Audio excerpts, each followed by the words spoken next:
Chapter 547. Fang Yan's reaction not only made Gray speechless, but even the bystanders felt that this kid had gone too far. An honest old man took the initiative to stand up and politely said, "Let's have a fight. If I win, you'll have to give us an explanation. If I lose, you'll just walk away. Isn't this a normal thing to do?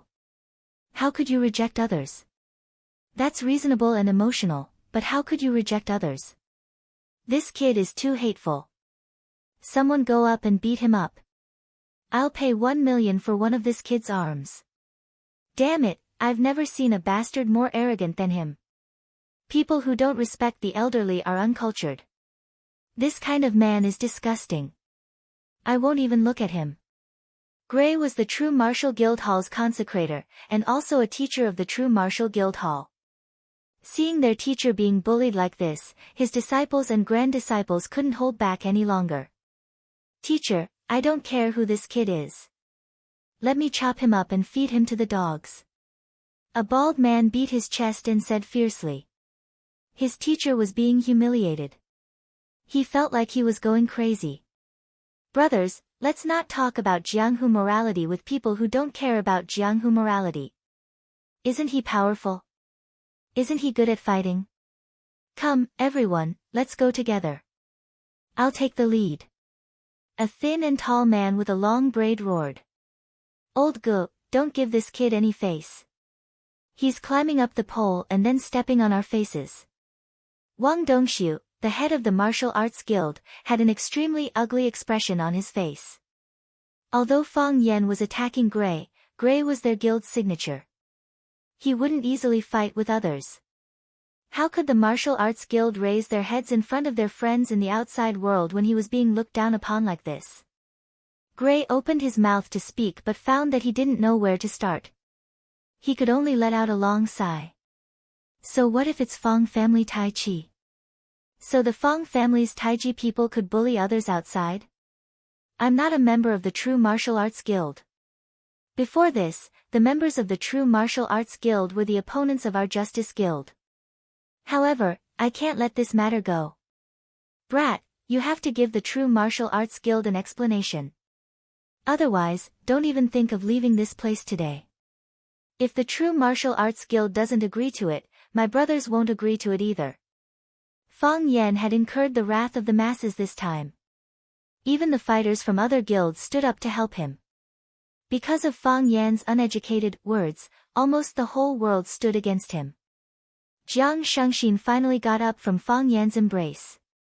Looking at the surroundings, she then looked at Fang Yan and said, "This started because of me, why don't we?" "Shut up," Fang Yan said.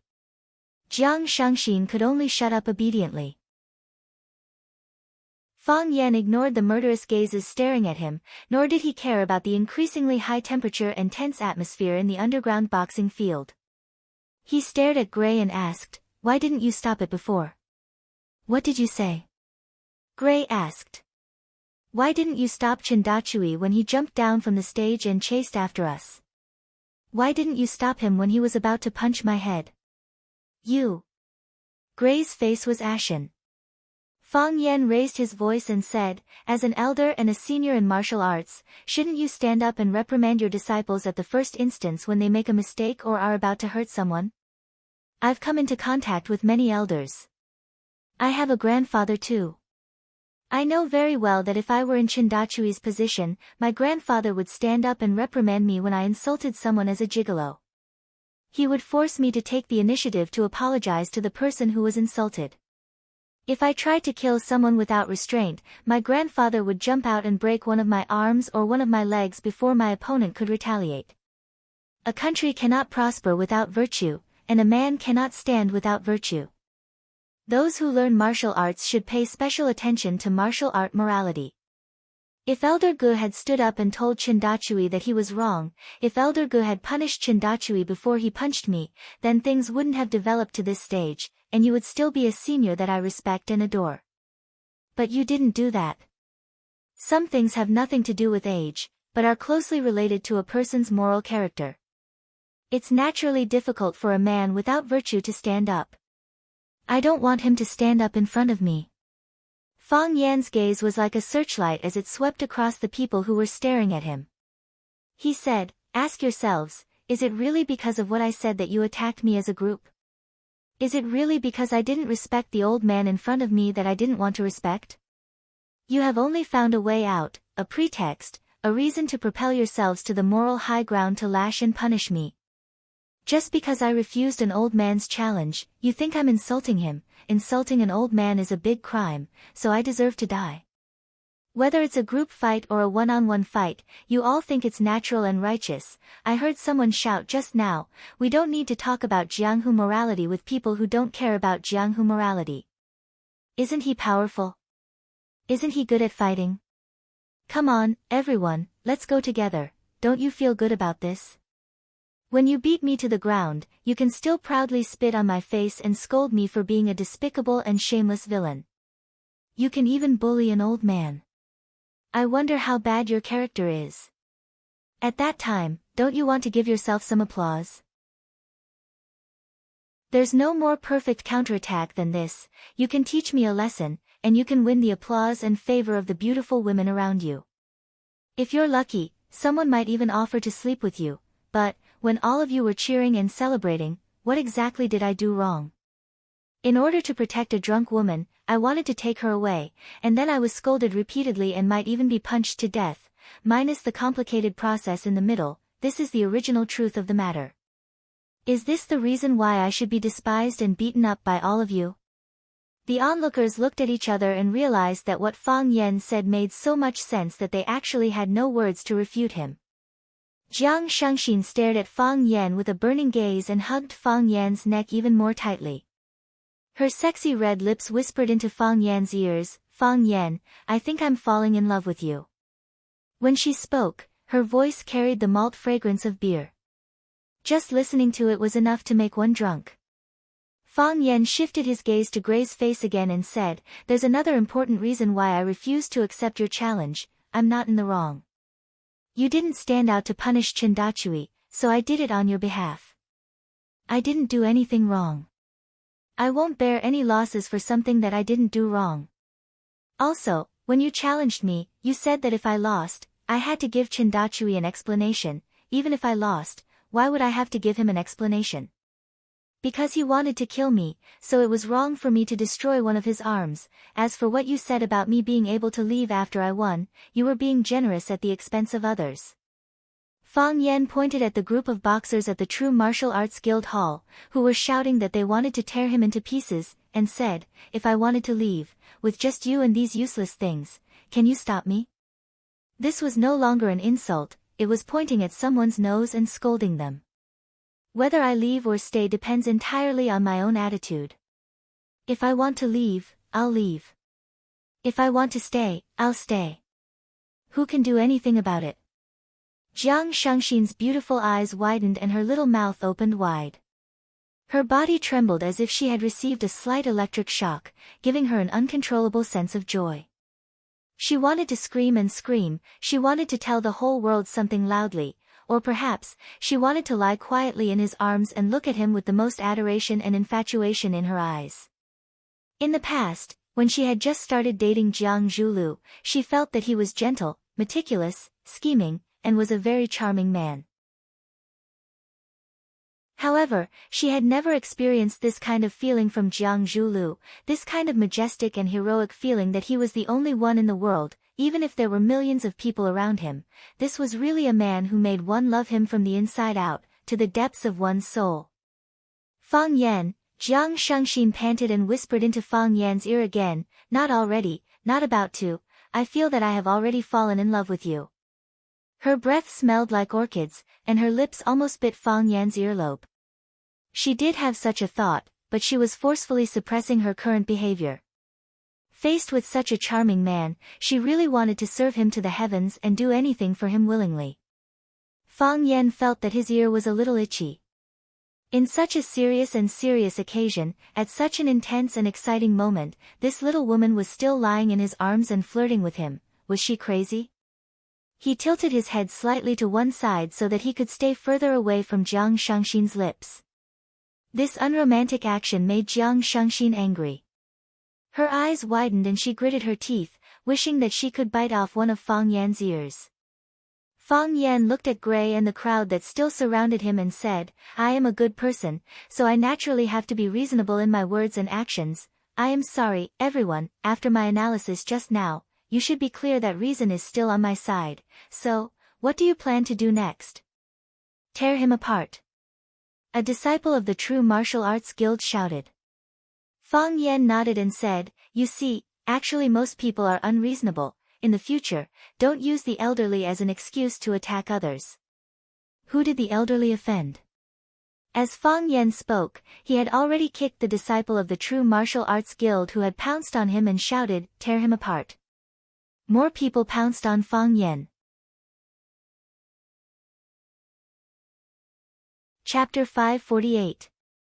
Jiang Shangxin felt that she was about to fly. She kept flying, from the sky to the sea, and from the sea to the forest. She had flown before, but this was the most enjoyable driving experience for her. Oh, no, it was the experience of being driven.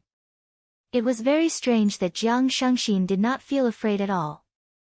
When she was being hugged by Fang Yan and being beaten up by countless burly men, blood splattered everywhere, screams of pain, and the sound of bones breaking, she did not feel afraid at all. Her heart was filled with excitement. In order to maintain her soft and sexy figure, she did not practice taekwondo like many socialites or hire a martial arts teacher to guide her. Other than practicing yoga for an hour every day, she would run 4 times a month. Other than that, she did not exercise at all. Other than letting others exercise. She did not have any ability to protect herself. The only thing she could do was to give herself to Fang Yan.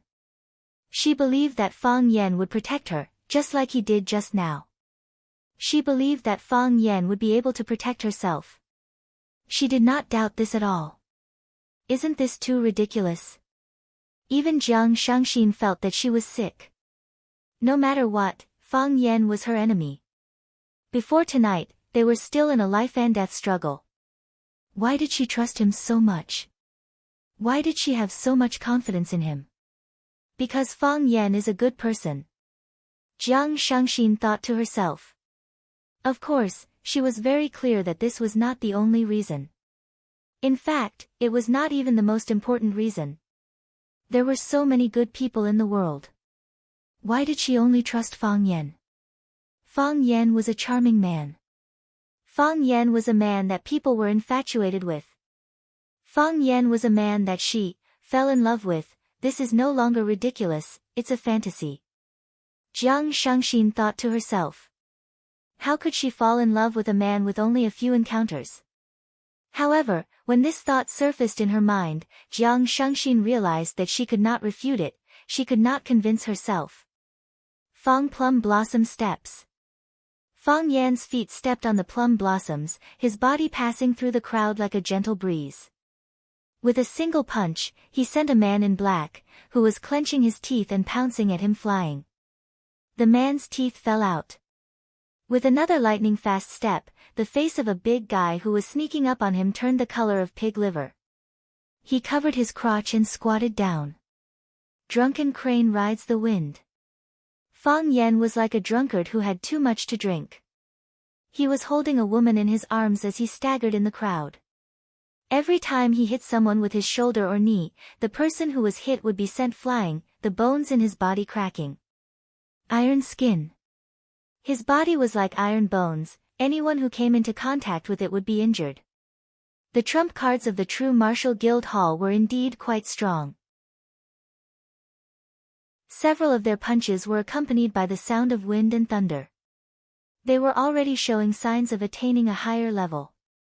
The most threatening ones were Gray and Wang Dongxiu, the curator of the True Martial Arts Guild Hall. The two of them were in the middle of the Jianghu and the Jianghu. They were the top figures in the Jianghu, but they could not enter the Jianghu. In other words, even though they knew the cultivation method, it was still difficult for them to enter the more profound and mysterious world of the Jianghu. Just like Fang Yan's disciple, Zhang Chen, who had been the champion of Huaqing Sanda for many years and was already a top expert in the Jianghu. However, when he met Fang Yan, he did not have the slightest bit of power to retaliate. This was the difference between understanding the force and using the qi. However, they could not stop Fang Yan's footsteps even if they worked together. They could not even hurt his hair and clothes. No matter how hard they tried, the gap was too big. Before they could even touch Fang Yan's body, they were sent flying by a heavy blow. It was like a chick and a goshawk, like a house cat and a wild leopard, like a gun and a cannon, and even more like an egg and a stone. An egg would not touch a stone. Would a basket of eggs be enough? Would a cart of eggs be enough? The answer was no. Bam, bam, bam, Gray did have a few tricks up his sleeve. Every time he punched out, there would be a loud sound of impact. That was the sound produced by his fist and the stirring of the air. His fists did not hurt anyone, but the force from his fists made one's face burn with pain. Of course, it made Shangxin's face burn with pain. Even though Fang Yan had her in his arms, she would definitely be the first target of those punches, kicks, elbows, and whatnot when facing the enemy head-on. She looked like a protective doll that Fang Yan had placed in front of him. Fang Yan took 3 quick steps, turned his body to Gray's left, and kicked him away with a black dragon swings its tail. Gulei retreated continuously and only managed to stand up with difficulty after Wang Dongshu supported him from behind. "Old Gu, are you alright?" Wang Dongshu asked with concern. When Gulei saw that Wang Dongshu was bleeding from the corner of his mouth, he knew that he had suffered an internal injury. With reddened eyes, he said, "Dongshu, this kid is tricky. Let him go. Don't let the kids be at a disadvantage." Wang Dongshu stared at Fang Yan fiercely and could not make the final decision. If he allowed Fang Yan to leave just like that, the martial arts club would lose a lot of face. After today's incident, the martial arts club could be completely removed from the underground boxing scene. If they could not even defeat one person, how could they still have the face to stand in the arena and fight with others? However, they had brought the entire club to attack Fang Yan. They even had some good friends who had volunteered to help. For example, Master Zheng from the Justice Boxing Club and Master Li from the Great Accomplishment Boxing Club. Of course, they were all lying on the ground and howling in pain.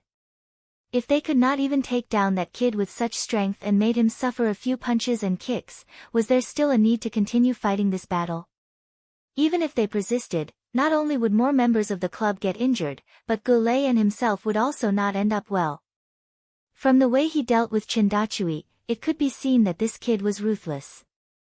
If they really enraged him, Wang Dongshu hesitated for a moment and said, pretending to be in a difficult position, "Since old Gu has spoken, we juniors can only obey." Wang Dongshu waved his hand and shouted, "Back off, all of you." Phew, someone breathed a sigh of relief. Because countless people breathed a sigh of relief at the same time, the gathering of this soft sigh sounded particularly ear-piercing. Those members of the martial arts club were already in a dilemma. If they advanced, they could not win.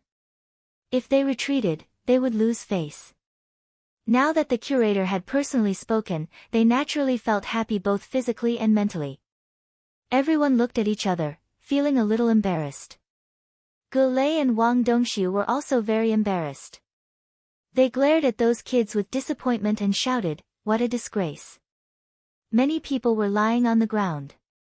The onlookers had long hidden far away, saying that Fang Yan was not human. Fang Yan, who was standing in the middle of the crowd, was extraordinarily handsome, like a top-notch swordsman who had never been seen in the world. He had won. The victory was easy and pleasing to the eye. Although Fang Yan had never seriously fought with anyone, the only thing he had done was to shuttle around the crowd with a charming little woman in his arms.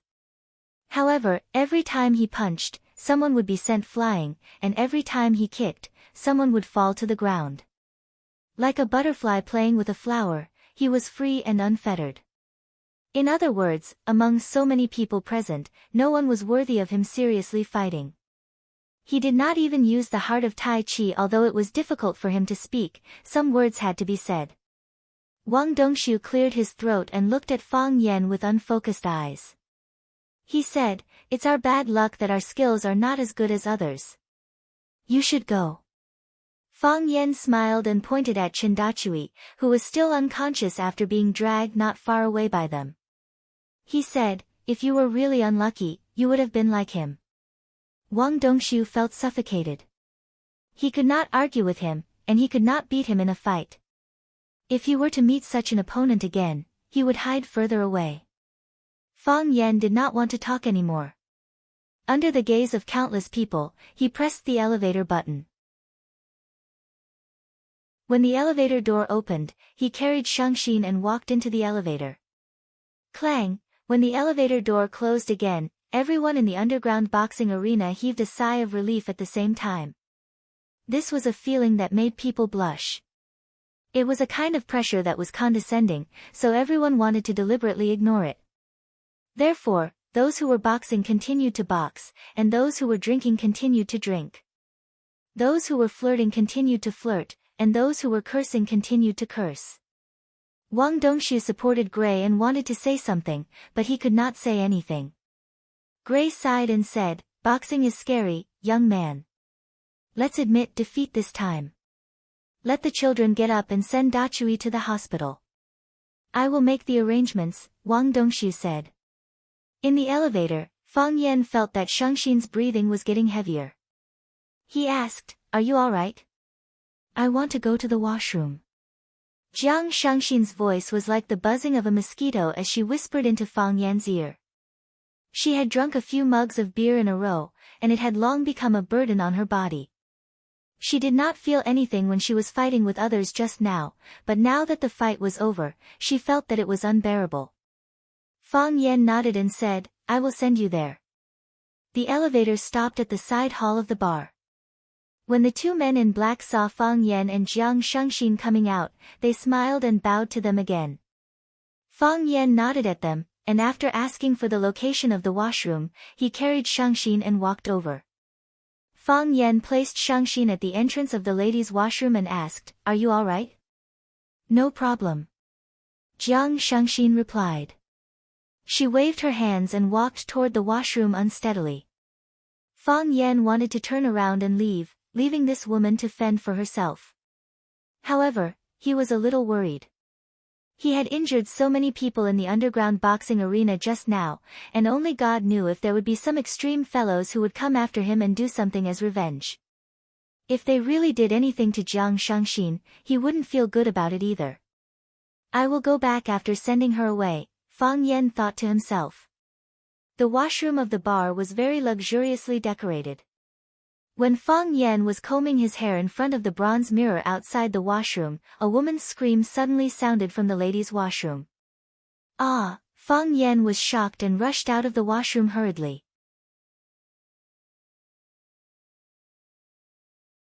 Chapter 549. There was a huge difference between the men's and ladies' toilets. Of course, there would be some differences. What worried Fang Yan the most was that he couldn't find any trace of Jiang Shangxin. Could someone be lying in ambush to harm Jiang Shangxin?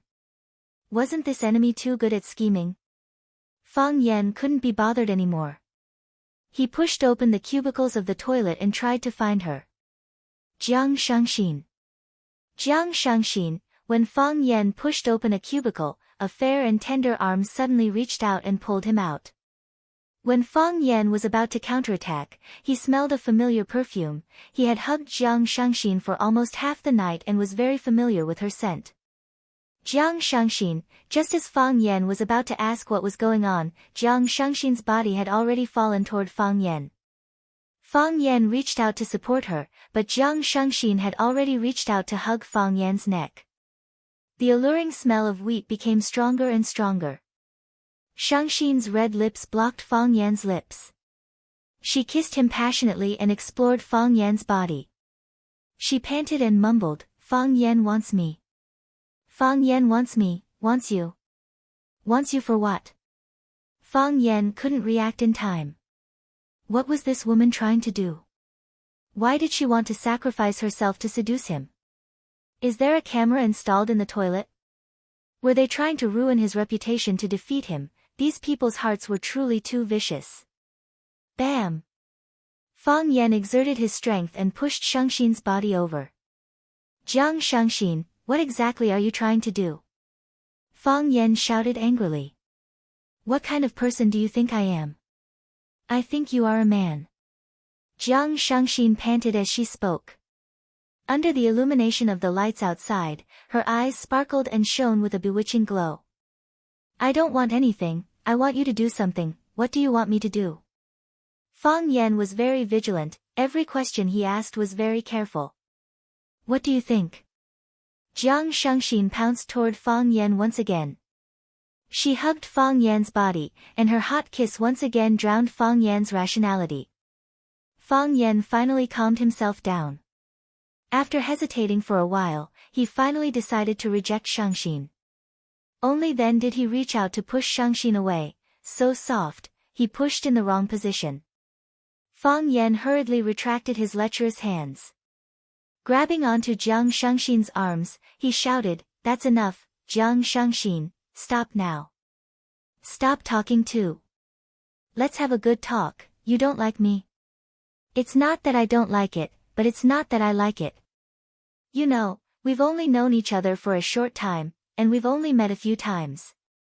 I don't know you very well, and you don't know me very well either. I know you won't like me, at least not now. Jiang Shangxin said, but I think you should at least like me. Don't all men like coquettish women? Don't you think I'm coquettish enough? I think you're already very coquettish. I just feel that I'm not a casual person. Let go of me first, don't be rash. Jiang Shangxin's eyes started to turn misty. She stared at Fang Yan and asked, You think I'm dirty? I don't mean that. Why would I think you're dirty? You're clean, and the perfume you use smells good. I just feel that we don't have to do this. Fang Yan persuaded her seriously. Fang Yan, do you believe me? I've fallen in love with you. Jiang Shangxin said. The lyrics of a song came to Fang Yan's mind, love comes too fast, like a tornado can't leave the circle of the storm in time, I can't think anymore, I can't think anymore, I can't. Jay Cho was right, Fang Yan really couldn't. I know you won't believe it, and I find it hard to believe too. Do you remember the first time we met? I remember. Fang Yan nodded. When I went to the hospital, the security guard didn't let me in. You helped me inform the security guard. At that time, I thought that this woman was quite kind. I knew you before I came to Huacheng. Jiang Shangxin said, I wanted to see what kind of person could steal the woman that Jiang Zhulu liked. At that time, Jiang Zhulu was still very important in my heart. Because you know me, that's why you helped me out.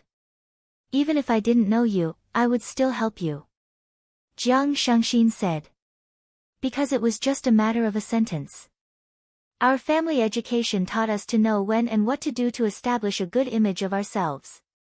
Of course, I didn't have any good feelings for you at that time. When I saw you and Jiang Zhulu walking together, I didn't like you very much either. I feel that you and Jiang Zhulu are the same kind of person, and Jiang Zhulu happens to be the kind of person that I hate very much. Fang Yan, how dark must a person's heart be to be able to lay a murderous hand on his wife's father? I can't answer this question. Fang Yan said, because I've never thought of such a thing, I know that you've been guarding against me. From the moment I appeared in front of you, you've been worried that I would set a trap. Fang Yan smiled and said, I've been bullied so often that I'm really scared. But, to me, tonight is the happiest day I've had in all these years. I've never trusted someone so much, and I've never relied on someone so much. It feels so good to be able to say whatever I want. It feels so good to be able to scold whoever I want and not have to worry about being found out. Do you think that I threw the wine bottle at the stage because I was drunk? I know your skills, and I know that the gorilla can't possibly defeat you. I just wanted to enjoy the feeling of being protected. I know that you will definitely protect me. I also thought of pretending that I don't know you. Fang Yan, you won't. Jiang Shangxin said, you're too smart, so you won't do such a stupid thing. You know that I'm here to look for you to represent a chance, so you won't let me be bullied, you won't let me be hurt. I'm not a particularly complicated man. Fang Yan's explanation was rather weak. I just can't bear to see a man bully a woman. Even so, I'm still very happy. I'm happy to see you stand up for me, happy to see you want to take me away, and even happy to see you fight for me. Do you think I'm very perverted? I know men like kind-hearted women, but I don't care whether the gorilla's arm is injured or not. I don't even care if he's dead or alive. How can a woman like me care about an insignificant guy's life or death? When you refused the old man's request for a duel, I felt that I was about to fall in love with you. When you said that if I wanted to leave, who could make me stay, I felt that I had already fallen in love with you. Women have the genes to attach themselves to the strong. A soft woman hopes to find a man with a strong character, and a strong woman hopes to find a more domineering man to conquer her. I've never seen such a man's charm. Even when you held me in your arms and fought with the crowd, I didn't feel the slightest bit nervous. I just hoped that it wouldn't stop, and that it wouldn't end so quickly. Unfortunately, the opponent was too weak, and the battle ended too quickly. Fang Yan, what I've experienced tonight is something that I've never experienced before. I have everything. I have a luxury car, I have a mansion, I have an endless amount of money, and I have a family background that people admire and look up to. But, I just want to be like other women and enjoy my man selflessly sacrificing himself for me, fighting with others to protect me. Fang Yan, only you can fulfill my wish. Tell me, what reason do I have not to fall in love with you? I know that I'm very outstanding. Fang Yan tried hard to choose his words and said, but this kind of thing is not up to me to control. I didn't come here to seduce you with ulterior motives. I was born with a face that could easily make people fall in love with me. Jiang Shangxin looked at Fang Yan seriously. She really wanted to know how this man could say such a thing with a serious face. I can understand your feelings, and I sympathize with your situation. Fang Yan also looked into Jiang Shangxin's eyes and said, but our relationship doesn't need to be maintained by this kind of thing. Fang Yan, I won't let you take responsibility. If I do it, I want to take responsibility, Fang Yan said. If you insist on taking responsibility, but I don't want to take responsibility for you, so, it's better not to do it. Otherwise, you'll be in a dilemma. Fang Yan took out a tissue from his pocket and carefully wiped the tears from the corners of Jiang Shangxin's eyes. He said, my father has been gone for 3 years, but this matter still seems like it happened yesterday. I can understand how you feel at this moment. I really do understand. If you need my help, you can call my number. I believe that it won't be difficult for you to get my number. From tonight onward, we will be friends. Life is not easy, but we still have to grit our teeth and persevere. Because, no one knows if there will be a turning point waiting for us. Fang Yan patted Jiang Shangxin's shoulder like an old friend, opened the door of the cubicle, and turned to leave. Jiang Shangxin's back leaned against the wall of the toilet weakly, and her body fell limply to the ground. She squatted on the ground and covered her face with her hands. Big drops of tears flowed out from the gaps between her slender fingers. I've already taken so much initiative, but that man remained unmoved. So embarrassing.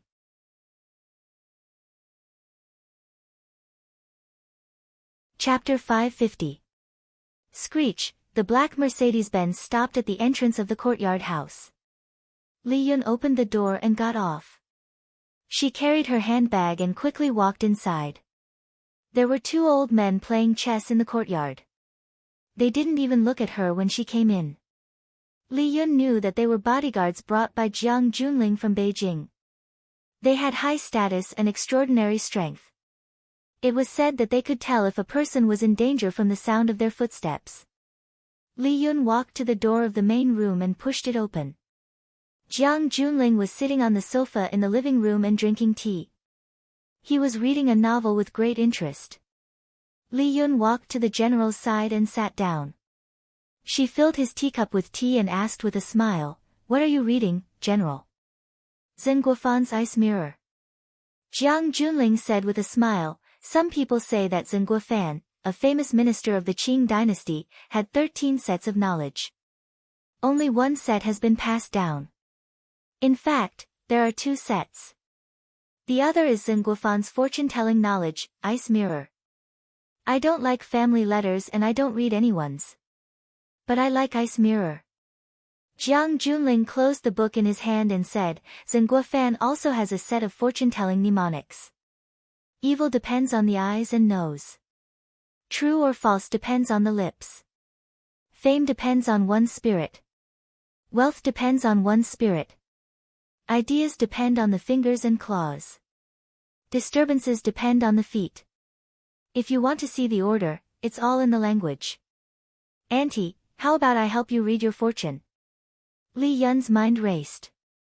She wondered why Jiang Junling called her so late at night. In the past, he would personally visit her place if there was anything to discuss with her to show his respect for her. But today, he was different. This change was quite obvious. Also, why did he want to read her fortune? Li Yun smiled and said, It's a military order. Don't laugh at me. I'm old and my fate is set. I'm just guarding the shop and tidying up the house for you old generals. What's there to look at? Those are your men's business.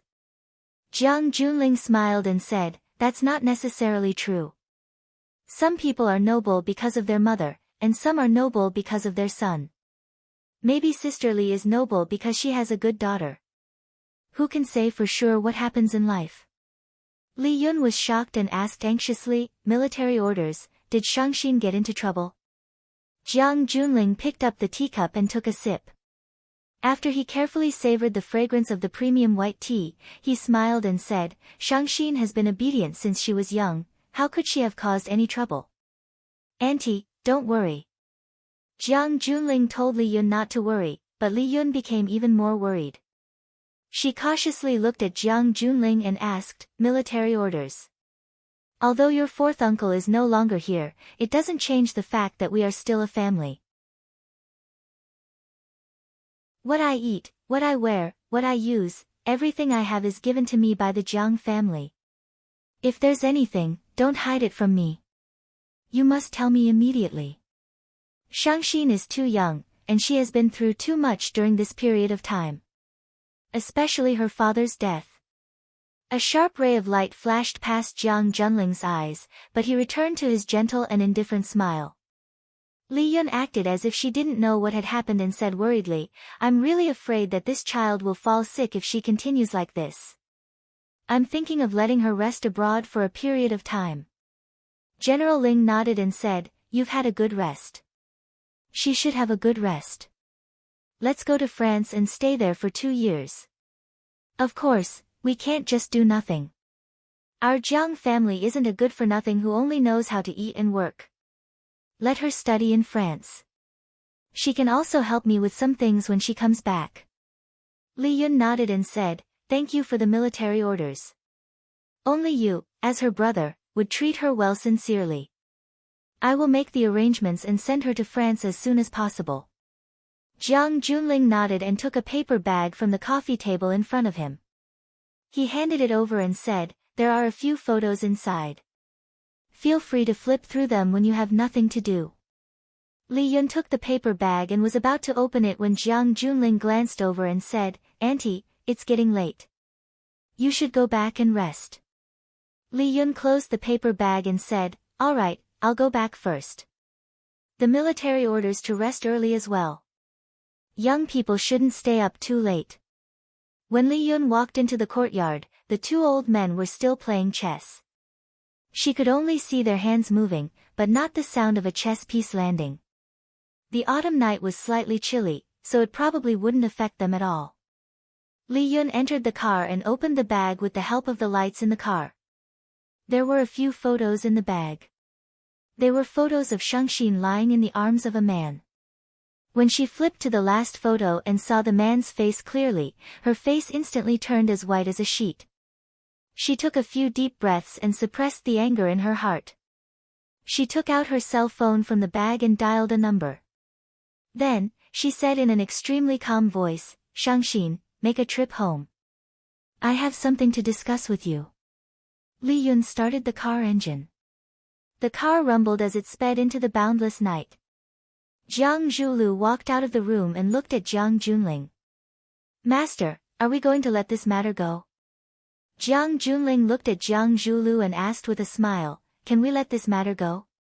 Jiang Zhulu muttered to himself for a long time and said, to be honest, I don't feel very good about it. I think any man who had experienced something like this would probably feel the same way as me. I can understand. Jiang Junling nodded and said.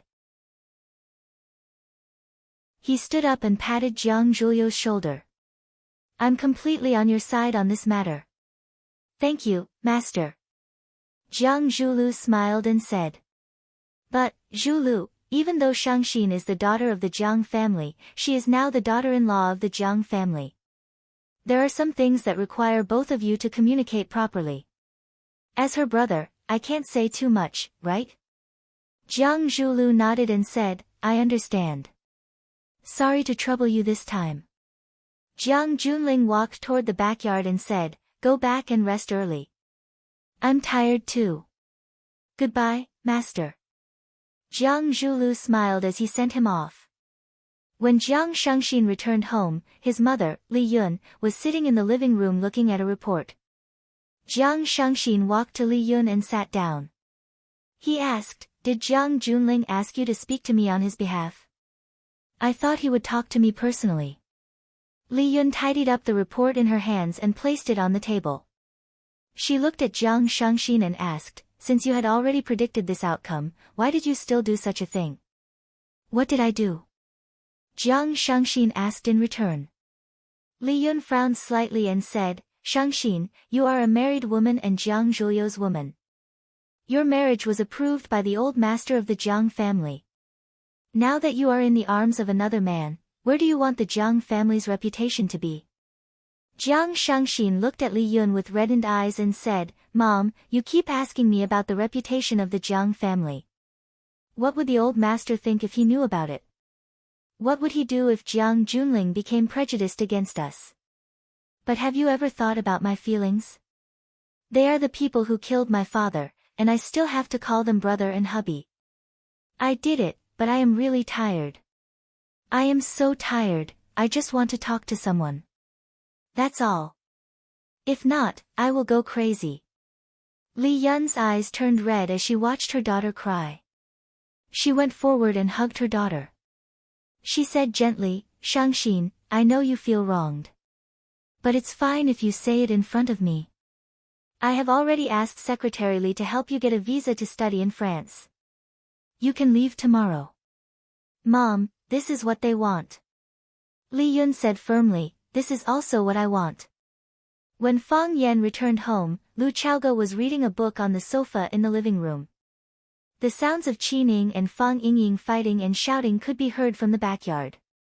Ever since Fang Yingying and Fang Haohan came, Qin Ying's second spring in martial arts training had been awakened. When Qining fought with Fang Yan, there was almost no chance of him winning. It was a kind of suppression that made one feel hopeless. However, when he fought with Fang Yingying, he was still full of fighting spirit even though he lost more than he won. As long as he had the time, he would drag Fang Yingying into a few rounds. Lu Chaoge put down the fashion magazine in her hands.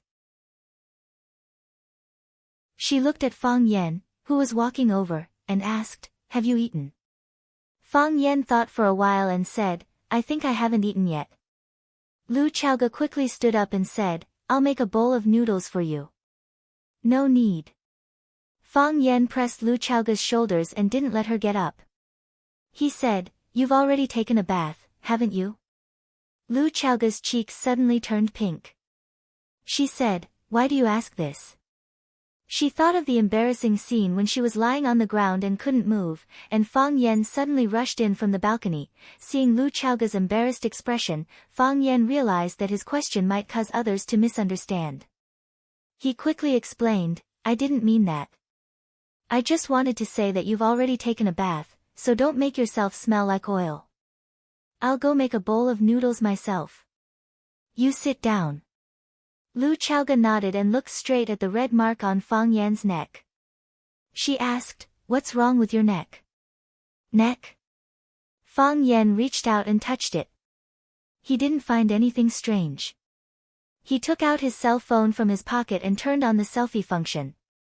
He immediately realized the seriousness of the problem. When he was pulled into the toilet by Jiang Shangxin seemed to have kissed his neck. As a result, a red lipstick mark was left on his Adam's apple. This. Fang Yan tried hard to stay calm and said, "Maybe I was bitten by a mosquito. It's okay. I'll just go upstairs and apply some toilet water." Lu Chaoge sighed softly. She took out a wet wipe from the tissue box on the table and walked to Fang Yan. She carefully wiped the lipstick mark on Fang Yan's neck with the wet wipe and said, "If you have a social engagement outside, remember to check your appearance when you come back. Otherwise, your wife will misunderstand."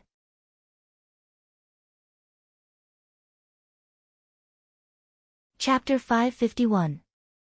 A bowl of cold noodles and a few side dishes. This was the dinner that Fang Yan had prepared for himself. On his way home from work, Jiang Shangxin intercepted him and dragged him to the bar. He quarreled with others and fought with them. In the end, he was almost molested by her. Everything that he had done was simply too exhausting for him. However, on the way home, Fang Yan did not feel hungry at all. He was still digesting the scene that had just happened at the bar. Jiang Shangxin's figure was really good, her breasts were really soft, her body was really fragrant, her mouth was really sweet, and her tongue was really nimble. Of course, his was not bad either. Furthermore, women who acted coquettishly were the most troublesome. Jiang Shangxin's delicate and alluring appearance was indeed tempting and captivating. However, that was a woman from the Jiang family, Jiang Zhuliu's wife. One could not take advantage of a friend's wife, but one could ride on an enemy's wife. I can't,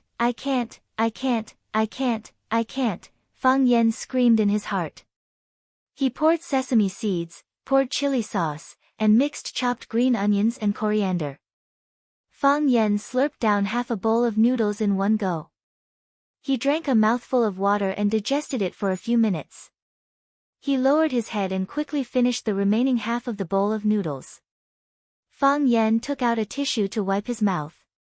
As he drank the water, he told Lu Chaoge about what had happened when Jiang Shangxin intercepted him. To Fang Yan, Lu Chaoge was a woman that he trusted wholeheartedly. There were some things that he could not even tell Yuan Rou, but he could tell them to Lu Chaoge. Of course, he emphasized on Jiang Shangxin's conflicted and painful inner world and tragic experience. As for the part where Jiang Shangxin seduced and forced him, he simply mentioned that there was a kiss mark on my neck because Jiang Shangxin had kissed me forcefully. However, he was a person with strong self-control and would not allow himself to be taken away so easily. It had to be said that teacher Fang Yan was a man full of integrity. After listening to Fang Yan's story, Lu Chaoge had a sad expression on her face. She said softly, it wasn't easy for her to be born in such a family. There are some things that men take for granted, but it's too difficult for women. It's not easy. The rich and powerful are as deep as the sea. Some small fish and shrimps are just food for the big sharks. They don't have any chance or ability to resist fate. What do you want to do? Lu Chaoge turned around and asked Fang Yan. Fang Yan smiled and said, it should be what she wants to do, you know, this matter is not up to me, I hope she can be braver, Lu Chaoge said. Fang Yan nodded and said, just like you back then, I don't want her to be like me. Lu Chaoge shook her head and said, I've sacrificed too much. Fang Yan sighed and patted Lu Chaoge's shoulder lightly. He said, with me around, things will get better in the future. Clang, Fang Yingying pushed open the back door and walked in. When he saw Lu Chaoge in Fang Yan's arms, he quickly covered his eyes and shouted, I didn't see anything, I didn't see anything. Lu Chaoge got up from Fang Yan's arms and tidied her hair and clothes. Fang Yan stared at Fang Yingying coldly and said, get in here. Thus, Fang Yingying lay on the ground and rolled toward the living room. He was like a meatball. Fang Yingying rolled until he was in front of Fang Yan before he got up. He looked at Fang Yan with a flattering expression and said, Junior Marshal Uncle, I want to discuss something with you. I knew you had something to ask of me, Junior Marshal Uncle, it's not a request, it's a discussion, say it, what is it? Fang Yan asked. Can you give me a day off tomorrow? Fang Yan looked at Lu Chaoga and asked, "What do you want to do?" I called and asked, "Sun Li has a day off tomorrow, I want to take a day off to treat her to a meal." Fang Yingying lowered his head and said shyly. "Go ahead," Lu Chaoga said, "I'm resting at home tomorrow, I won't be going to the company." "Thank you, Sister Lu," Fang Yingying shouted excitedly. "Sister Lu, there's something else I want to discuss with you. What is it?" "Can I borrow your BMW tomorrow?" "I'm using that car," Fang Yan said angrily. "This bastard, he dares to steal my car." Lu Chaoga thought about it and said, "That BMW is used by your martial uncle, then forget it," Fang Yingying said regretfully. "But, you can use my GMC RV or Ferrari, there's a red Ferrari in the garage, I think the color is too dazzling, so I haven't driven it much. If you like, you can drive it out." "Thank you, Sister Lu, you're really my sister." Fang Yingying was so excited that he wanted to hug Lu Chaoga, but after noticing Fang Yan's murderous look, he quickly turned around and hugged Fang Yan tightly in his arms. "Junior Martial Uncle, you're really my junior martial uncle, let go." "Oh," Fang Yingying let go of Fang Yan's shoulders and said, "Junior Martial Uncle, there's a fragrance on you." "It's a woman's fragrance, strange, it's not Sister Lu's scent, Sister Lu doesn't use perfume, I feel a little bloated." "Hero, come out with me to digest your food." Fang Yingying turned around and ran away. The flight to France was at 8 in the morning, which made Jiang Shangxin's heart turn cold. How much did they hate her that they were so anxious to send her overseas? Jiang Shangxin didn't sleep the entire night and dragged her luggage out of the house at 5 in the morning. Since it was inevitable to leave, what was there to miss? It was better to leave, this city made her feel suffocated. The sky was still dark, and there was a faint silhouette of the moon in the sky. The chauffeur was waiting in the courtyard, and when he saw Jiang Shangxin come out, he quickly ran over to help drag the luggage and said with a smile, "Miss, the chairman asked me to send you to the airport." Jiang Shangxin originally wanted to reject him. Since things had already been done to such an extent, what was the point of such a small favor? However, she couldn't even be bothered to reject him. She allowed the chauffeur to place the luggage in the trunk, then opened the car door and invited her into the car. After Shangxin entered the car, she closed her eyes, and only then did she feel tired. After talking to her mother, she started to pack her luggage in the room. Actually, there weren't many pieces of luggage. To them, everything could be used as replacements, so why would they need to carry it all the way to Paris? A few sets of clothes and a little bear. She searched carefully and realized that the little bear was actually one of the few items that her father, Feng Xing, had left for her. Her father had given it to her on her 8th birthday. He said that he had bought it as a present because he saw that the little bear resembled her. At that time, she was very unhappy and felt that she didn't resemble the little bear at all. She was so beautiful, but why was she just a little bear in her father's eyes? Now that she saw it, she realized that her father was right. She was a bear, an unlucky bear. "Miss, do you want to listen to music?" the chauffeur asked gently. Jiang Shangxin didn't reply.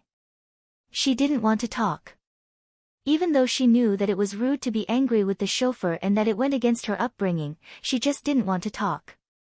The chauffeur didn't speak anymore and started the car slowly when he didn't get a reply from Jiang Shangxin. When the car drove out of the courtyard, the curtains of a bedroom on the 2nd floor were pulled open, and a black figure appeared in the middle of the window. "Shangxin, don't blame me." Li Yun sighed softly. "I know that this kind of life is too hard for you, but what you are doing is too dangerous. Go out, go far away, and never come back." Watching was still very empty and quiet in the morning. The journey from the villa area in the Dongjiang district to the airport was especially smooth, and they didn't encounter many cars. There wasn't even a single pedestrian. Once they drove out of the coastal road, they would reach the airport directly after getting on the highway. The car had just entered the highway when Jiang Shangxin, who had been resting with her eyes closed, suddenly opened her eyes. "Go back," Jiang Shangxin said. "Miss." The chauffeur was in a difficult position. "If we go back now, we will miss the flight," I said. "Go back." Jiang Shangxin said with a firm attitude. Her tone was also getting worse. Miss, the chairman asked me to send you to the airport, Jiang Shangxin sneered and said, she sent you to monitor me on my way to the airport, right? Miss, you are putting me in a difficult position.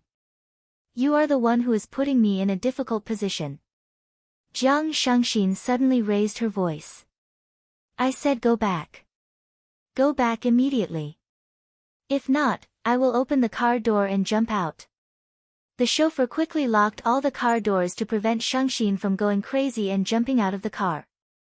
Do you think I can't get out like this? Do you think I can't come back because of this? So what if you send me to the airport? So what if you send me to Paris? Jiang Shangxin said with a face full of disdain, go back. Turn the car back. The chauffeur drove the car forward and at the same time, he took out his cell phone and dialed a number. Chairman, Miss wants to go back, pass the phone to her.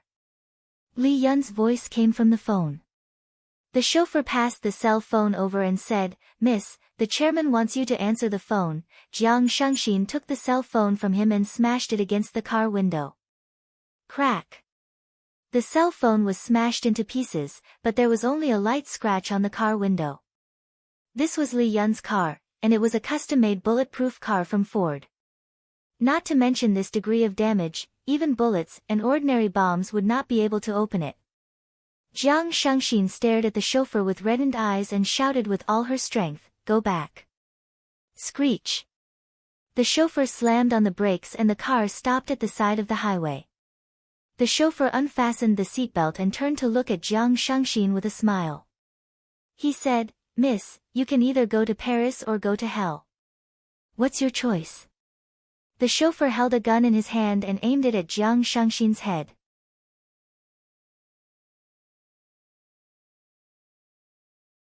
Chapter 552. What did it mean to be utterly disheartened? It was how Jiang Shangxin was feeling at this moment. She widened her eyes and stared at the chauffeur in disbelief. She looked at the gun that the chauffeur was pointing at her head. She could not believe that her mother's chauffeur would point a gun at her just because she did not want to go to Paris. Or rather, if she insisted on not going, he would really use this gun to send her to hell. Go to heaven or hell? Is this what a mother is supposed to say to her children?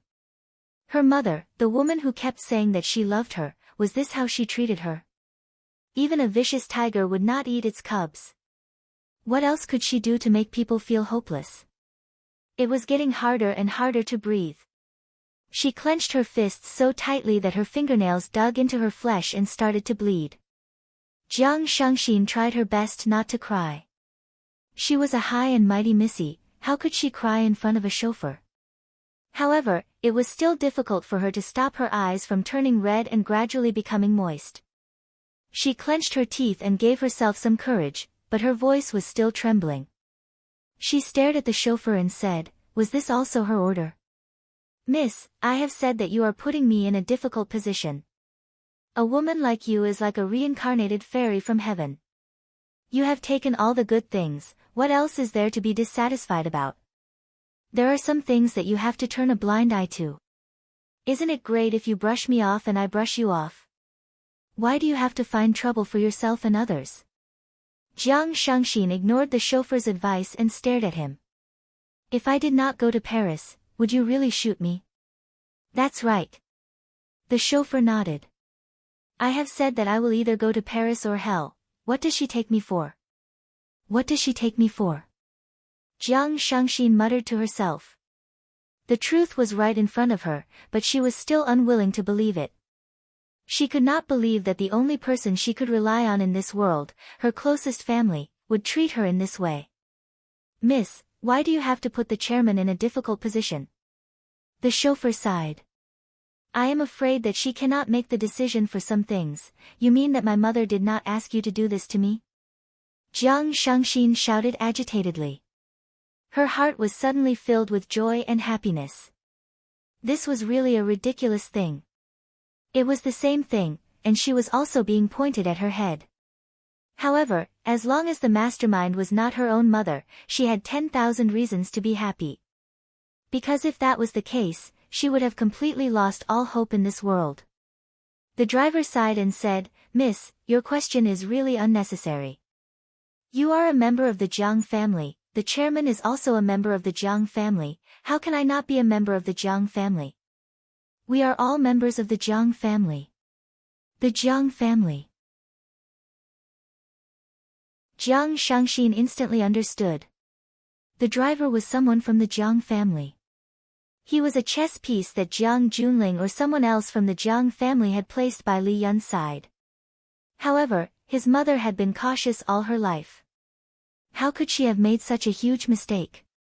Her most trusted driver was Jiang Jejia, an undercover agent sent by Jiang Jejia. "Aren't you afraid?" Jiang Shangxin looked at the chauffeur and asked. "Scared?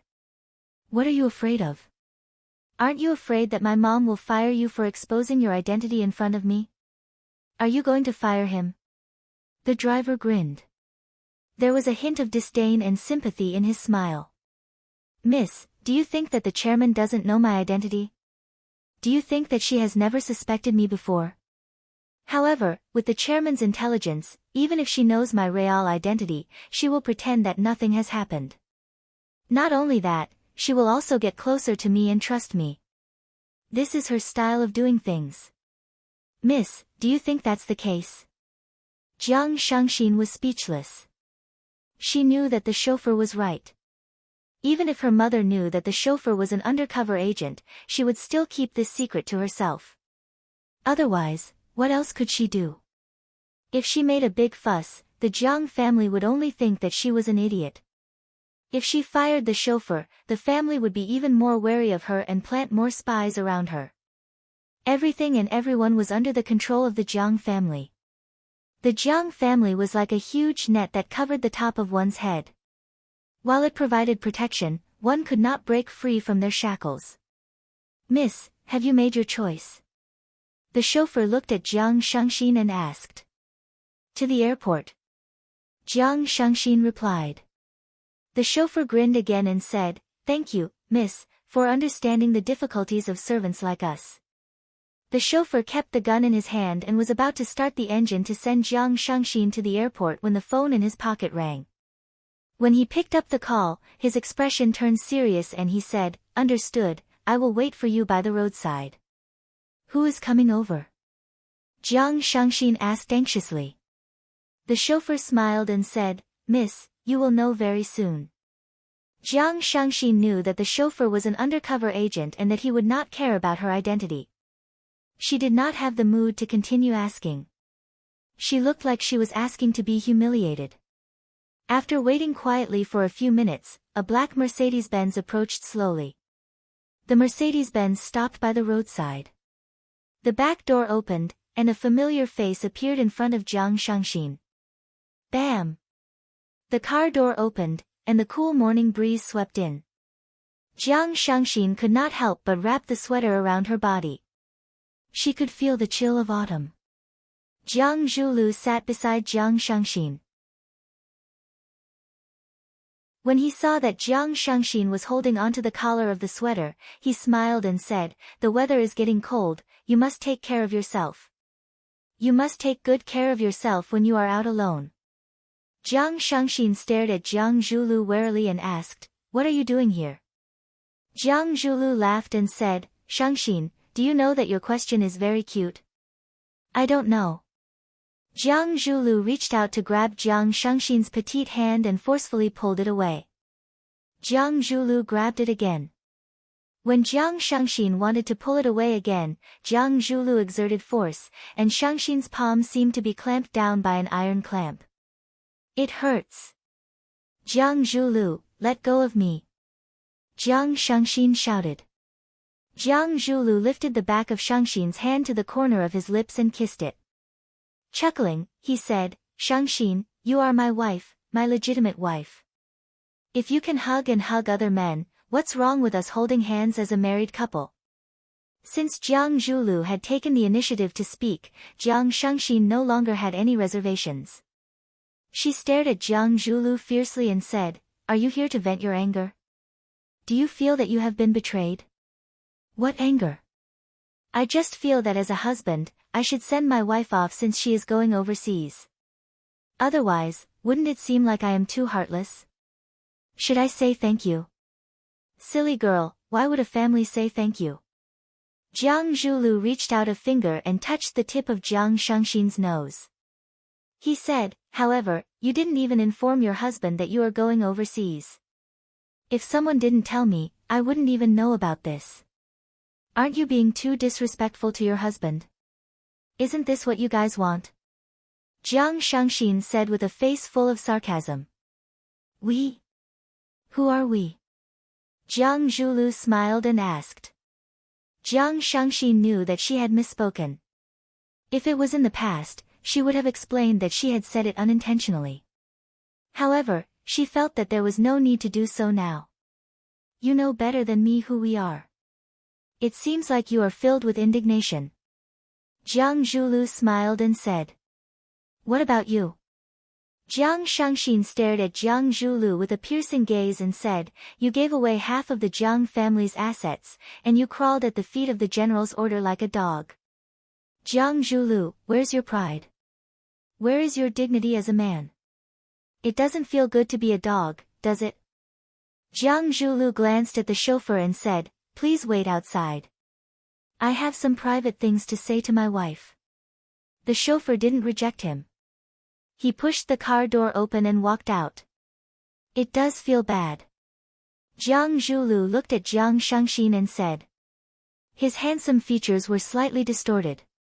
His eyes were sunken and bloodshot. During the time when his father was away, his life had indeed not been smooth. Although he had tried his best to prop up the Jiang family was no longer the Jiang family from before. As for the 4 big families in Huacheng, no one would take the Jiang family into account anymore, right? If I could be a human, who would be willing to be a dog? Jiang Zhuliu's lips curled up, but it wasn't the arrogant and sunny smile he used to have. It was mockery and self-denial. But, what should I do if I don't want to be a dog? My father has walked a dead end and left me with such a mess. What should I do if I don't cling to the Jiang family? Will Fang Yan let me off? Will Lu Chaoge let me off? Will Lanshan Valley let me off? And Lu Shu, he is also a dog. He is a mad dog kept by Fang Yan. Will he let me off? Jiang Shangxin, who am I? I am Jiang Zhulu, one of the 4 young masters in Huacheng. I am the smartest man in Huacheng. Why do I have to bow down to another man? Why do I have to suck up to another man? Why do I have to live like a dog? It is for the Jiang family, for me, and for you. Jiang Zhulu stuffed one of Shangxin's fingers into his mouth and sucked it gently with his tongue. He said, Shangxin, why can't you understand? Why can't you understand my painstaking efforts? Ah! Jiang Zhulu exerted force with his teeth, causing Shangxin to let out a shrill scream. Fresh blood flowed out of Jiang Zhuliu's mouth, staining his chin and the white shirt he was wearing.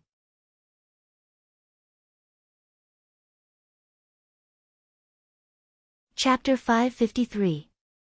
Ah! Even though the walls of the car were soundproof, Lu Jiang could still hear Shangxin's screams. Lu Jiang frowned slightly and wondered if Jiang Zhulu was in a hurry to commit murder on the side of the highway because his wife had cheated on him. Of course, even if Jiang Zhulu really did that, Lu Jiang would not jump out with a sense of justice. Jiang Zhulu was highly regarded by Jiang Junling and was also the most handy chess piece for Jiang Junling to fight against Fang Yan in Huacheng. What if Jiang Zhuliu's actions were secretly instructed by Jiang Junling? People like them were already blind and deaf. They had sold half of their souls to the god of fortune and the other half to the devil. There was only one word in their dictionary, loyalty. There were few cars on the highway. Occasionally, a car would flash its headlights and pass by them. However, it was just a quick glance and they did not know what was happening here.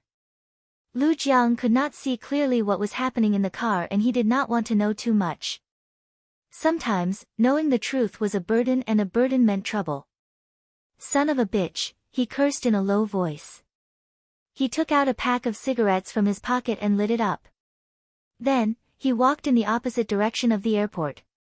He was probably not needed here anymore, right? Pain. It was a heart-wrenching pain. It was not an exaggeration to say that the fingers were linked to the heart. The pain spread from the finger to the heart and then to the rest of her body. Jiang Shangxin's body trembled violently. She felt that the bone of her index finger must have been bitten off by Jiang Zhulu. Jiang Shangxin did not dare to struggle because her finger was still in Jiang Zhulu's mouth. His 2 rows of teeth were like 2 rows of nails that pierced deeply into the flesh and bone of her finger. She also tried to pull her finger out, but it was impossible to do so other than bringing unbearable pain to her. Unless she was willing to pull her finger off and give it to Jiang Zhulu for breakfast. Looking at how he was greedily drinking blood, he must be extremely hungry. Let go of me. Jiang Zhulu, let go of me. Jiang Shangxin clenched her teeth and perspired profusely. She had been pampered since she was young and had bodyguards protecting her. Even a cold or fever was a big deal. She had never suffered such pain before. She felt like she was going to die. She really wished that she was already dead. Let you go. How can I bear to let you off? Jiang Zhulu bit Jiang Shangxin's finger as a sinister smile appeared on his face.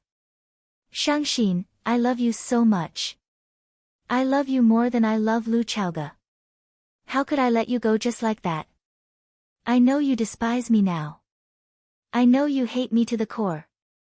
You want to eat my flesh and drink my blood. Who asked me to kill my father-in-law with my own hands? However, Shangxin, I truly love you. I pursued Lu Chaoge because I needed the integrity of the Longtu group. I needed her to never be able to open her mouth and say that she wanted to split the Longtu group into 2.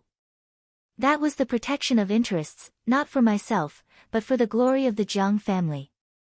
But Shangxin, I have really fallen in love with you. Don't you think it's ridiculous? Even you can't believe it, right?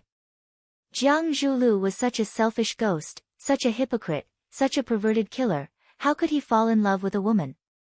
How could he possibly entrust his heart to a woman? Jiang Shangxin stared at Jiang Zhulu in disbelief.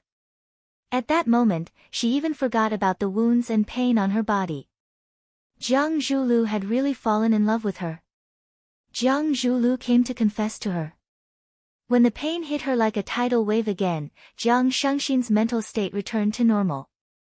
She stared at Jiang Zhulu with gritted teeth and sneered. Jiang Zhulu, you are really a piece of trash.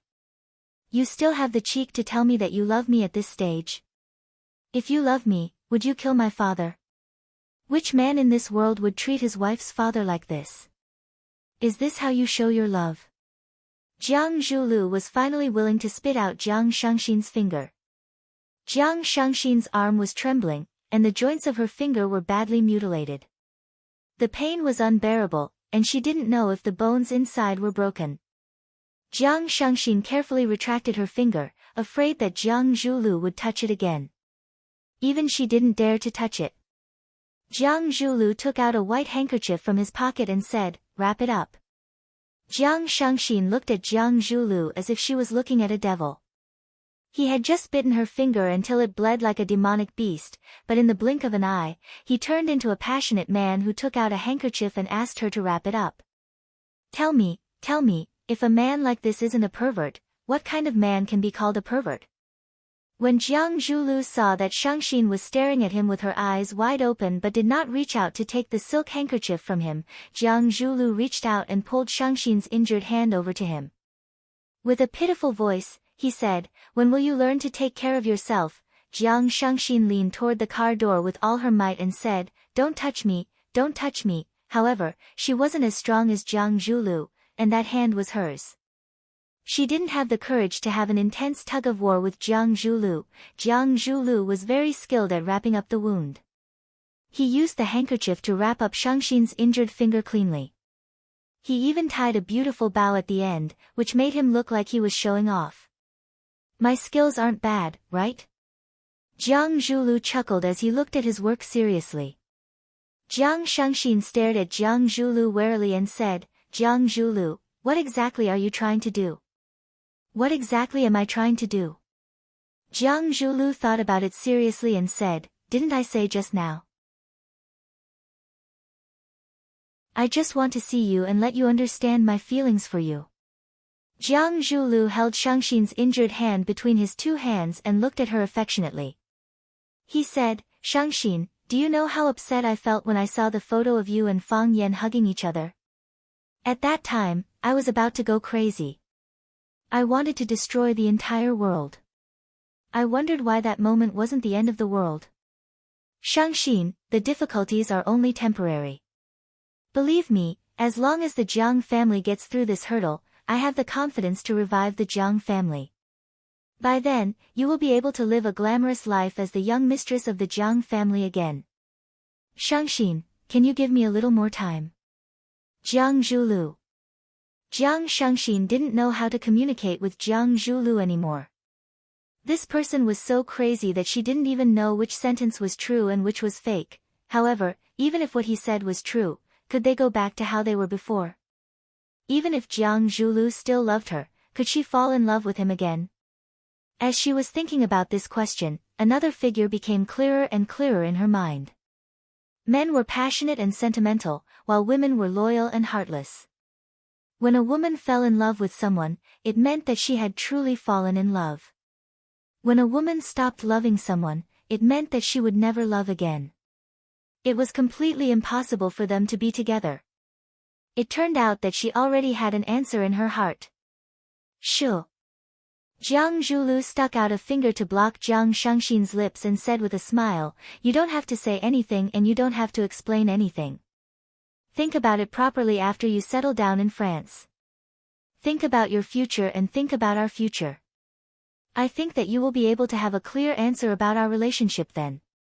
Since Jiang Zhulu didn't allow her to speak, Jiang Shangxin didn't say anything either. She didn't want to say anything in the first place. Jiang Zhulu leaned forward and wanted to plant a kiss on Shangxin's forehead. Jiang Shangxin leaned back stiffly and used her elbow to push against Jiang Zhulu's chest to prevent him from getting closer. Jiang Zhulu grinned and didn't want to force her.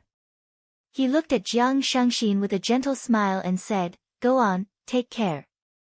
Jiang Shangxin still didn't say anything. Jiang Zhulu took a deep look at Jiang Shangxin before he pulled the car door open and got out. Jiang Shangxin heaved a sigh of relief. This devil had finally left. Bam! The car door was pulled open again. Jiang Zhulu looked at Jiang Shangxin's nervous expression and reminded her with a smile, send me a message when you arrive. This caused Shangxin to widen her eyes and stare fixedly at his every move. Goodbye. Bang! The car door was closed again. When the car door opened again, it was Lu Jiang, who had returned to the driver's seat.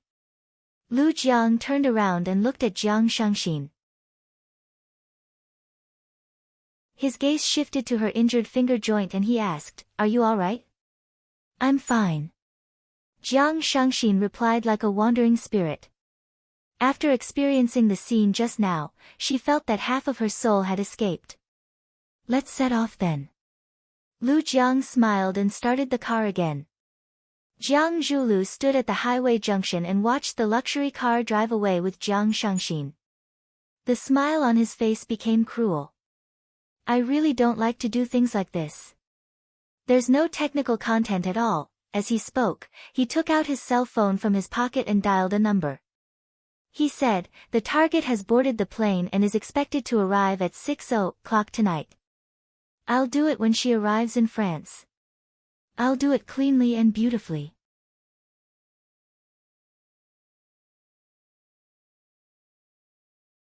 Chapter 554.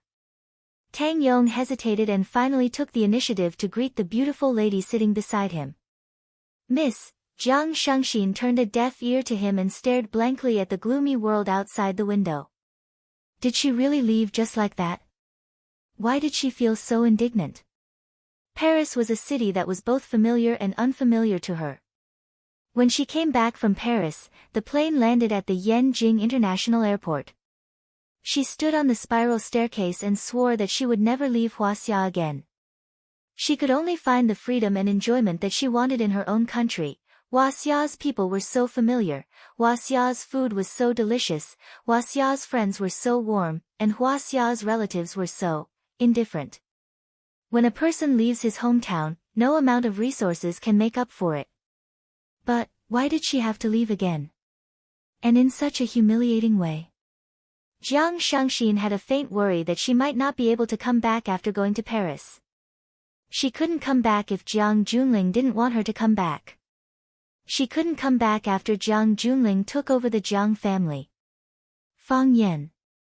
A familiar figure appeared in Jiang Shangxin's mind again. Why did she think of him at this time? Was it because of the regret in her heart and the anger and humiliation after being rejected? Goodbye, Fang Yan. Jiang Shangxin said to the empty tarmac outside. You idiot, why did you reject me? I know that you don't like me, even if it was just once. Tang Yong swallowed his saliva and started to gather the strength to speak again. Miss, Jiang Shangxin finally came back to her senses. She turned to look at the young man beside her and asked, You called me? Yes. Tang Yong nodded and looked at Jiang Shangxin. Miss, are you all right? I'm fine. Jiang Shangxin replied. But your finger is bleeding. Tang Yong pointed at Jiang Shangxin's palm and said. Jiang Shangxin lowered her head to take a look and said, I'm fine. Although Jiang Zhulu had tied a silk handkerchief around the wound on her finger, he didn't apply any ointment on it. He also didn't use any medical bandages to bandage it, so the wound hadn't healed yet. The silk handkerchief was soaked in blood, and it was currently dripping down to her feet. If it was in the past, she would have screamed for help if such a wound appeared on her body. But now, she was calm as if nothing had happened. Compared to the damage he had suffered in his heart, this little pain was nothing. This won't do, Tang Yong said. He waved his hand and shouted, Stewardess, please get the first aid kit. The stewardess immediately came over and asked, Sir, how can I help you? Tang Yong pointed at Jiang Shangxin and said, Please take the first aid kit, this lady's finger is injured. When the air stewardess saw Jiang Shangxin's finger, she hurriedly said, Miss, are you all right? Do you need us to take you to the doctor? I'm fine. Jiang Shangxin glanced at the air stewardess. Bandage it. All right. Please wait a moment. The air stewardess turned around to get the first aid kit. Jiang Shangxin wanted to untie the blood-red silk handkerchief, but it was tied too tightly by Jiang Zhulu, and it was really difficult to untie it with one hand. Tang Yong looked at Jiang Shangxin's actions and said, Let me help you. No need. Jiang Shangxin rejected him. It's okay. We have to help each other when we are out, who hasn't met with difficulties? As Tang Yong spoke, he lifted the small table in front of him and placed Jiang Shangxin's arm on it. Then, he deftly untied the bow on the silk handkerchief. The air stewardess came over with the first aid kit. Tang Yong stretched out his hand and said, Cotton ball. Medicinal wine. Sir, are you a doctor? The air stewardess opened the first aid kit and handed over the things that Tang Yong needed. My father is a doctor, and I learned a few things from him. Tang Yong smiled shyly and looked like an honest man. That's great. The air stewardess smiled and complimented him. Being a doctor is really a good profession. Thank you. Tang Yong nodded and smiled at the air stewardess. After the silk handkerchief was untied and thrown into the trash bag, Tang Yong used the cotton ball to clean up the blood stains on the wound, and the original appearance of the finger was revealed. Looking at the finger that was so badly mutilated that the bone was almost exposed, Tang Yong said in surprise, Oh my God, what exactly happened? Miss, your finger is seriously injured. If it gets inflamed, the consequences will be dire. If the bone necrosis occurs, the finger may need to be amputated. Do you know that? I know. Jiang Shangxin said. Actually, she didn't know. She didn't even know the extent of her injury. She didn't want to open the silk handkerchief to take a look. Subconsciously, she didn't want to touch the handkerchief that was wrapped around the wound.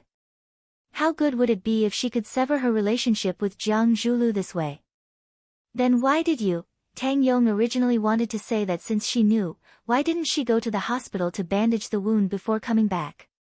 However, when he saw the woman's cold expression and hostile gaze, he swallowed the words that he was about to blurt out.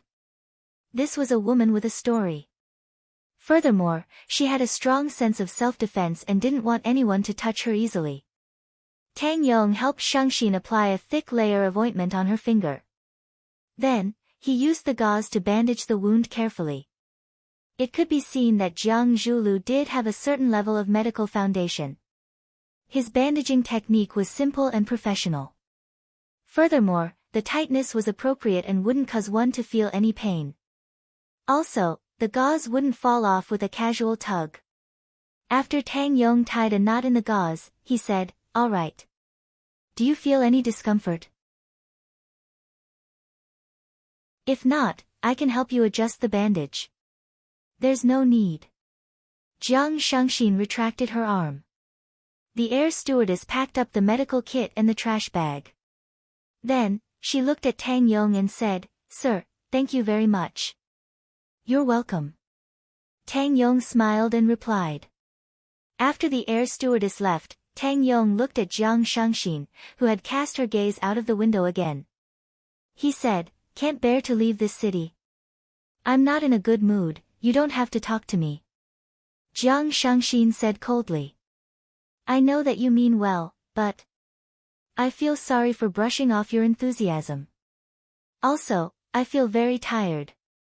Tang Yong rubbed his nose awkwardly and said, "I'm sorry, I just want to sit together with you. Furthermore, we are going to Paris together. We can talk to each other on the journey, and we can also be friends when we reach Paris." "Thank you," Jiang Shangxin said. Tang Yong knew that Jiang Shangxin wasn't willing to talk, so he took out a newspaper from the back pocket of his seat and started reading it. Lu Jiang stood at the entrance of the airport and took out his cell phone from his pocket to make a call. "Has Shangxin left?" Li Yun's voice sounded from the other end of the line. "She has left," Lu Jiang replied. "Miss is not in a good mood." There was silence on the other end of the line. After a long while, a voice sounded again, "Come back, it's been hard on you." "Jiang Zhulu is here to see Mississippi," Lu Jiang said. Although he was a spy that the Jiang family had arranged to be by Li Yun's side, Li Yun was also clear about his identity. However, he still had to fulfill his role as the chairman's chauffeur before everyone fell out with each other. "Jiang Zhulu." Li Yun's voice was obviously raised, and her tone was a little sharp. "What is he doing there?" "He said that he wanted to say goodbye to Mississippi. I wasn't in the car, so I don't know what they talked about." "You mean that he didn't see Shangxin at the airport?" "At the entrance of the expressway to the airport," Lu Jiang replied. There was silence on the other end of the line again. After a long time, a crisp cracking sound could be heard. Li Yun hung up the phone. Obviously, Jiang Zhulio's actions had infuriated Li Yun. Lu Jiang kept his cell phone. Just when he was about to walk toward the parking lot, a man hurriedly walked toward him from behind. Lu Jiang's sense of danger was extremely strong, and his first reaction was to dodge to the side of the road. Swoosh, a cold object flew to the back of his neck. When he reached out to touch it, he felt a sharp pain on his neck, as if it had been pricked by a needle. "This is Bee Snake." A hoarse and weird voice sounded beside his ear. He turned around, but did not see anyone. When he turned around again, a dark and skinny man wearing a black tracksuit and a hoodie was standing in front of him. "Its mouth is like a needle, so it can't eat meat. It only likes to drink blood." The dark and skinny man stared at Lu Jiang fiercely. "Of course, when it drinks blood, it naturally has to stab its long mouth into your flesh. If you don't get the antidote within an hour, you will bleed to death from all your orifices." "Who are you?" Lu Jiang asked fiercely. He reached into his pocket for his gun. "Before you take out your gun, you might as well look at your palm first." the dark and skinny man said. He knew what Lu Jiang wanted to do. Lu Jiang opened the palm of one of his hands, and countless fine red spots appeared on his palm. Those red spots appeared at a speed that was visible to the naked eye. Very quickly, his palm was filled with red spots, and they spread toward his arm. What is this? Lu Jiang asked anxiously. Bee snake spots. The dark and skinny man smiled and said, bee snakes are very narcissistic. They like to turn their food into the same skin color as themselves. Oh yes, they are still lying on your neck and refuse to come down. Who exactly are you? What exactly do you want? Lu Jiang roared angrily. He was really furious. Who did I offend? I went to the airport to send someone off, but I met a psychopath. The key was that this psychopath was very lethal. He felt goosebumps all over his body when he was stared at with that kind of gaze. His back was gloomy, as if he was being watched by a group of terrifying poisonous creatures. Where is Jiang Shangxin? The dark and skinny man asked aloud. Lu Jiang became calm instantly. He looked at the dark and skinny man and asked, are you Fang Yan's man? Come back and answer my question. Where is Jiang Shangxin? She has already boarded the plane. Lu Jiang said. Now that the plane has taken off, the dark and skinny man frowned and said, the plane can't take off, and she can't go to Paris.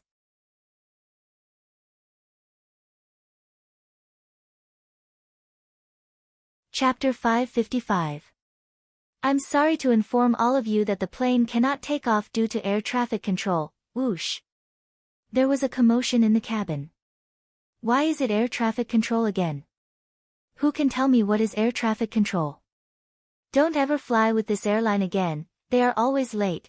Can we turn on our cell phones and play some games? Anyway, the plane cannot take off anytime soon. Tang Yong saw Jiang Shangxin turn around and look at the air stewardess who was explaining to the passengers. He smiled and said, there are more and more air traffic control nowadays. No matter what the reason is, they always use air traffic control as an excuse. Seeing that Jiang Shangxin did not respond, Tang Yong continued, you have to drink more warm water. It's good for your body. Don't catch a cold at this time. If that happens, your body's immune system will be weakened and your wound may become infected. If you don't mind, I can accompany you to the hospital when we reach Paris. I have a friend who is a doctor there, thank you. Jiang Shangxin thanked him again. It's okay. Miss, do you always keep people at arm's length? No. Jiang Shangxin replied. I pulled a man to the toilet in the bar and asked him to use me, but he rejected me. This happened last night. Tang Yong felt that there was no way to continue this topic. The man beside her stopped hitting on her and Jiang Shangxin finally got the peace that she wanted. She thought about her father's tragic death, her mother's heartlessness, her husband's viciousness, and the huge and fickle family. At this moment, Jiang Shangxin's heart was as cold as ice. She felt that she was an orphan who was being abandoned by the whole world. As Jiang Shangxin was in the first-class cabin, the service she received was different. A stewardess rushed over and said, Miss, please wait for a moment, the plane will take off soon, would you like something to drink? No need. Jiang Shangxin replied. Thank you. Jiang Shangxin asked for a blanket from the stewardess and got ready to lie down and rest. She did not sleep last night and encountered such an incident early in the morning. She felt extremely exhausted. Sir, what's the matter? Sir, you can't go in. The voice of the stewardess came from the door. I'm sorry, I'm looking for someone, please make an exception, I'll leave soon. A familiar man's voice rang out. Shangxin widened her eyes in disbelief and stared at Fang Yan, who had appeared at the cabin door with a smile on his face. Jiang Shangxin's mouth moved and she wanted to say something. However, her eyes revealed her emotions first. Large drops of tears rolled down her cheeks as if something was stuck in her throat. Jiang Shangxin had never thought that there would be a man who would still think about her and be willing to do such a thing for her when her husband and mother had abandoned her. In order to keep his departing girlfriend, a man used all kinds of methods to delay the plane and then ran to the plane to confess in front of countless passengers. Wasn't this a classic scene in idol dramas? Fang Yan walked toward Jiang Shengxin step by step. Smiling, he asked, "I'm not late." This made Shengxin's tears flow even more rapidly. Unable to speak, she could only shake her head to express her feelings. "Follow me back."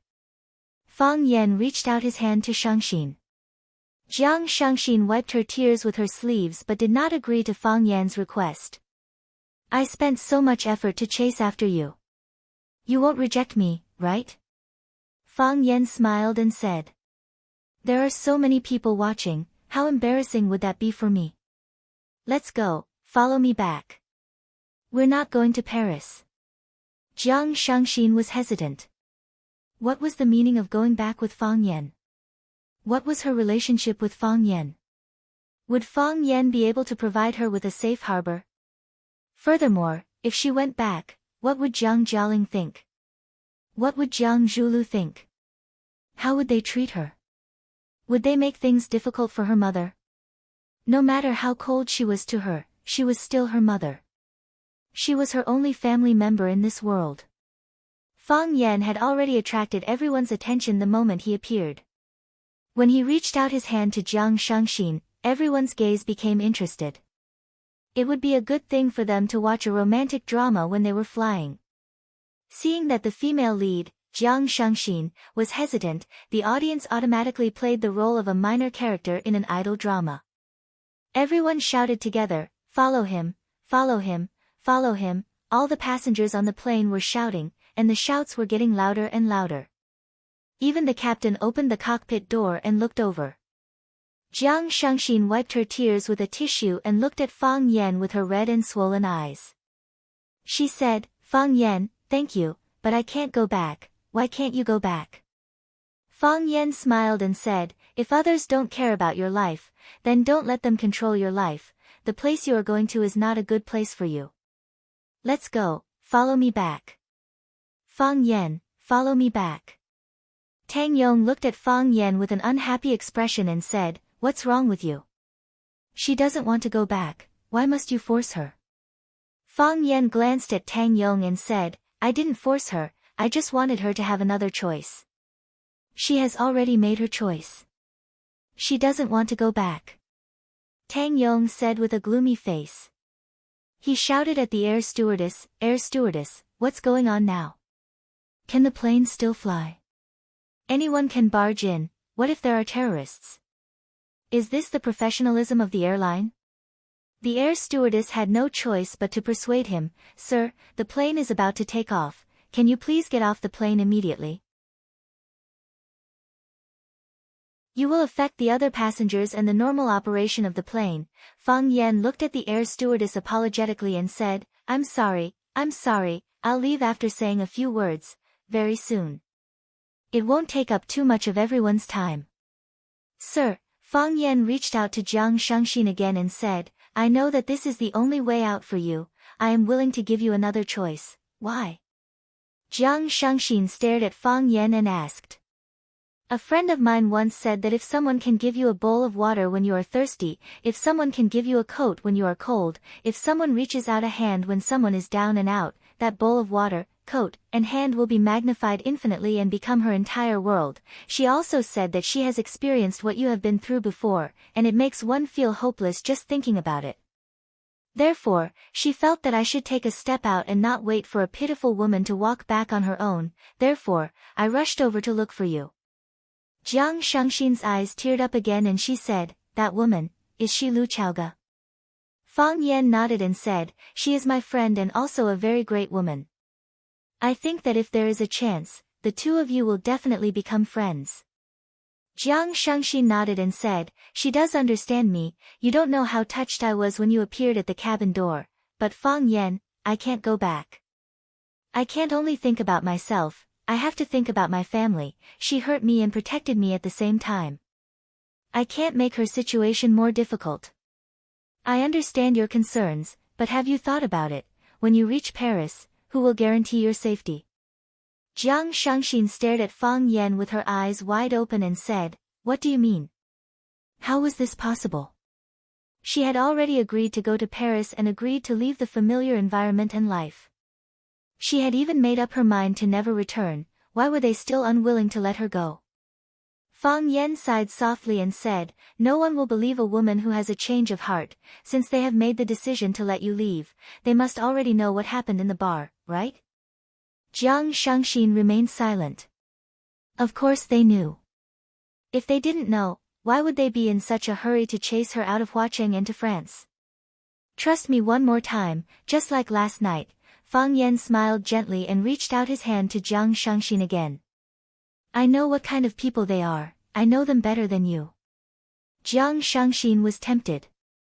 Looking at Fang Yan's eyes, she couldn't help but want to reach out her hand.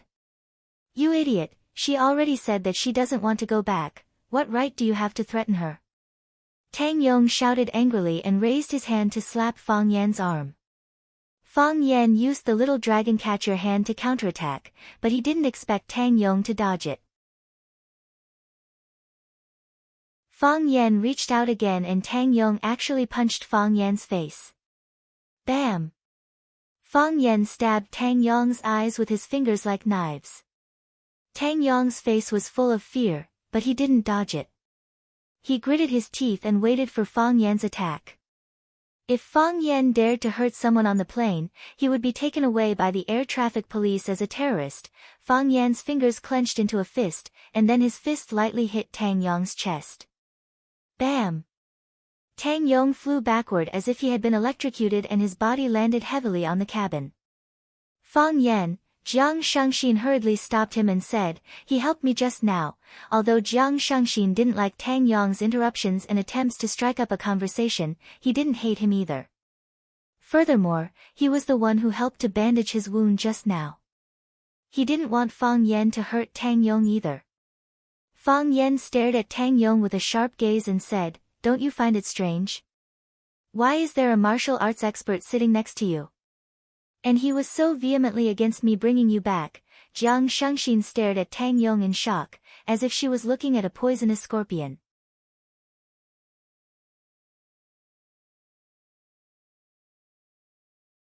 Chapter 556. Fang Yan's reminder was timely, but it was also fatal. Why did Tang Yong flirt with her again and again? Why was he not only proficient in medicine but also in martial arts?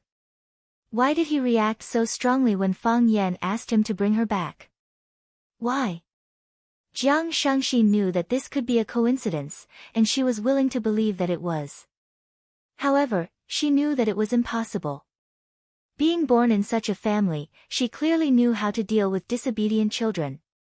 Tang Yong was another undercover agent from the Jiang family, and his mission was to send her to Paris safely, just like her mother's chauffeur, Lu Jiang. However, what would happen after they arrived in Paris? Were they really going to take action against her?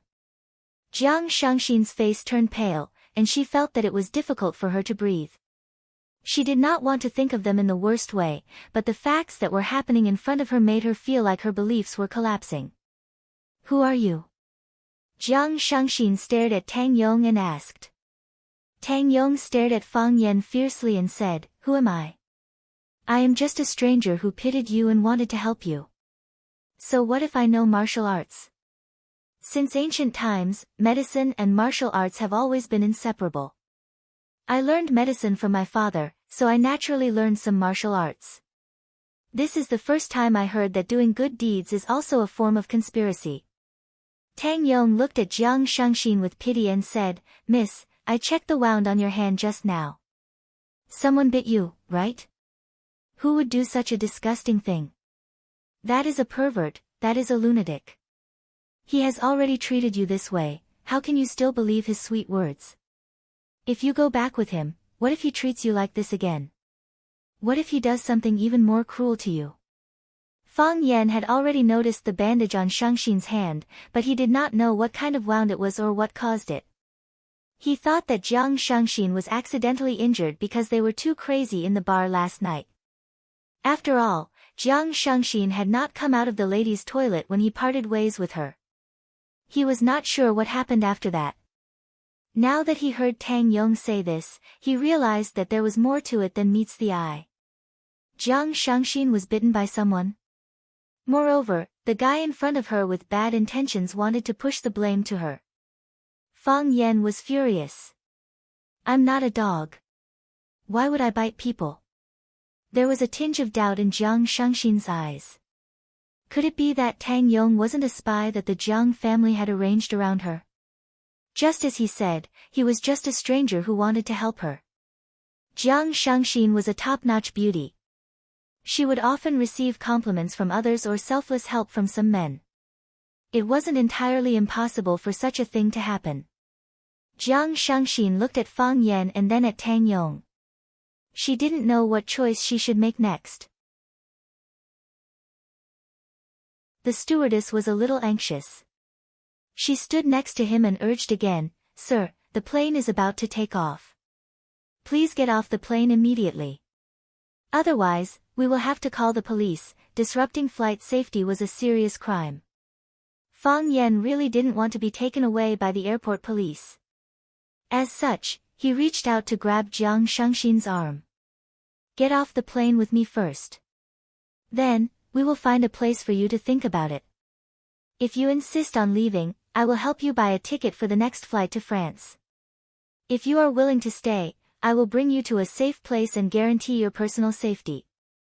When Tang Yong saw that Fang Yan wanted to pull him away, he swung his fist toward Fang Yan's face again. Huff, the punch was swift and fierce. It seemed like he had some foundation. Fang Yan took a step to the side and dodged Tang Yong's attack. Then, he reached out with lightning speed and grabbed the vital acupuncture point on Tang Yong's wrist. Tang Yong's body instantly became paralyzed, as if he had been electrocuted. If not for Fang Yan's help, he might not have been able to stand. Tang Yong struggled with all his might. However, he still couldn't escape from Fang Yan's grasp. An abnormal flush appeared on his face. Due to the pain, his facial features were deeply scrunched up. When the air stewardess saw that there was a fight, she hurriedly stopped them and said, "Sir, please stop. If not, I will call the police." Fang Yan smiled and said, "I did not fight. He wanted to hit me, but I blocked him. If you don't believe me, you can check the surveillance cameras in the cabin." Of course, no matter what the other party's motive was, Fang Yan would not tangle with a small fry like Tang Yong. He let go of Tang Yong's arm. Tang Yong's body fell to the ground as if he had contracted osteochondrosis. "Sir," a few air stewardesses ran over to help Tang Yong up. Fang Yan grabbed Jiang Shangxin's wrist and said in a tough manner, "Get off the plane with me." Then, he pulled Jiang Shangxin and walked out of the plane. Oh, the passengers on the plane cheered and applauded as if they had just witnessed the prince killing the evil dragon. The air stewardesses helped Tang Yong back to his seat and asked with concern, "Sir, are you all right?" "I'm fine." Tang Yong flung the air stewardess's hand away with a bad attitude and ran out of the cabin behind Fang Yan. After running for a few steps, his knees gave way and he fell to the ground again. What he did not know was that when Fang Yan grabbed the Jinlan acupoint on his wrist just now, he had used a small amount of force and destroyed the energy in his body. Once the energy in his body collapsed, it would be very difficult to gather energy. In the future, it would not be easy for him to even walk like a normal person, let alone practice martial arts. Perhaps Jiang Shangxin still had some doubts about Tang Yong's identity, but Fang Yan already knew the man's motive the moment he saw Tang Yong. His own kind understood a man the best. Tang Yong could not continue chasing after Fang Yan. He hurriedly took out his cell phone from his pocket and dialed a number. He said anxiously. Fang Yan snatched him away. "Idiot!" The man on the other side of the phone roared angrily. The air stewardesses came over to help Tang Yong up again. Tang Yong did not reject them and only asked them to send him off the plane. Now that his target had disappeared, there was no reason for him to go to Paris. Fang Yan dragged Jiang Shangxin's hand and rushed all the way to the resting area of the arrival hall. It was a little strenuous for Jiang Shangxin to run in her high heels. She only looked at Fang Yan after she had sat down on the sofa in the VIP room and asked, "Will there be any trouble?" "No," Fang Yan said with absolute certainty. "If you go to Paris, then there will really be trouble." Jiang Shangxin stared at Fang Yan with bright eyes and bit her lips. She remained silent for a long time. Fang Yan looked at the wound on her finger and asked, "Jiang Zhulu was here?" "How do you know it was him?" Jiang Shangxin asked. Then, she laughed bitterly and said, "That's right, who else could it be other than him?" "Jiang Zhulu is like a mad dog now, are you all right?" Fang Yan asked. "I'm fine." Jiang Shangxin shook her head and said, "Thank you to the man just now, he was the one who helped me bandage it. I know that he is the person who arranged for the Jiang family to be by my side, but I still don't want to believe it. I really don't want to think of human nature in such a dirty and despicable way." Fang Yan nodded and said, "I'll help you take a look when we get back. You don't have to say anything, calm down and think about it, stay here or go to Paris. Tell me when you have an answer." After he finished speaking, Fang Yan took out a newspaper and read it seriously. Jiang Shangxin looked at the way Fang Yan read the newspaper attentively and couldn't help but be entranced. "Why?" Jiang Shangxin asked. "Why what?" Fang Yan asked without raising his head. "Why did you save me?" "I remember that I already told you the reason on the plane," Fang Yan said. "Was it just because of sympathy? Did you misunderstand that I like you?" Fang Yan was shocked. "No, don't think too much, really. Not even a little bit. You'd better go to Paris." In the end, Jiang Shangxin decided to go back with Fang Yan. Just like what Fang Yan had said, she didn't need to let people who didn't care about their lives control her life. More importantly, her life wouldn't be guaranteed if she went to Paris. Everything was full of uncertainty when one was in a foreign country. If she was attacked on the streets or robbed, she would lose her life. If she stayed in the country, at least Fang Yan would be able to protect her. At least she still had Fang Yan to rely on. Life was like a dream, unpredictable and unpredictable. It was too ironic that an enemy of the past would become someone she could rely on in the future. When Fang Yan drove Jiang Shangxin back, a black Volkswagen SUV followed closely behind them. Fang Yan took a look at the rearview mirror and said, "They caught up with us." "They really trust me," Jiang Shangxin said with a fierce look. "Why?" Fang Yan asked. "Why do they want to kill you?" Jiang Shangxin glanced at Fang Yan and said, "Fang Yan, you are such a hypocrite, you didn't like me from the start, but you didn't reject me when I asked you to buy me a drink. I caused trouble in the bar and took the initiative to smash someone's head with a wine bottle, but you still tried your best to protect me from any harm. Didn't you want to get something to use against Jiang Junling from me? Now that the two of you are in a stalemate in Huacheng and neither of you can do anything to the other, it must be very painful, right?" Fang Yan didn't feel embarrassed that his privacy was exposed. He explained, "When I agreed to buy you a drink, I did have some thoughts about you. At that time, I was still hoping that you might be able to mend your ways. If you were a mole, it would indeed be easier for me to deal with Jiang Junling. However, after I got to know you, I gave up on this idea and treated you as a friend. I am talking to you and interacting with you as a friend. I don't want to get anything from you, not even the slightest clue.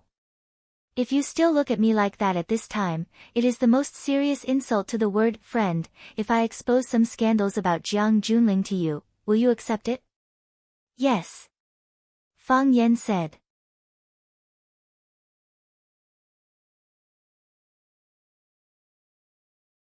Chapter 557. Accept. Of course he had to accept. Just like what Jiang Shangxin had said, the reason why Fang Yan tried so hard to please Jiang Shangxin, treated her to drinks, helped her fight, and even allowed her to touch his body, wasn't it because he wanted to get some juicy information from her?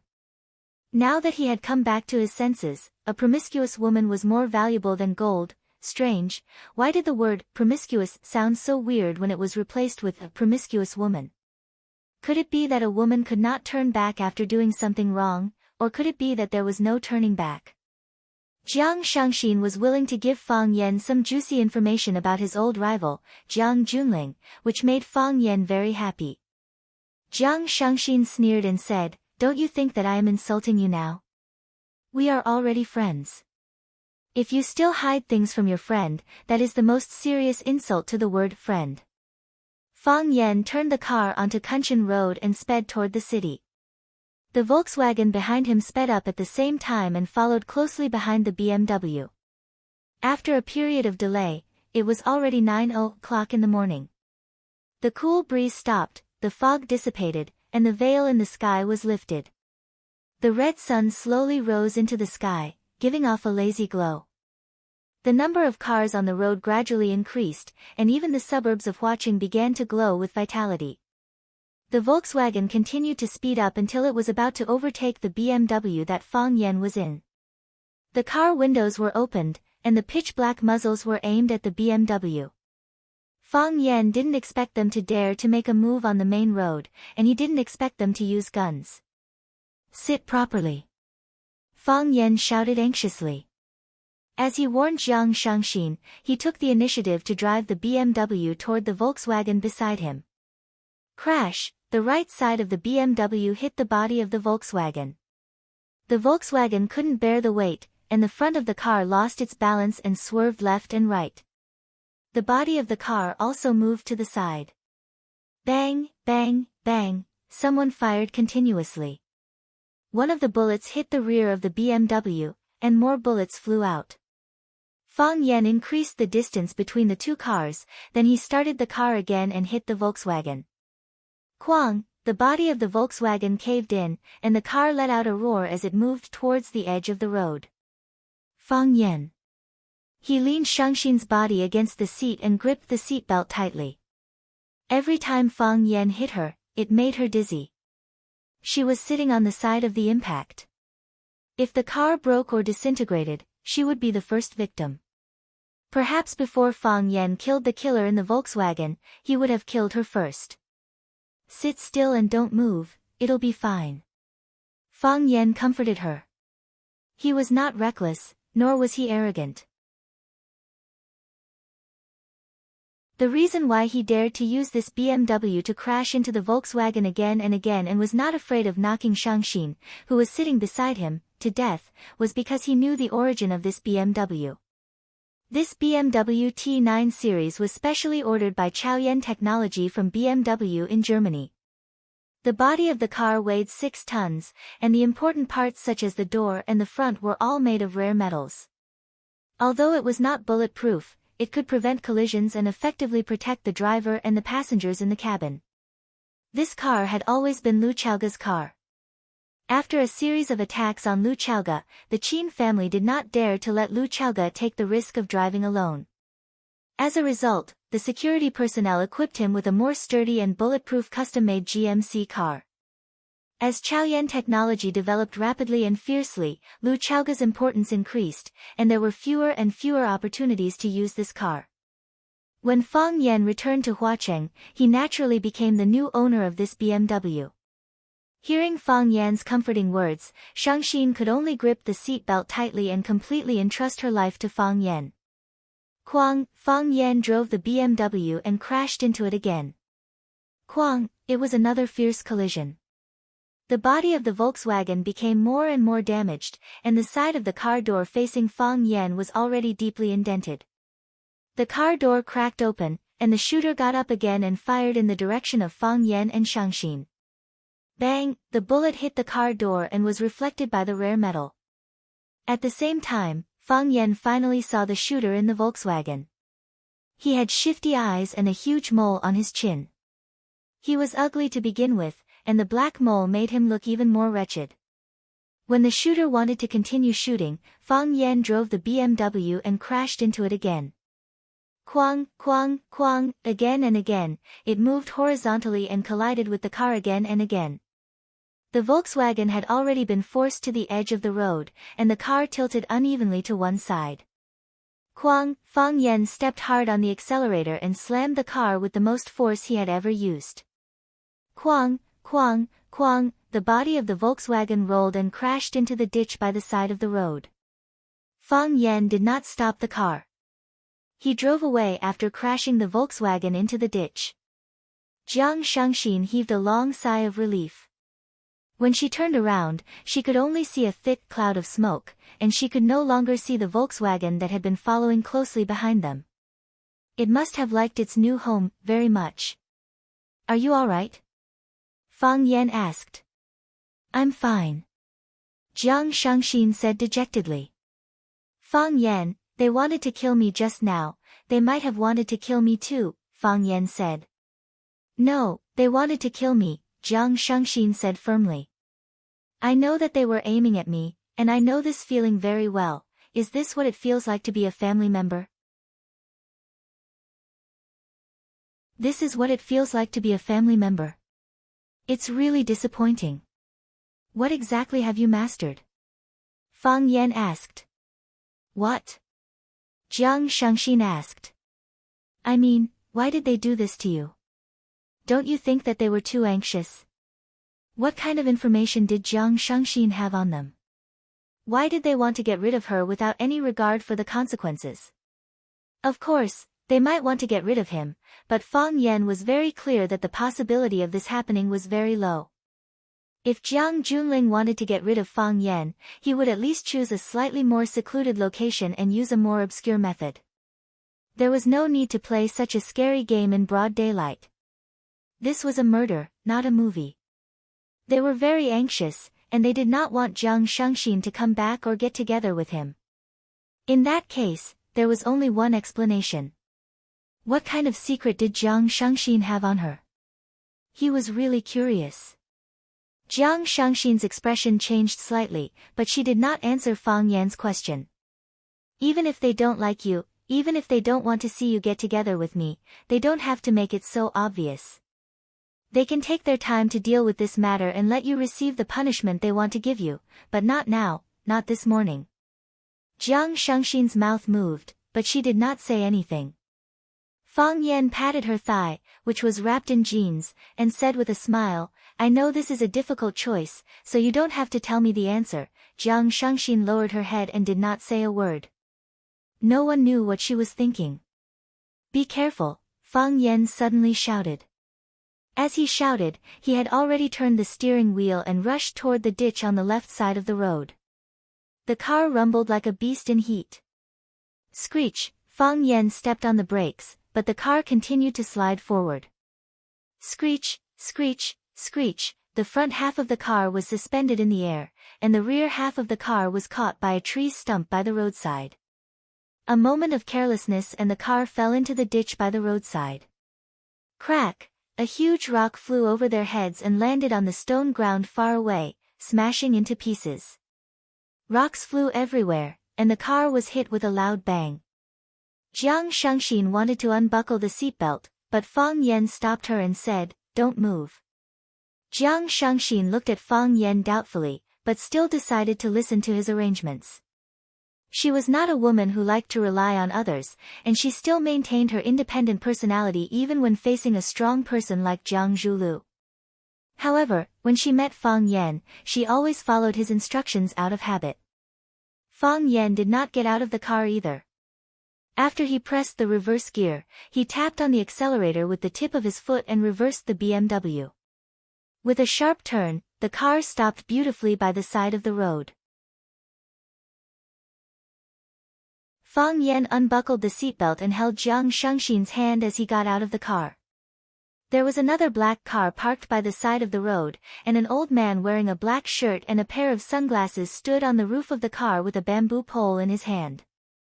He looked at Fang Yan, who was walking toward them, with a serious expression on his face. The fisherman. He was a close friend of Fang Yan's grandfather, Fang Hui, and a senior martial artist who had repeatedly given Fang Yan pointers.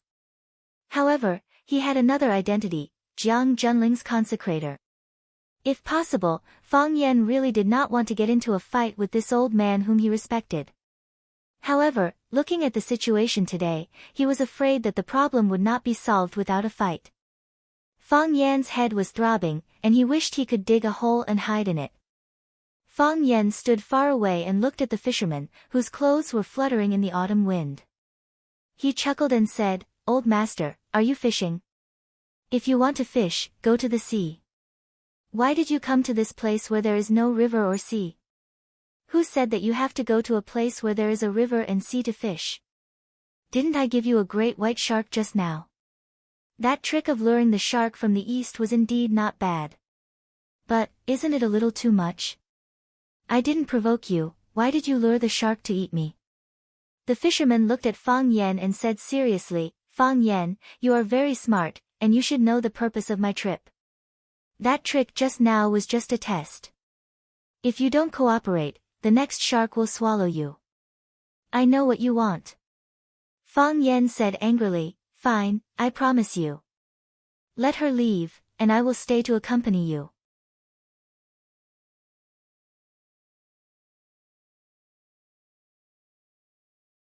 Chapter 558. The fisherman's face darkened, and he almost fell off the roof of the car due to Fang Yan's anger. "The person I want is Jiang Shangxin, and the person I want to bring back is also Jiang Shangxin. Why should I keep you here? What do you mean by, you know what I want? If you really knew what I wanted, would you still say such stupid words that made me want to beat you up?" The fisherman glared at Fang Yan and shouted, "Fang Yan, don't be unreasonable. You are the unreasonable one." Fang Yan said, "If you are not unreasonable, why did you come here early in the morning to block the road? Why did you fish up a huge rock to smash my car? Do you know that if it wasn't for my quick reflexes and good driving skills, both of our lives would have been gone just now, you would have been a murderer by now. Even if we didn't die, it would be an attempted murder. As long as I make a call, the police can arrest you and bring you back to jail. If you meet some perverts, you will have to pick up the soap for them." "Pick up the soap? What soap?" The fisherman was old and never went online, so he didn't understand the deep meaning behind the words "pick up the soap."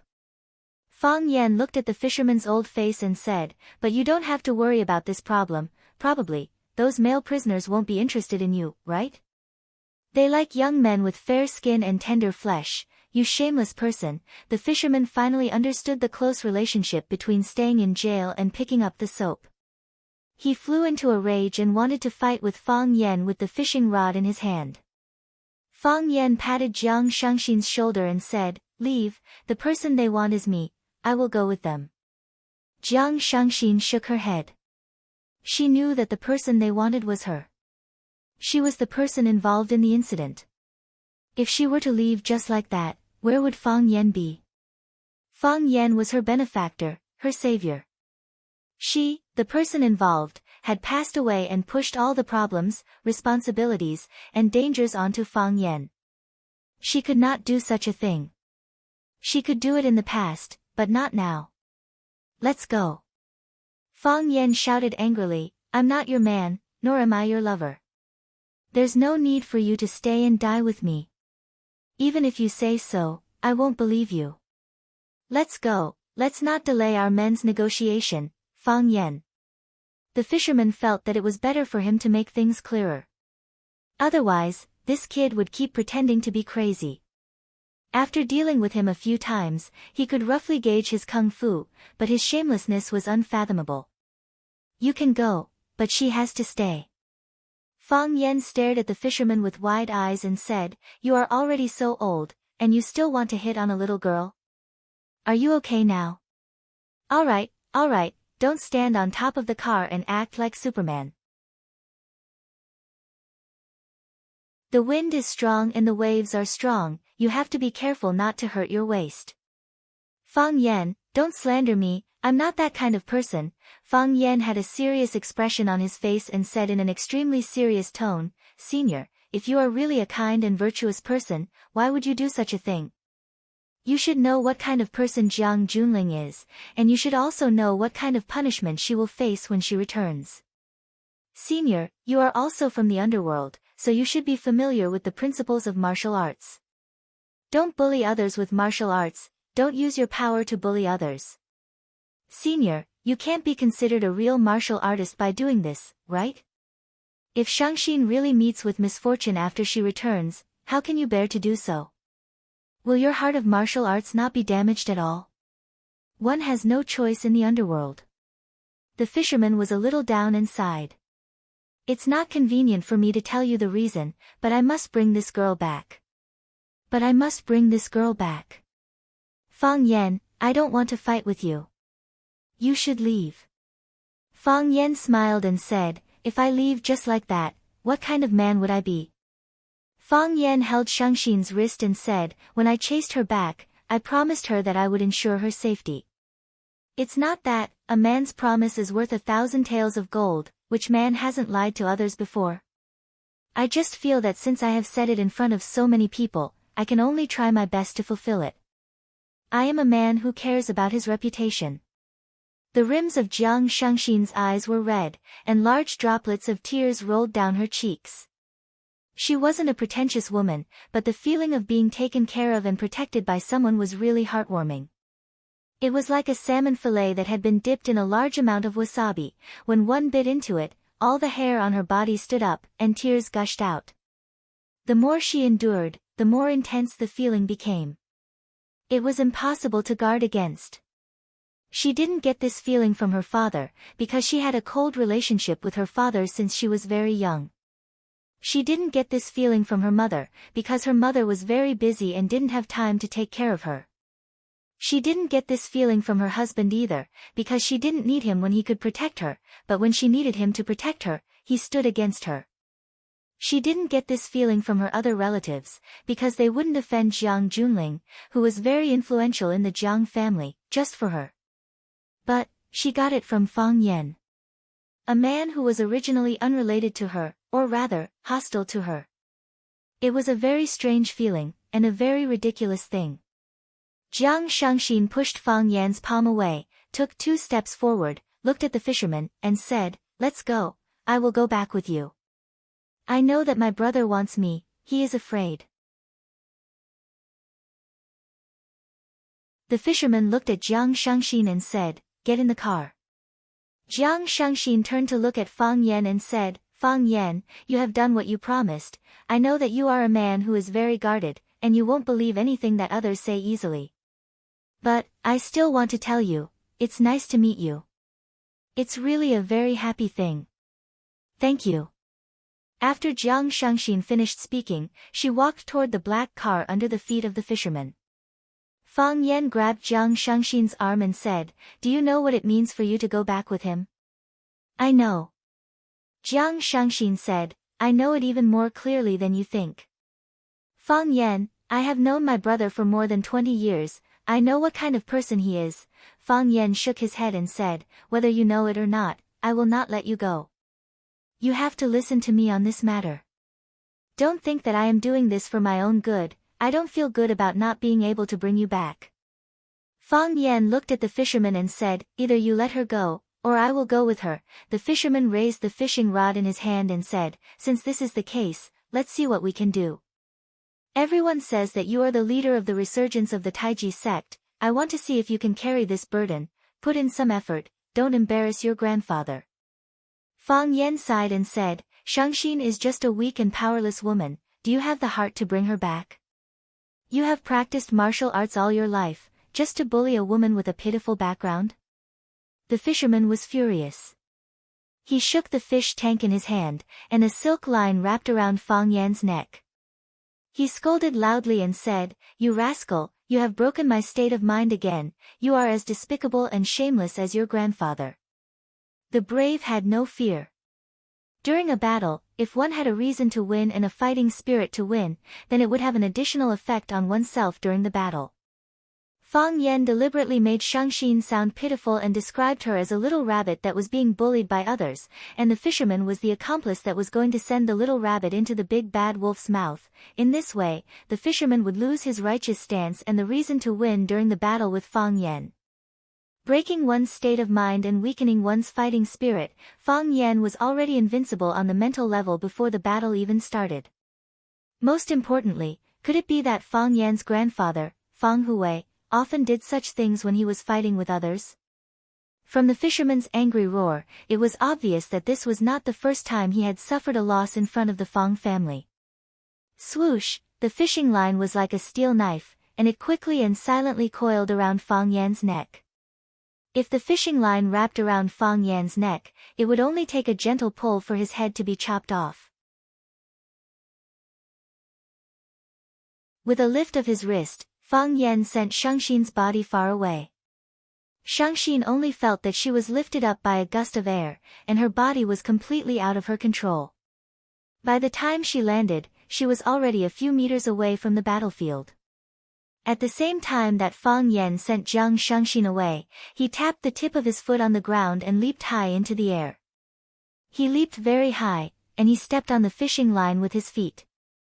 His body rose into the air and charged toward the fisherman who was standing on the roof of the car. He waved his hands and attacked the fisherman 38 times in a row. His palms were silent, but they stirred up a strong airflow. The 38 palms merged together and formed a tornado-like storm, and the eye of the storm was the fisherman who was standing on the roof of the car. Cloud-expelling palm. Fang Yan's body spun 360 degrees in the air, and he smashed down in the fisherman's direction with a powerful aura. Clang! When the airflow swept past, a huge hole appeared where the fisherman was standing. The entire roof of the car sank into the car, and the driver wanted to escape, but he was stuck between the car doors. However, the real target of the attack, the fisherman, was nowhere to be seen. Bam! When Fang Yan landed on the ground, he looked at the fisherman who was hanging upside down on the tree by the roadside. You are so young, but you can summon clouds and rain with a flip of your hand. You can create a storm in an instant and destroy everything. Not bad at all. The fisherman's expression was solemn, but there was a sense of gratification in his tone. He said, I don't have any grandchildren. Old man Fang has been arrogant all his life, but it's worth it to have a grandson like you.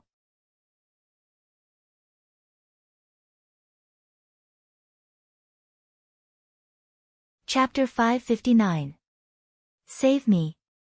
The driver stuck his head out of the car door and half of his body was stuck in the car. His body was drenched in blood and there was a pool of blood on the ground. He must have been injured somewhere.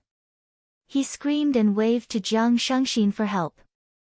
There were only 4 people present, Fang Yan, the fisherman, Jiang Shangxin, and the driver. Fang Yan was fighting with the fisherman and could not be distracted to save him. He could only place his hopes on Jiang Shangxin. Jiang Shangxin looked at Fang Yan in a daze and did not notice the driver's cry for help. This was not the first time that Jiang Shangxin saw Fang Yan in action, but she was once again conquered by his skills. Her body was lifted by a gust of air just now and when she reacted, she was already a few meters away. What was going on? What was going on when Fang Yan jumped so high and flew into the air like a bird? Furthermore, he could make a hole in the roof of the car with just one slap. Was this magic? Fang Yan slapped 38 times in a row. As his movements were too fast, Jiang Shangxin only saw one slap. In the eyes of the bystanders, the truth was that Fang Yan slapped the roof of the car and it sank into the car. Jiang Shangxin was not stupid. She knew that when Fang Yan was fighting with the fisherman, it was the best time for her to leave this place. However, Jiang Shangxin did not leave. She knew that Fang Yan was very powerful, but what if Fang Yan could not defeat the old fisherman? It was said that a woman in love had 0 IQ. This sentence was especially suitable for Jiang Shangxin. Because she was in love, she was more worried. When Fang Yan's tornado shot out, the fisherman knew that this kid's strength was shocking. That was the power of nature and it was irresistible. He could not block it or destroy it. The only way was to avoid it and choose to escape. He flicked his wrist and the fishing line in front of the fishing rod flew towards the big tree at the side. The thread wrapped around the tree trunk, and he darted out like Spider-Man who had released a flying thread. Yes, the fisherman holding the fishing rod did look like the superhero created by Hollywood, Spider-Man. The fisherman's legs were in the air and his entire body was hanging on the tree trunk by the fishing line. The tree trunk creaked and groaned, as if it would break at any moment. Fang Yan looked at the fisherman and said, I am very happy to be praised by the fisherman. Why don't we find a place to drink tea and chat instead of fighting and killing? The fisherman sneered and said, "You are too arrogant. This is just the beginning. It's not even a warm-up, and you're already thinking of running away. I'm not trying to escape. I'm just afraid that I'll hurt you." Fang Yan acted as if he was thinking for her sake. "This is just a little bit of strength, not even 1/10 of my strength, and you keep praising me. You say that a tiger has no descendants, and that heroes come from the young. I did not say that is a hero, but that is what you have shown. This is enough to make you gasp in surprise, which means that your power is far from mine. You can't beat me anyway, so there is no need for us to continue fighting, right? If I really hurt you, wouldn't my grandpa break my legs when I get back?" "You sharp-tongued brat," the fisherman shouted angrily, "there is no need for your grandpa to break your legs. I will break your legs right now." As the fisherman spoke, he flicked his wrist. Crack! The branch that was hanging on the fishing line snapped and flew towards Fang Yan with its lush leaves. Whoosh whoosh whoosh, the branches carried the sound of the wind, and leaves fell as they flew. However, the falling leaves did not scatter with the wind. Instead, they flew towards Fang Yan like leaves. The saying, "flowers and leaves can hurt people," was used to describe the experts of the Jianghu. Fang Yan's body spun on the spot. Drunken crane riding the wind made her look like a butterfly flying through the flowers. Whoosh whoosh whoosh, the leaves pierced through his head, cheeks, ribs, crotch, and other parts of his body, but they could not touch his body. In Jiang Shengxin's eyes, Fang Yan was strolling leisurely in the rain of leaves, and his posture was extremely carefree. Bang, bang, bang, bang, bang, the leaves pierced the ground or the black car, and the body of the car was cut one after another. There were also 2 leaves that pierced the thighs of the driver of the black car. The driver could only watch as the leaves flew towards him, but he could not avoid them.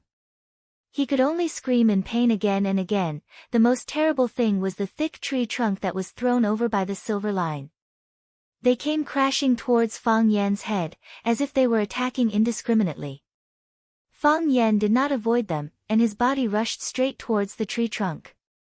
When he was about to get close, he suddenly punched out. The tree trunk was like a lit firecracker, suddenly exploding with a series of crackling sounds. Fang Yan's body continued to rush forward, and he headed towards the fisherman who was pouncing towards him. The fisherman held the fishing rod in his hand, and the fishing rod pierced towards Fang Yan's chest like a long sword. What was even more strange was that the fishing line seemed to have eyes, and it actually wrapped around Fang Yan's body from behind. There was a spear in front of him, and there was a net behind him. It was a pincer attack, and it was difficult to advance or retreat. Fang Yan did not advance, nor did he retreat. His body instantly stood still, and then he stepped on the yin and yang poles, and he spun rapidly on the spot. Whoosh, the long line passed by him, and it attacked where the fisherman was. The fishing rod in the fisherman's hand carried the faint sound of wind and thunder. It was not a long sword, but it had a murderous intent. The bamboo rod in the fisherman's hand trembled non-stop, as if it was too old to exert any strength. The spiritual snake flicked its tongue. Fang Yan's eyes, glabella, mouth, throat, chest, and abdomen were all the targets of the fisherman's attack. If he was slightly careless, he would be stabbed to death. Fang Yan's charging speed did not decrease, and his footsteps were still steady and firm. The Taiji heart spun wildly, and the Taiji domain was also fully unleashed. In Fang Yan's mind, the bamboo rod in the fisherman's hand turned into a long red snake. The snake's head shook non-stop, but the snake's tail did not move. Hit the snake where it hurts. Fang Yan slashed his palm over. Kacha! The snake's head was cut off, and the bamboo rod broke into 2. The fisherman stabbed again with the broken branch, and Fang Yan slashed again. Kacha! Stabbed again. Slashed again. Kacha! Stabbed again. Hacked again. The fisherman stabbed 7 times in a row, and Fang Yan slashed 7 times in a row. Every time he slashed, a section of the bamboo rod would break off. Very quickly, the bamboo rod was left with only a small section in the fisherman's hand. When Jiang Shangxin saw this, before the smile on her face could spread, she saw the fisherman raise the broken bamboo rod in his hand and stab it toward Fang Yan's chest. Fang Yan, Jiang Shangxin called out anxiously. Tch, the bamboo rod pierced into Fang Yan's body, and the bamboo rod in the fisherman's hand disappeared completely. Fang Yan, Jiang Shangxin was really frightened. She looked at the sharp bamboo rod that disappeared from Fang Yan's body in disbelief, and she was unwilling to believe what she had seen. Fang Yan stood up to protect her, and if Fang Yan was injured or killed because of this, then, how could she continue to live? Her eyes were wet, and big drops of tears rolled down her cheeks. Her body trembled violently, and she wanted to rush up to check on Fang Yan's condition, but she realized that her legs did not have the strength to move at all. When her father took Feng Xing away, she was not by his side, and all she saw was his swollen corpse. Therefore, she could not experience that kind of feeling. Now, Fang Yan had died in front of her, and this kind of feeling was really heart-wrenching. The fisherman's attack was successful, and he took a step back. Fang Yan stood where he was without moving. He looked at the fisherman and said, "You predicted this a long time ago." The fisherman nodded and said, "I predicted that you could block 5 of my attacks, but I did not expect you to block 7. What about the 8th attack?" "There is no 8th attack," the fisherman said. "The first spurt of energy, the second weak, and the third exhausted. I could defy logic and practice until the 5th attack, and that was already my limit. If I can't kill someone with 3 attacks, then I'm an opponent. If I can't kill someone with 5 attacks, then I'm an expert. If I can't kill someone with 7 attacks, then I'm a killer, so you chose to give up?" Fang Yan asked. "No, I only chose to let you attack," the fisherman looked at Fang Yan and said. "When I made the 8th attack, I thought you would counterattack. You have the heart of Tai Chi, you could clearly see the trajectory of my attacks. When I made my move, you only needed to make a simple dragon-catching hand to snatch my sword, then take the opportunity to stab into my chest or the 3rd rib. Unfortunately, you didn't do that." Fang Yan smiled and said, "I can't do that." "Why not?" "Because you are my grandpa's friend," Fang Yan said. "Although my grandpa always called you hanged ghost, I know that in his heart, you are his friend." The fisherman's face was sad, and he said, "What a pity. What a pity, there's nothing to feel pity about." Fang Yan comforted him. "You are alive, he is also alive, isn't that worth getting you 2 drunk?" The fisherman laughed out loud. He patted Fang Yan's shoulder hard and said, "Well said. I'm alive, and he's alive. Isn't that enough for us to get drunk?" The fisherman looked at Fang Yan and said, "Brat, I've lost shamelessly, and I've lost wholeheartedly." Fang Yan pulled out the half of the bamboo stick stuck in his chest and offered it to the fisherman with both hands, saying, "Thank you for your guidance, senior." The fisherman's 8th attack was also seen by Fang Yan, so he used the heart of Tai Chi to grasp its flow. When the sword came, Fang Yan's body shifted and used his arm to catch the half of the bamboo stick, stopping the fisherman's attack. How could there be any guidance? "You won against me with your own skills, that's all," the fisherman said. He took the half of the bamboo stick that Fang Yan gave him, then stabbed it into his chest. Cha! The sound of flesh being pierced could be heard, and fresh blood instantly stained his chest. "Senior," Fang Yan hurriedly stopped him. The fisherman waved his hand and said, "Don't worry, I won't die." The fisherman looked at Fang Yan meaningfully and said, "You were supposed to stab me, but since you weren't willing to do it, I had no choice but to do it for you." The fisherman looked at Shangxin, who was crying bitterly not far away, and said, "Let's go. Let's go. Leave with him and never come back. It's not worth it for you to come back."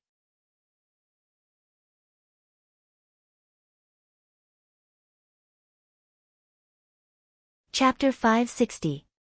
In the old residence. In the small courtyard. The grass was green, and the shadows of the trees were dense. There was the autumn breeze, the intoxicating fragrance of the flowers, and the sound of birds and insects. The autumn in the south was still humid and warm. The moist and warm weather nourished the flowers and plants, making them look especially energetic and pleasing. Jiang Junling liked osmanthus flowers, and there was an osmanthus tree planted in the courtyard where he lived. This tree had been around for some years, and its branches were thick. It was covered with scars as if it had experienced hundreds of battles, big and small. It looked like a disabled veteran. However, the flowers that bloomed from this old tree had a strong fragrance. It was even more fragrant than the osmanthus tree in Jiang Junling's osmanthus courtyard in Yanjing. Jiang Junling stood under the osmanthus tree, reached out to pluck a bouquet and sniffed it. Because of the rain that had just fallen, the stamens of the flowers were still stained with water. When Jiang Junling placed the osmanthus flower at the tip of his nose, the water droplets dripped onto his face and body. Jiang Junling took a deep breath and looked extremely satisfied. He smiled and said, "It is said that the oranges in the south are not sweet in the north, but the osmanthus is so fragrant whether it is in the south or the north." Li Yun stood next to Jiang Junling and said, "The military order is a person who has tender and protective feelings for the fairer sex, so he felt that this osmanthus is fragrant. If those uncouth men were to smell it, how would they be able to distinguish between the southern and northern osmanthus fragrance?" Jiang Junling nodded and said, "There are people who can appreciate flowers, but there must be flowers to appreciate." Jiang Junling looked at Li Yun gently and asked in a teasing voice, "Auntie, do you think we can appreciate flowers today?" Li Yun's face was pale, and she said softly, "Military order, Shangxin is still young and doesn't understand, this time she is in the wrong, I will definitely teach her a lesson. I will definitely send her abroad and never let her come back, I will personally send her there." Jiang Junling shook his head and sighed, saying, "Men are sentimental, while women are devoted and heartless. There's no turning back. A woman who has a change of heart will never turn back." Military order. Li Yun hurried forward and tugged at Jiang Junling's sleeve. With a pleading look on her face, she said, "Military order, please let Shangxin off this time. I beg you, please let Shangxin off this time. I'll agree to any of your conditions. I'm willing to be your slave and do whatever you want me to do. I'm begging you, let Shangxin off this time, all right?"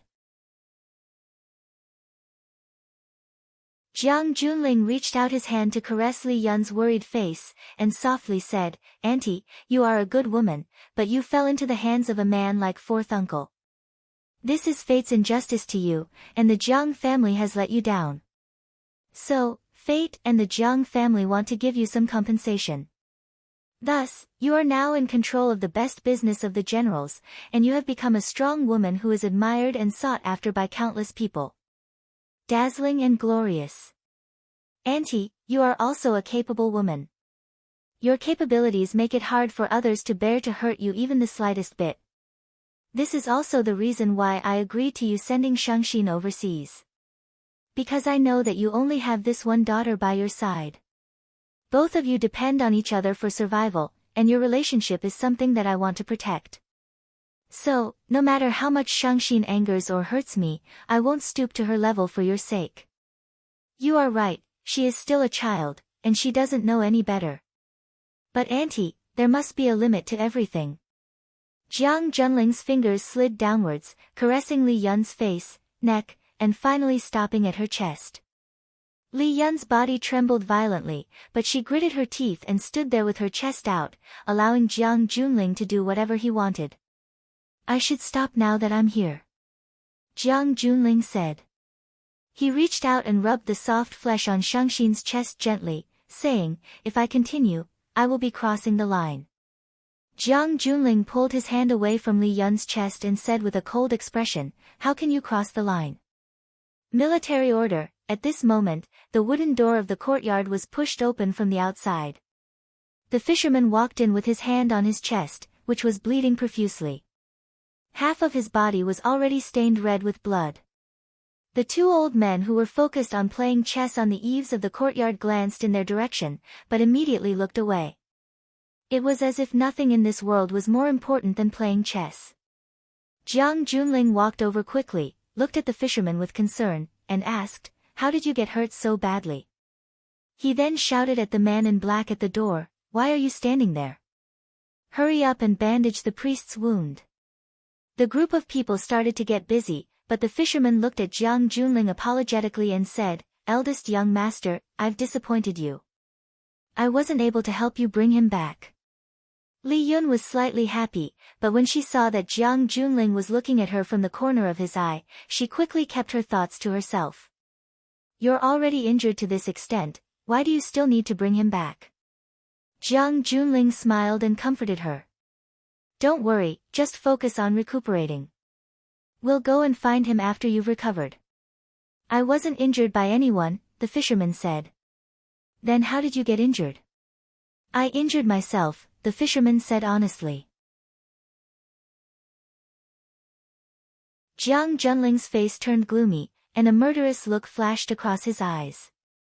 His expression twisted, and he sneered, "What does priest mean by this? You're worried that you can't explain yourself, so you resorted to this trick. Am I, Jiang Junling, so petty that I'm not trusted by priest?"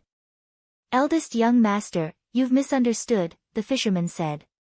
"I attacked with all my might, but he blocked 7 of my attacks. I stabbed the 8th time, but he could hurt me, but he didn't. So, I stabbed myself with a sword. I stabbed myself on his behalf." Jiang Junling's expression softened a bit, and he said, "He's also someone who knows how to buy people's hearts. He did something like this because he wanted you to remember his favor. If he didn't hurt you, then he wouldn't have hurt you, so why did you have to stab yourself? Why did you make yourself so bloody? Elder you, take care of yourself." "I'm sorry about this, eldest young master," the fisherman said.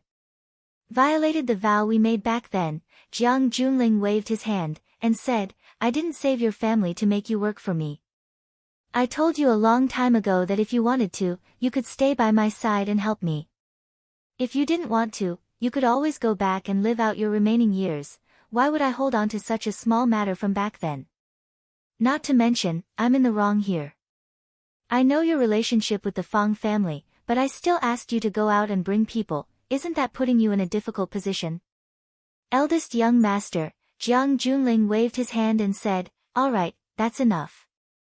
Talking hurts your spirit, go back to your room and rest. I'll get someone to send you some tonics. Rest well and put aside all other matters for now." The fisherman bowed deeply to Jiang Junling, turned around, and walked out of the courtyard. Jiang Junling stared at the fisherman's hunched back, and a cold look flickered in his eyes. Li Yun noticed the General Ling's hand. The fresh and delicate osmanthus flowers in his hand had been squeezed until juice flowed out. In the courtyard, the fragrance of the osmanthus flowers was even stronger. Jiang Junling threw the flower dregs on the ground, and Li Yun hurriedly took a towel and passed it to him.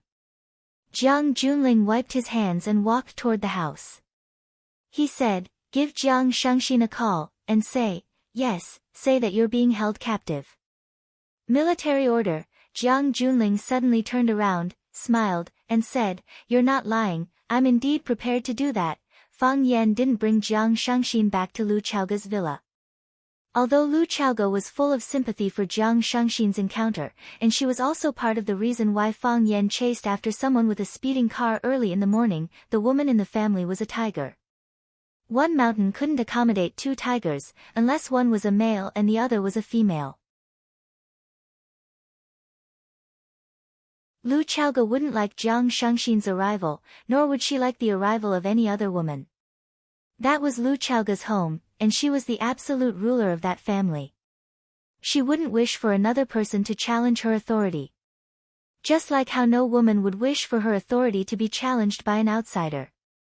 Fang Yan pondered for a while and brought Jiang Shangxin to the Underground Research Institute of Chaoyan Science and Technology.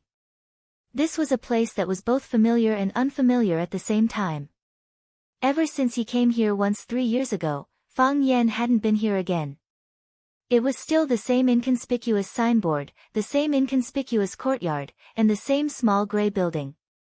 However, the small building today was no longer the small building from 3 years ago, and the Chaoyan Science and Technology today was no longer the Chaoyan Science and Technology from 3 years ago.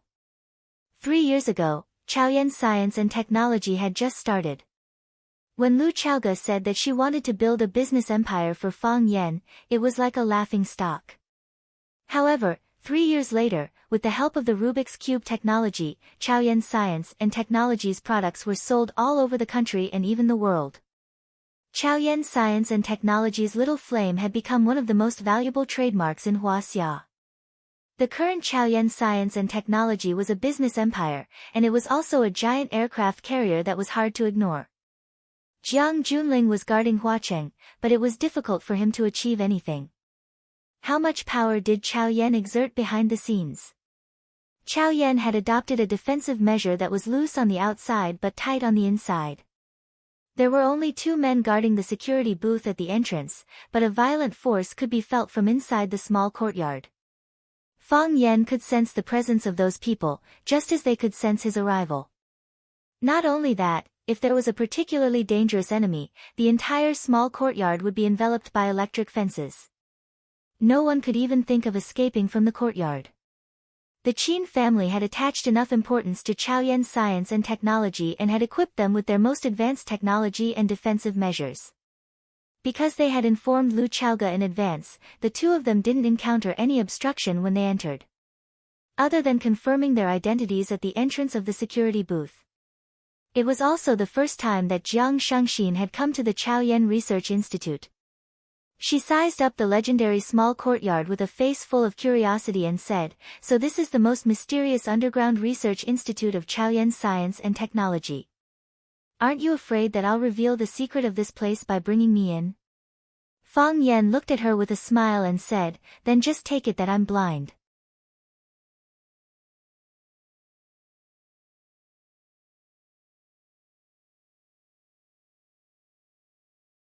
Chapter 561. Fang Yan was not at all worried that Jiang Shangxin would reveal the secrets that she had seen, because it was impossible for her to see any secrets. The Chaoyan Underground Research Institute was divided into 7 studios, and each studio had an elite team that worked closely with each other. These teams were responsible for the safety of their own products and the technical results. Not to mention an outsider like Jiang Shangxin, even the people in the research institute would not know about their research projects or the latest results as long as they were not part of the same team. All the team leaders were only responsible to one person, and that was the absolute king of Chaoyan, Lu Chaoga. Lu Chaoga reasonably distributed the sales to the Lan family, the Lu family, and the Qin family, so that they had no choice but to stand on the same side as her. She was in charge of the recruitment of personnel, the management of the research institute, and the final decision on the products. When a new product came out, it was entirely up to her to decide whether or not it should be launched or when it should be launched. Even the other major shareholder, the Qin family, could not directly interfere with such matters. Unless they specifically wanted a product, they would only communicate with Lu Chaoga. Fang Yan was the 3rd major shareholder of Chaoyan Technology, and also the most irresponsible shareholder. Other than knowing that Lu Chaoga was continuously transferring dividends to his account, he knew nothing about Chaoyan Technology. The reason why he brought Jiang Shangxin to the interior of Chaoyan Technology was because this was the safest place in Huacheng. He believed that even with Jiang Junling's capabilities, he would not be able to break into this place unless he mobilized a large number of troops. However, how could the troops cooperate with them to do such a thing? Jiang Shangxin glanced at Fang Yan shyly and pretended to grumble, "You're not blind. You know that it's hard for me to get out once I'm in here. On the other hand, if you bring me to a place like this, I won't be able to resist if you want to do anything to me. This is your territory, and I won't be able to cry out for help then." Fang Yan laughed and said, "How can you say this in reverse?" Jiang Shangxin was even more embarrassed. At that time, she pulled Fang Yan to the toilet and teased him, but she could not make him stay. Fang Yan's self-control was indeed much stronger than hers. As the 2 of them stood at the door, a short-haired woman in a white coat came out to welcome them. "Mr. Fang, hello." The short-haired woman looked at Fang Yan with a smile and took the initiative to greet Fang Yan. "You are, Xiaomeng?" Fang Yan looked at the beautiful woman in front of him in shock and said in disbelief. Xiaomeng was Lu Chaoga's secretary when she was the vice principal of Rosefinch High School. She had a good impression of Fang Yan back then. Later, when Lu Chaoge left Rosefinch to start her own business, Xiaomeng was transferred to work in the principal's office. Some time ago, Lu Chaoge was betrayed by his assistant, so he transferred his former secretary, Xiao Meng, to work by his side. Now, Meng Xiaoying had become Lu Chaoge's new assistant. "It's me. Mr. Fang, you didn't expect to meet me here, did you?" Xiaomeng looked at Fang Yan with a smile, a simple and happy look. This girl was always so carefree and happy. "I didn't expect to meet you here," Fang Yan said. "Why, don't you work at the school anymore?" "After Principal Lu left the school, I have been in contact with Principal Lu. Some time ago, I heard that Principal Lu was sick, so I wanted to go see her. Principal Lu asked me if I was happy at work, and I said it was fine. Principal Lu asked me if I wanted to transfer to work by her side, and of course I was willing, so now I am Principal Lu's secretary again," Meng Xiaoying said proudly. Fang Yan also smiled and said, "Congratulations." Congratulating me means treating me to a good meal. After I followed Principal Lu, I found out that you are also a major shareholder of Chaoyan Technology, Mr. Fang. Although it is said that one should not show one's wealth, aren't you being too careful? Do you know how much money you have now?" Fang Yan thought about it and said, "I really don't know." "You," Meng Xiaoying was furious. "How could there be such an arrogant person?" "I really don't know," Fang Yan said with a bitter smile. "I spend very little money. And I rarely check my bank accounts. So this is how the rich live," Meng Xiaoying said with a click of her tongue. "But don't worry, I will help you calculate clearly in the future. Oh yes, Principal Lu called me and asked me to bring you to the Underground Research Institute." Meng Xiaoying looked at Jiang Shangxin, who was standing beside Fang Yan, with hostility and said, "Come with me." "Thank you," Fang Yan said with a smile. Meng Xiaoying waved her hands generously and said, "What kind of relationship do we have? Why are you thanking me?" "Oh yes, Mr. Fang, when are you and Principal Lu getting married?" Fang Yan was stunned and asked, "Who said we are getting married?" Meng Xiaoying gritted her teeth and stared at Fang Yan and said, "You heartless fellow, the last time I went to visit Principal Lu, he said that you were living together. You actually never thought of getting married? What do you think Principal Lu is? You don't want to take responsibility after taking what you have, right? Let me tell you, I hate such irresponsible men the most. They are worse than beasts, they are the scum of the scum." Wait, Fang Yan hurriedly stopped her. "Do you know what my relationship with Principal Lu is?" "Of course I know. Aren't you already living together?" "You misunderstood. You call this a misunderstanding?" "You men really know how to pass the buck. I just don't understand, why would such a smart and beautiful woman like Principal Lu fall for you? If she wanted to find a partner, wouldn't all the men in the world come to her for her to choose?" "Meng Xiaoying, don't call my name, from today onwards, I don't know you anymore. Principal Lu and I don't have the kind of relationship you think, we are just pure, but very close friends. She is a very, very important woman to me, but she is not my woman. We didn't what? We didn't do anything." Fang Yan touched his nose and said. Jiang Shangxin stared at Fang Yan in bewilderment and said, "Fang Yan, don't tell me you are still a virgin? What do you know?" Fang Yan swept a glance at him and said, "I just want to give my first time to my future wife. I am not a casual man." "Then leave it to Principal Lu." Meng Xiaoying's expression softened a little. "Principal Lu is the most suitable woman for you. As for the others, Although Meng Xiaoying did not say it too clearly, Jiang Shangxin knew that the meant that the other women were not worthy. She was not worthy either. Fang Yan and Jiang Shangxin looked at each other. They did not want to lower themselves to the level of this immature girl. Under Meng Xiaoying's lead, they took the elevator down to the Underground Research Institute. The elevator was newly installed and required fingerprint and voice verification before it could be used normally. If someone with bad intentions wanted to use the elevator, even if they barged in and were discovered by the security personnel, they could immediately spray the knockout powder to cause the person to faint or even die. The Underground Research Institute had also been renovated once again. Some old things were removed and replaced with a large amount of titanium metal. The entire Underground Research Institute had become a gorgeous silver-white empire. Countless people dressed in white were walking back and forth in the transparent glass room. Everyone's expression was so infatuated and focused. "This is the work area," Meng Xiaoying said.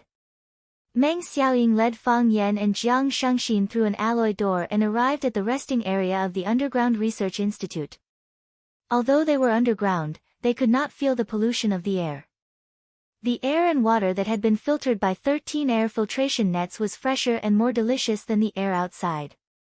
There was plenty of light and a large number of green plants planted in the basement. Some people were drinking coffee and chatting in the resting area, while others were exercising and jogging. Everything was the same as the life on the surface. If you did not see it with your own eyes, you would not be able to believe that you were in the underground world at this moment. Meng Xiaoying walked to the front of a white door and entered a password into the password box at the door. The electronic door slowly opened to both sides. "You need to enter the password for the first time," Meng Xiaoying said. She looked at Jiang Shangxin unhappily and said, "Place your hand on the identification area." "Identification area?" Jiang Shangxin asked doubtfully. "Why are you so stupid? It's where I entered the password just now. Isn't there a tablet below? Place your palm on it, and the computer system will automatically record your fingerprint. In the future, you don't need to enter the password when you go in and out, just place your palm on it and press it." Jiang Shangxin knew that this little lass was full of animosity towards her and did not want to talk much with her.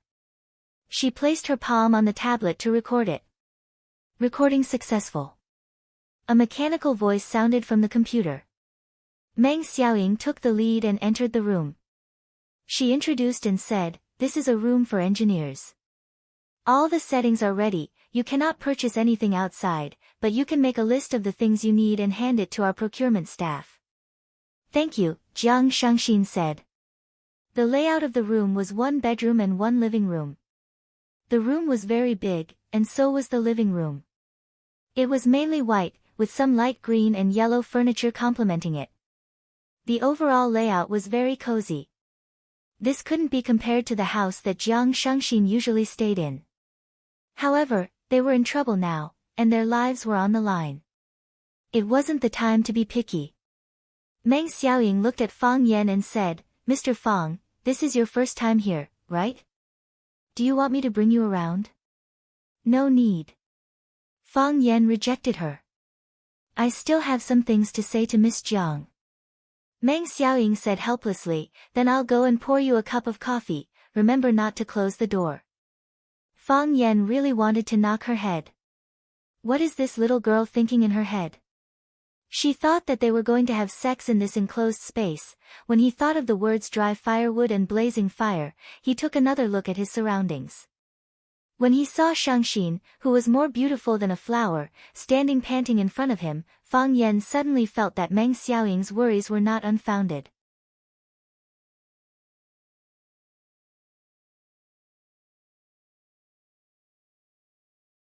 Chapter 562. Meng Xiaoying went out and came back very quickly. She placed 2 cups of coffee in front of Fang Yan and Jiang Shangxin, looked at Fang Yan and asked, "Mr. Fang, do you guys want fruits? I'll bring you a fruit platter." Fang Yan grabbed her shirt and said, "I really don't need it. Just eat some. Eating fruits is good for one's skin. Although your skin is pretty good, your friend's skin is not good." Meng Xiaoying pointed at Jiang Shangxin and said. Jiang Shangxin had cried a few times today, and the makeup on her face was already ruined. Her hair and face were covered in dust, so her skin looked terrible. She doesn't need it either. Fang Yan pushed Meng Xiaoying out and said, "We'll look for you when we need you. Go and do your own things first, Mr. Fang, don't close the door, I'll come and look for you later." Clang! Fang Yan closed the door from the inside. Jiang Shangxin giggled and said, "If you close the door, won't she be very anxious outside?" "She's still a child," Fang Yan said. "She's afraid that there's something going on between us, right?" Such a young child knows how to be loyal to her mistress. It seems that Lu Chaoge is indeed a very charming woman. It can be seen from the way the people around her treat her. Fang Yan thought about it and said, "She is a woman that I like and respect very much." "It's not a good thing for a man to respect a woman," Jiang Shangxin said. "If you love her, do her. This is how a man should treat his woman." Fang Yan looked at Jiang Shangxin and said, "If you don't want to say anything, I'll go back first." "Didn't you say that this is a difficult choice for me?" "You won't force me to make a decision." "I did say that," Fang Yan said. "But I'm worried that you won't be able to resist saying something. What happened today was too unforgettable. If your heart isn't strong enough, you might have nightmares at night." Fang Yan. Jiang Shangxin looked worried. Fang Yan patted her shoulder and said with a smile, "It doesn't matter. You should have a good rest first. I'll have someone send you some food." When Fang Yan got up and was about to leave, Shangxin grabbed onto his arm and asked, "Fang Yan, what about my mom?" "What do you mean?" "Jiang Junling knew that I was with you, but he was still willing to let me go to Paris. That was because he didn't want to pressure my mother too much. My mother controls some of the important businesses of the generals, and they don't wish for a small person like me to cause a huge upheaval in the family's businesses." "I understand." Fang Yan nodded. "You're afraid that because you didn't go to Paris, they'll do something to your mother." "I don't think so. No matter how much they dislike you, it's impossible for them to deal with your mother because of you. Isn't that not worth it? What if I have evidence of their crimes?" Jiang Shangxin asked with a trembling voice. At this moment, the cell phone in Jiang Shangxin's pocket rang. Jiang Shangxin took out her cell phone and said happily, "My mom is calling." She picked up the call and heard her mother, Li Yun's voice. "Shangxin, are you all right?"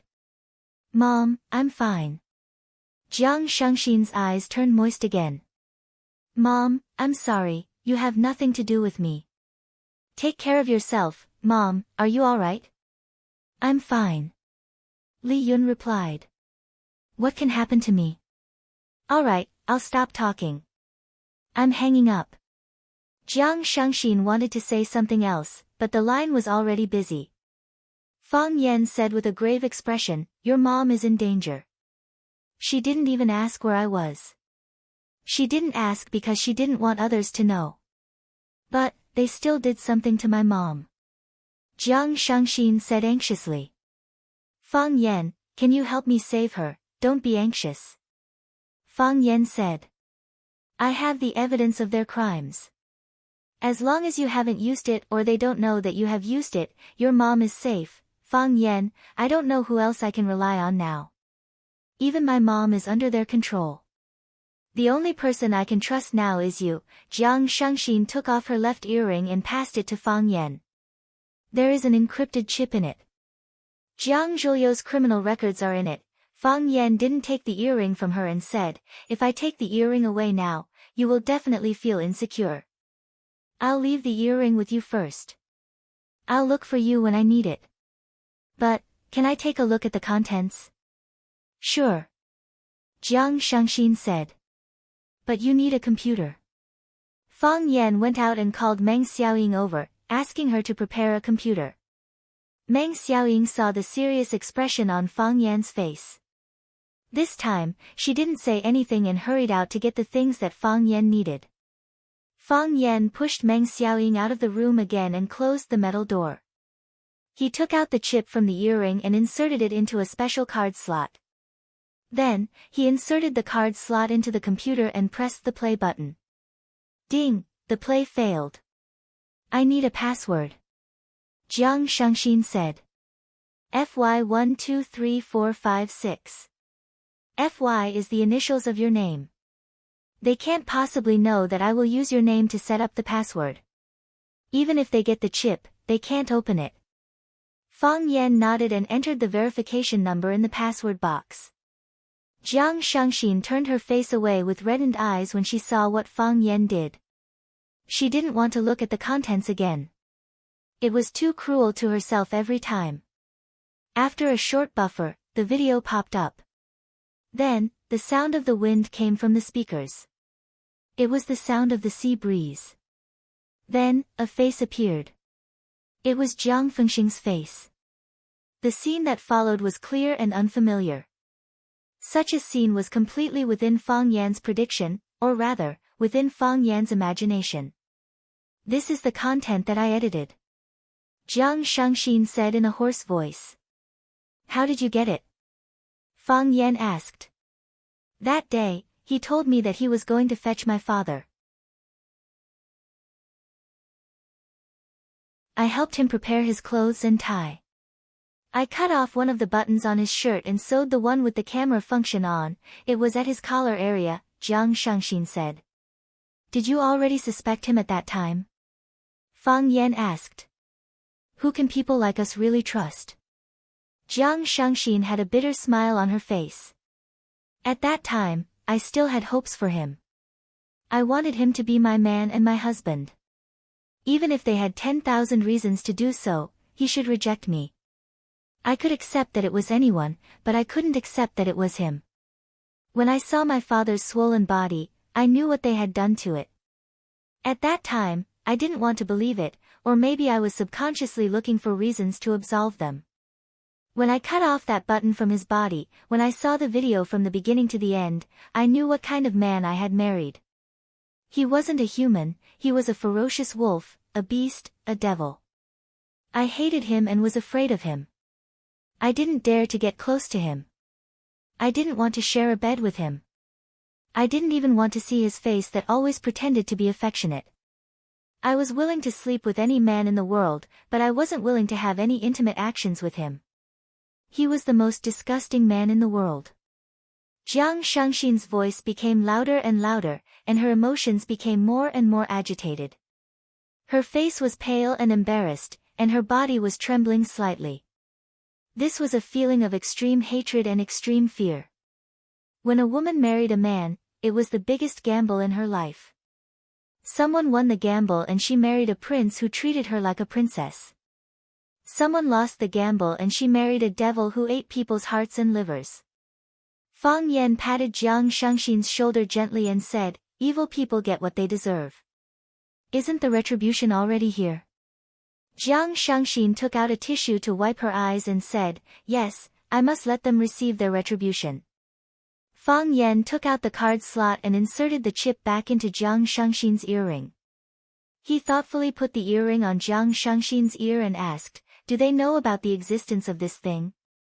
They don't know about the existence of this video, but they are already suspicious of me. They suspect that I have something that is not beneficial to them. Everyone told me to be patient, to pretend that nothing had happened.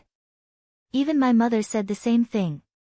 Since he is no longer around, why say these things and make everyone unhappy? But, I just can't do it. I can't face my father's death. I can't face this video. I have nightmares every night. In the dreams, my father's face is swollen from soaking in seawater. It is black and purple, and his eyes are about to fall out. I can't pretend that nothing happened. My performance was too obvious, and they were too smart. It is impossible that they didn't think of it. Fang Yan nodded and said, have a good rest here. Leave the rest to me. Jiang Shangxin nodded and looked at Fang Yan with her big, watery eyes. She said, okay. I believe you. Fang Yan smiled and carried his laptop, preparing to leave. Fang Yan. Jiang Shangxin suddenly rushed up and hugged Fang Yan's body tightly from behind. She hugged him tightly with all her strength. To this princess who used to be high and mighty, Fang Yan was her everything now. Don't be like this. Fang Yan felt his mouth go dry. Virgins are capable of anything.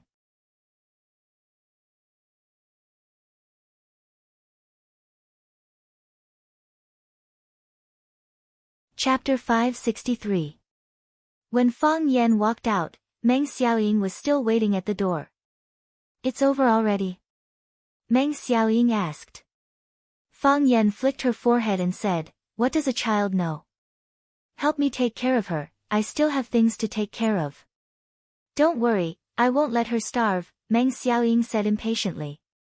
She didn't like to worry about Shangxin, and this attitude wouldn't change in a short time. "Mr. Fang, when will you treat me to a meal?" Fang Yan thought for a moment, then turned to look at Meng Xiaoying and said, "Eating is a small matter, any time is fine. Xiao Meng, you have to assist Principal Lu in his work, don't worry. I used to be Principal Lu's secretary, I know Principal Lu's personality and preferences, and also know what to do every day," Meng Xiaoying said. "You also have to pay attention to your own safety," Fang Yan said. The reason why Lu Chaoga's previous assistant betrayed her was because someone kidnapped her family. Even if Lu Chaoga would be on guard in the future, who could guarantee that something like this wouldn't happen again? Fang Yan was concerned about Lu Chaoga's safety, and also about Meng Xiaoying's safety. He didn't want anything to happen to the people around him. Safety? Meng Xiaoying looked at Fang Yan with a face full of confusion and said, "At that time, when Principal Lu asked me if I was willing to work by her side, she also told me to pay attention to my safety, and said that I might encounter some dangerous things. Teacher Fang, what kind of danger would you encounter?" "That is, someone might do something bad to Principal Lu," Fang Yan said. "Is it kidnapping?" Meng Xiaoying said with a look of understanding, "I know. Back then, Hua Xia, the son of the richest man in Li, was kidnapped. Later, a lot of ransom was given." "Let's just say so," Fang Yan said. He took out a pocket-sized white porcelain bottle and handed it to Meng Xiaoying, saying, "Keep this well, if you encounter danger, eat it." "Thank you, Mr. Fang." "What is this?" Fang Yan waved his hand and said, "Take it. I hope I won't need to use it." "All right." Meng Xiaoying put away the bottle and said, "Mr. Fang, I'll walk you out." "Thank you," Fang Yan said. When Fang Yan returned home, Lu Chaoga was sitting in front of the French windows in the living room, working. Seeing that Fang Yan had returned, Lu Chaoga asked softly, "Has everything been arranged?" "It's arranged." Fang Yan nodded. He poured himself a glass of lemonade and walked behind Lu Chaoga. He watched as she skillfully manipulated various forms on the computer. "Shouldn't these things be handled by the secretary? When the secretariat is done, send it to me." "I need to approve it again," Lu Chaoga said. "It's a habit I've developed in school. I'm always worried that I'll make a mistake in the accounts." "Did you get anything today?" "Yes, I did." Fang Yan smiled and said, "No wonder the Jiang family has always been so wary of Jiang Shangxin and wanted to send her out. It turns out that she has important evidence of their crimes in her hands." "You are right. If I had waited for her to look for me on her own, she might have already fallen into the hands of those people. If I let her go to France, she might not even be able to keep her life. Based on the way those people do things, it's impossible for them to allow a bomb like Jiang Shangxin to live a carefree life in a foreign country. What they want to do is to eliminate the root of the problem and get rid of all their worries in one go." "What evidence?" "Evidence that her father-in-law killed her father." Lu Chaoga stopped what she was doing and remained silent for a long time. Then, she turned to look at Fang Yan and said, "Luckily, I met you." If Lu Chaoga hadn't met Fang Yan, would she have had the courage to resist the glorious Jiang family? If Lu Chaoga hadn't met Fang Yan, would she have had the ability to reject and resist the marriage with Jiang Zhulu? If Fang Yan hadn't met Lu Chaoga, would she have been Jiang Shangxin now? Because of Fang Yan, because Lu Chaoga and Jiang Zhulu had completely broken up, the Jiang family facilitated the marriage between the two families in order to curry favor with the Jiang family. In other words, what Jiang Shangxin was going through now might be what Lu Chaoga was supposed to be going through. Even though they had taken too much away from her. Fang Yan patted Lu Chaoga's shoulder and said, "I should be the one saying this. Luckily, I met you. If not, my life would be very different from how it is now." You have done too much for me, so don't say thank you in the future. Because I have never said thank you to you. I know. That's why I have never said thank you. Lu Chaoga nodded. Do you need me to do anything? Fang Yan nodded and said, it's more suitable for you to do this. I will go upstairs to take a shower first. We can discuss this later. Okay. Lu Chaoga nodded. Fang Yan returned to his room, took a shower, and changed into the casual clothes he usually wore for practicing martial arts. He walked to the balcony and was about to make a pot of tea to rest when he saw a familiar face at the entrance of the courtyard. Ho Zhendong, the martial arts fanatic. Fang Yan panicked and ran downstairs hurriedly. Fang Yan ran to the entrance of the courtyard in his cotton slippers. He looked at the smiling martial arts addict and asked, how did you find your way here? I want to find someone. That person can forget about running away. The martial arts addict smiled. Other than the elusive black dragon, who else can I not find? Didn't I find your senior brother, Green Dragon Mo Qingdi? Didn't he have to fight with me in the end? Why don't you find the divine dragon? Force him to fight with you. I can't beat him. The martial arts addict said, I don't have the confidence to beat him now. Fang Yan sneered and said, so you always pick on the weak. You only fight with people that you think you can beat and stay away from those that you can't beat. Is this how you get your success rate? No, I only fight with people that I want to fight. When I feel that I'm on par with the divine dragon, I challenge him. I enjoy the process of fighting, not the process of being beaten. Fang Yan didn't know whether to laugh or cry, saying, who wants to enjoy the process of being beaten? If you're not willing, then others are. And I'm willing. I might win, but you might not lose. The martial arts addict looked at Fang Yan seriously and said, kid, you make me feel danger. Qi Ning, Fang Yingying, and the others who were hiding in the courtyard saw Fang Yan go downstairs and run to the door to talk to a strange-looking man. They immediately surrounded him from several directions. The martial arts addict laughed and said, these are some good fighters. 2 of them are quite good, just enough for me to warm up. Fang Yan waved his hand and said to Qi Ning, Fang Yingying, and the others, disperse. He's my friend. I don't have friends. The martial arts addict said. If the 2 of us become friends, I won't be able to beat you to death. Fang Yan was speechless. He wanted to beat this old bastard to death on the spot. Qi Ning waved his hand, and the group of brothers beside him automatically dispersed to the sides and returned to their posts. However, he and Fang Yingying were worried about Fang Yan's safety, so they still stood at the side and didn't go too far. Senior Ho, why did you come all the way here? Fang Yan asked helplessly. Nothing much, I just came to give you a reminder. What reminder? Fang Yan asked even though he already knew the answer.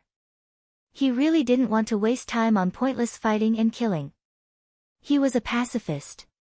Tonight at 8 o'clock, we'll meet at the top of One Sword Peak, the place where you fought with the Thousand Leaves Army. You haven't forgotten, right? Didn't I refuse? Fang Yan said. But I didn't accept your refusal. But I also didn't accept your challenge. See, you're being stubborn again, aren't you? Senior Ho, just let me go. You can find someone else, anyone else. If you can't find them, I'll think of a way to help you find them. No, it'll be you. You've already successfully aroused my desire for you. Fang Yan didn't have any desire for the martial fanatic. Not everyone is worth my time. I'm not feeling well today. You're in a very good state of mind, it's impossible for you to not feel well. Besides, if you can't even endure a little bit of difficulty, how can you be considered an elite of the martial world? The martial fanatic saw Fang Yingying standing at the door and said, that fatso is quite cute. As he spoke, he suddenly raised his foot and stomped it on the ground. Crack, a crack appeared on the ground. That crack was wrapped in an incomparably violent strength qi and attacked Fang Yingxiong. Fang Yan stomped on the ground and created another crack to block it. Boom! Two white forces collided in front of Fang Yingying, then exploded with an ear-piercing sound. At the point of contact, cement and gravel flew everywhere, forming a small crater. That was the result of two completely different forces attacking each other.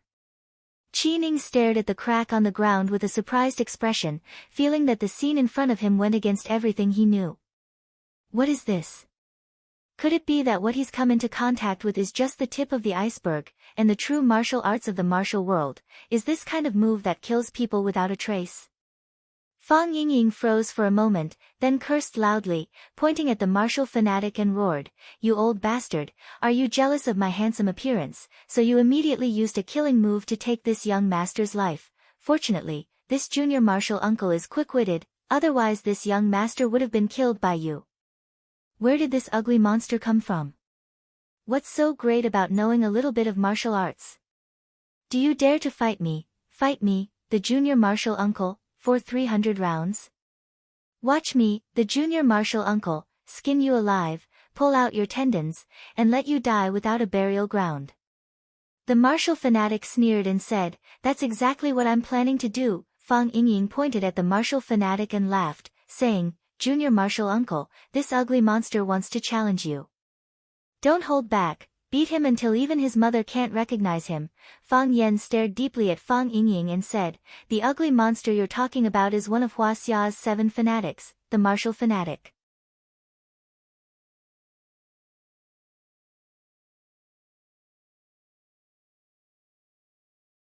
Chapter 564. Hua Xia's 7 addicts. Fang Yingying stared at Hou Zhendong, the martial addict, and shook his head. "They don't look alike." "What do you think he should look like?" Fang Yan snappily asked. "What era is it now? Does this guy still judge a book by its cover? Does he have to look like me to become a martial arts master? Does he have to look like Bai Xiu to become a rising star in Neijiang? This doesn't make sense. A strange person with a strange appearance. What kind of strange person is he?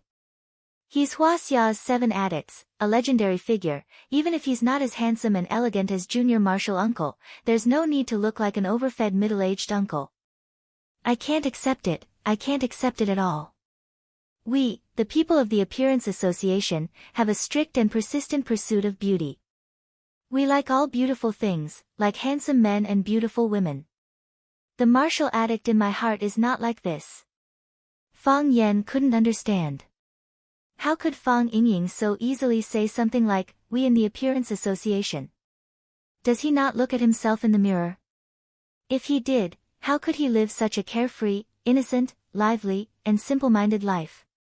9 feet tall, jade face, long robe. Holding a red tasseled spear made of dragon scale stone, or a startling rainbow sword made by Master Wu Yazi. His long hair draped over his shoulders, his long robe flapping noisily in the wind. Just by standing there, he exudes a supreme majesty that can drive away wolves and tigers. This is the martial arts fanatic of the 7 fanatics of China.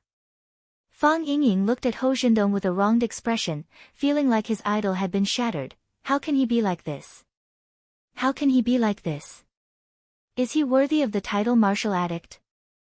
Fang Yan was a little regretful for saving him just now. It would have been great if Hou Zhendong's cracking technique directly killed him. The martial addict laughed and pointed at Fang Yingying. "This boy is simple and cute, who is he to you?" "My martial nephew," Fang Yan said.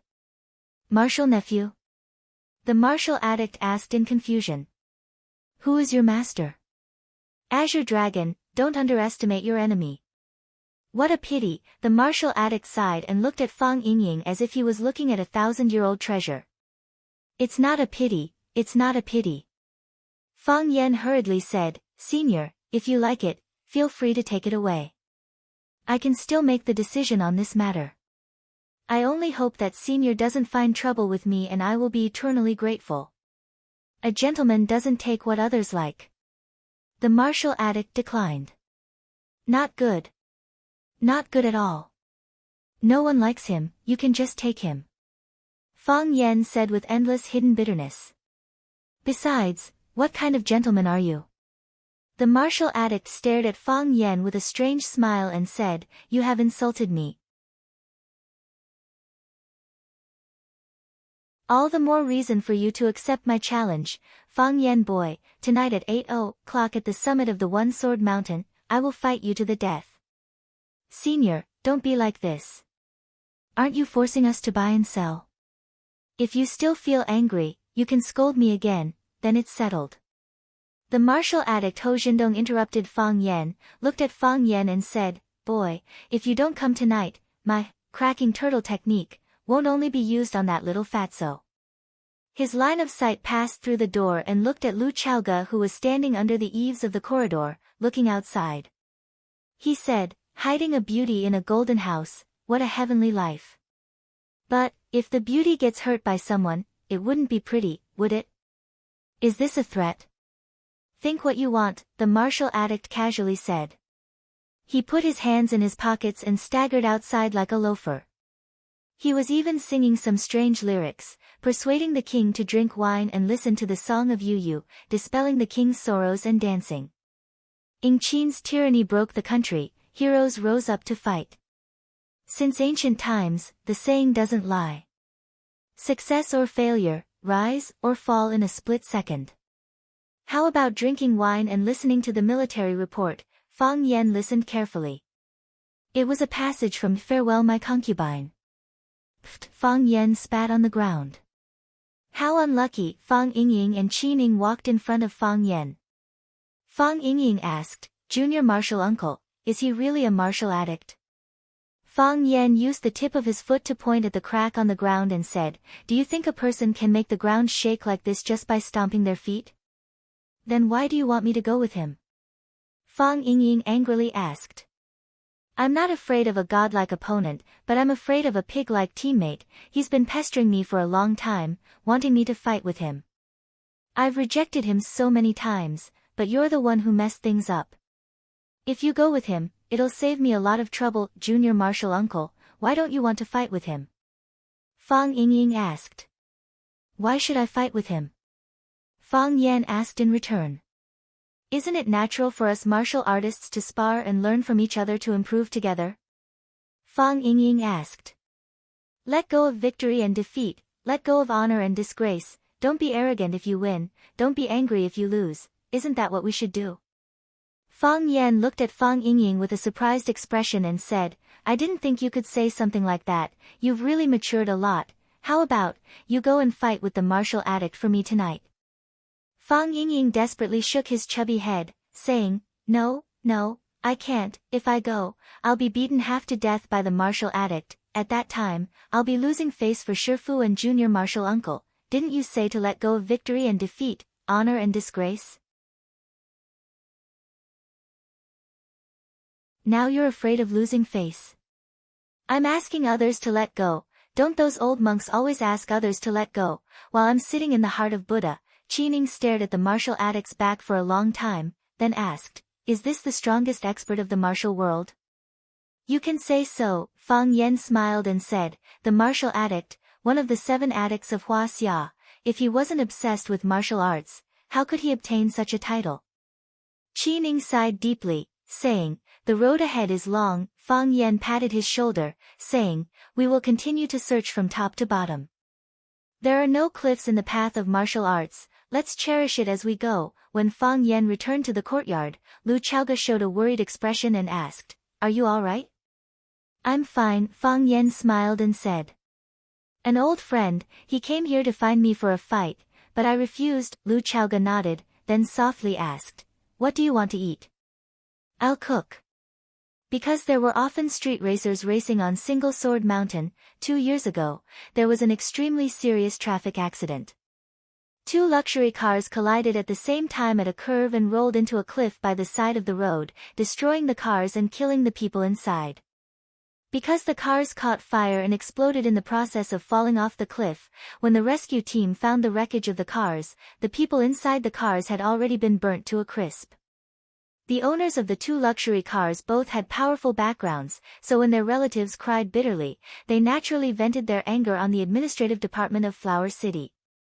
It was said that because of this incident, the head and deputy head of the Department of Traffic at that time were both removed from their positions, and a large number of the higher-ups under them were investigated. The government of Flower City was also quite wronged. If your son wanted to race, who could stop him? Besides, even if they didn't race on Single Sword Mountain, they would still go to Double Sword Mountain, Three Sword Mountain, Four Sword Mountain, and Heaven Sword Mountain. Who knew when something would happen?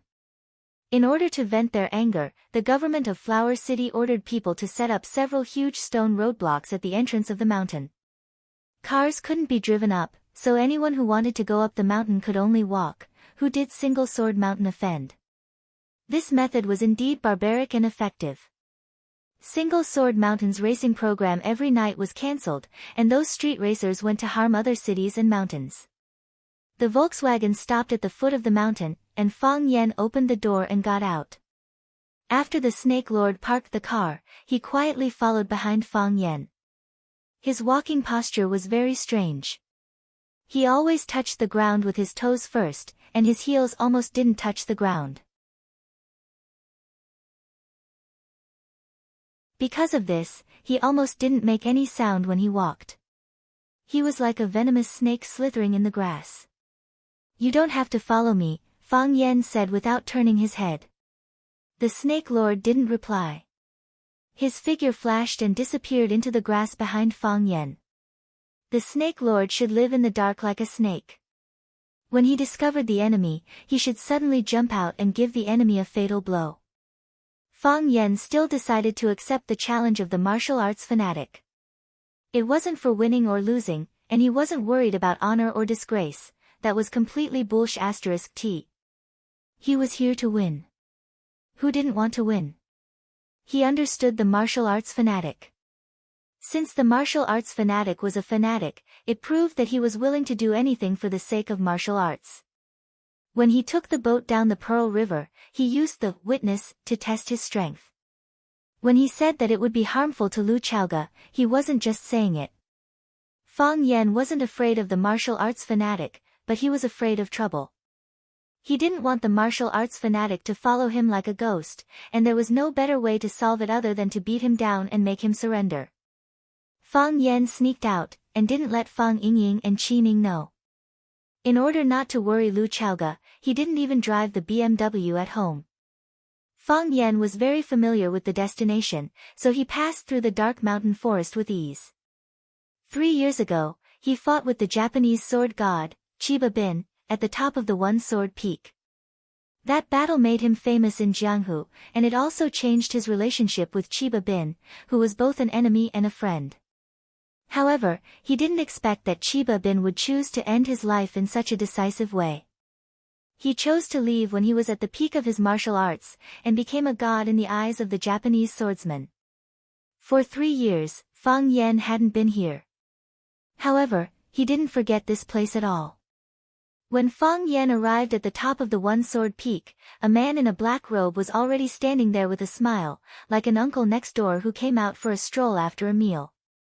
When the martial arts fanatic saw Fang Yan coming out, he grinned and said, "I knew you'd come." Why? Because there's hatred in your eyes that can't be suppressed. The martial arts fanatic said in a clear voice, "Fang Yan, no matter who you hate, take it out on me tonight." Fang Yan wanted to turn around and run. Why did this middle-aged man always sound so wretched when he spoke?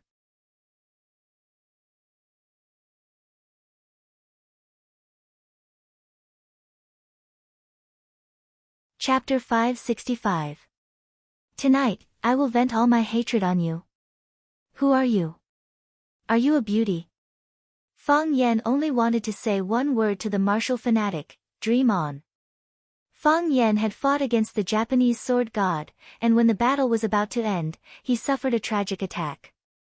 Because the enemy's artillery was too fierce, the top of One-Sword Peak was almost flattened. 3 years had passed, and the hillside was still flat, but the burnt grass had once again sprouted, and the burnt branches had once again grown new trunks. They grew vigorously, as if they were humans. With the grass and branches on the peak, there was not much change compared to 3 years ago, but the people were no longer the old friends from 3 years ago. The soul of Chiba Bing returned to heaven, and was he still practicing swordsmanship every day? Fang Yan knew that there was too much resentment hidden in his heart, and that there was too much hostility in his body. He was gentle and courteous, and welcomed people with a smile. But, when would he be able to avenge his father's murder? When would the murderer receive the punishment he deserved? Every night before he went to sleep, he would blame himself for letting the bad guy live one more day. Therefore, Lu Chaoge could see the anger in his heart, and the martial fanatic Ho Zhendong could see the murderous intent in his heart. Murderous intent could also be turned into fighting spirit, into the courage to fight in the face of death. He was a refined gentleman with extraordinary taste in clothes, but he was also a gloomy and ruthless beast that could tear a human apart at any time. The English poet Siegfried Sassoon once wrote this immortal epigram: "In my heart, there is a tiger sniffing the rose." In the depths of everyone's heart, there is a tiger living, but outside the tiger's den, there are still roses growing. Rosefinch Secondary was Fang Yan's rose, Lu Chaoge was Fang Yan's rose, and everything beautiful and peaceful was Fang Yan's rose garden. However, a tiger was a tiger after all, and how could a tiger not want to fight? How could it not eat people? He wanted to fight. He wanted to fight more than anyone else. Since even Lu Chaoge could see it, Ho Zhendong, the martial arts fanatic, did not find it strange at all when he saw Fang Yan. He looked at the martial addict with a smile and said, "Therefore, I have to thank you for giving me such a chance to vent my anger. I like to fight with angry people." The martial addict said, "Because only angry people will disregard everything. At that time, you will truly understand the preciousness of life, live or die. You are a philosopher. Every madman has the potential to become a philosopher.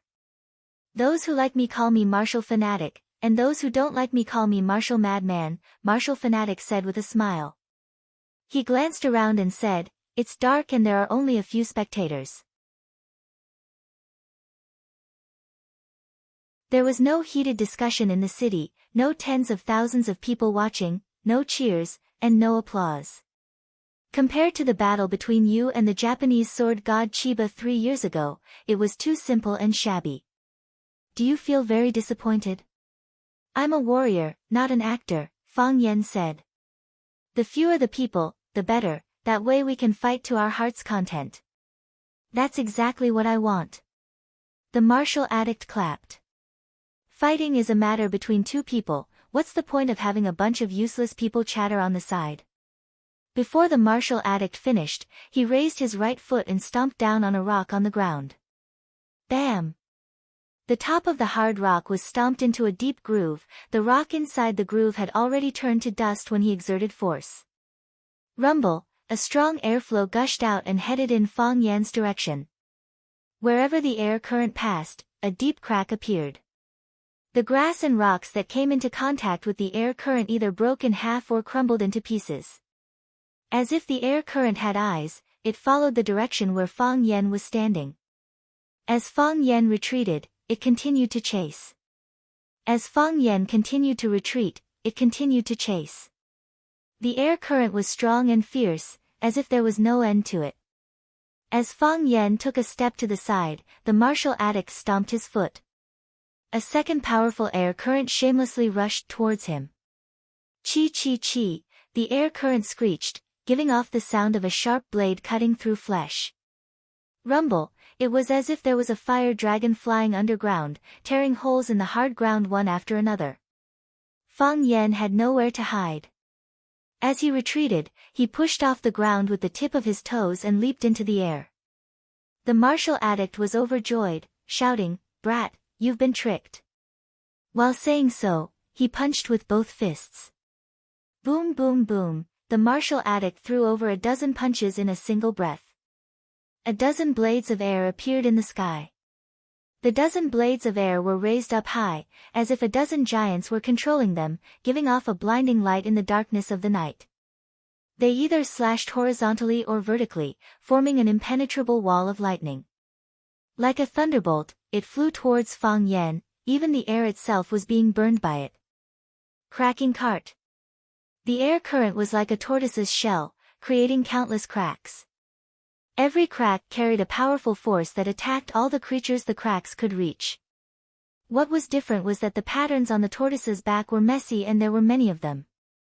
The air current was scattered, making it hard to form a dragon. But the martial addict's cracking cart could not only combine the air current into one, it could also transform into a dragon, killing without leaving a trace. The cracking cart was inspired by the #1 assassin of the Qin dynasty, Guiyuan Tang, who saw a tortoise drying its shell 1,000 years ago. He combined it with his family's origin returning Qi scripture to create this more lethal cracking cart. The cracking cart relied on the air current to kill, first injuring the internal organs, then showing signs on the skin. For example, the skin would break or the pores would bleed. The Guiyuan Tang used this technique to kill countless people, striking fear into everyone's hearts. This technique was also called King of Hell's Foot. If King of Hell wants you dead at midnight, who would dare to keep you alive until midnight? The Guiyuan Tang was later hired by Chu's wealthiest merchant, Chu Mo, to assassinate the King of Qin, but was killed by the King of Qin's generals, Wang Jian and his son. The King of Qin was furious and ordered for the Guiyuan clan to be executed. In the end, the Guiyuan clan disappeared overnight, without a trace. The cracking cart was lost from then on. But no one knew how the martial addict, Hou Zhendong, inherited this technique. When he became famous, the name of the cracking cart was once again known to the world. Once, when Fang Yan was drinking with the old drunkard, Mo Qingdi, the old drunkard commented on all the techniques in the world, especially telling Fang Yan about the cracking cart's origins and its various mystical aspects. He also reminded Fang Yan that if he encountered an expert with the cracking cart, he must not fly into the air. At that time, Fang Yan thought it was strange. Cracking cart was mainly used for ground attacks. Yet the old drunkard did not allow Fang Yan to fly into the air. Wasn't he just standing there and letting others crack him? How could there be such a thing in the world? Now Fang Yan understood, cracking cart can not only be used with the feet, it can also be used with the fists. Comparatively speaking, the frequency of using the earth fissure technique to attack with the strength of his feet was far inferior to that of using his fists. Fang Yan and the martial addict met 3 times, he saw him use fairy flowers once and cracking cart twice. Those 2 times made Fang Yan think that he was showing off his strength. Only now did Fang Yan realize that he was actually hiding his strength. Every time he used his feet to perform the crack technique, it would create a cognitive memory in the minds of others, it would make them subconsciously think that he only used his feet to perform this ultimate technique, and they only needed to be wary of his feet. This sly old dog. Fang Yan cursed in his mind. He suspected that the reason why the martial addict went to find him this afternoon was partly to urge him to attend the banquet tonight, but also to continue to numb him. What the hell? Fang Yan's body flew into the air, his old strength has been used up, but new strength has not been generated. Without any strength to support himself, his body can only fall. But, if he falls, he will be cut in half by the cracking cart below. The Taiji heart spun madly, the state of Taiji was fully activated. In Fang Yan's mind, the crisscrossing blades of qi turned into dozens of flickering red lines. They sealed off all the routes that Fang Yan could take to move forward, backward, left, or right. Fang Yan was like a sparrow caught in an electric net. When the net came down on him, his body would be riddled with holes, and the blades of qi would cut him into pieces. Of course he couldn't just sit and wait for death. Fang Yan's body made a 360-degree turn in the air, his feet used the triangular plum blossom steps in the air. As long as he used the steps, his body would be able to stay in the air. His right hand swung out, drawing one arc after another in the air. Taiji horsetail whisk. He wanted to sweep away the blades of qi like how he would sweep away a horsetail whisk. His palms smoothly reached into the gap between the crisscrossing blades of qi. When he stirred and tried to stir the clouds, countless enormous streams of air suddenly gathered towards his arm. The wind howled. Not good, Fang Yan panicked. Blade array. This is the cracking cart, blade array. The martial addict casually threw a dozen punches and created a dozen or so chi blades. The dozen or so chi blades formed a saber array that was balanced internally. Fang Yan's hand reached in, wanting to wipe out the blades of chi. But he didn't know that his action broke the internal balance of the blade array, drawing all the air currents towards his body. Fang Yan felt a burning pain in his arm. He wanted to pull his hand out of the blade array, but it was already too late. His sleeves caught fire, and the flames spread to his upper body with a whoosh. Boom! With a loud explosion, Fang Yan's body flew backwards. Like a wild bird without a home, like a duck with a broken string. Crack! His body landed heavily on the hard, uneven ground. Countless weeds and branches were flattened by him, and his body slid on the slippery grassland. Clang! His head hit the hard rock, and only then did he avoid sliding into the bottomless abyss of One Sword Peak.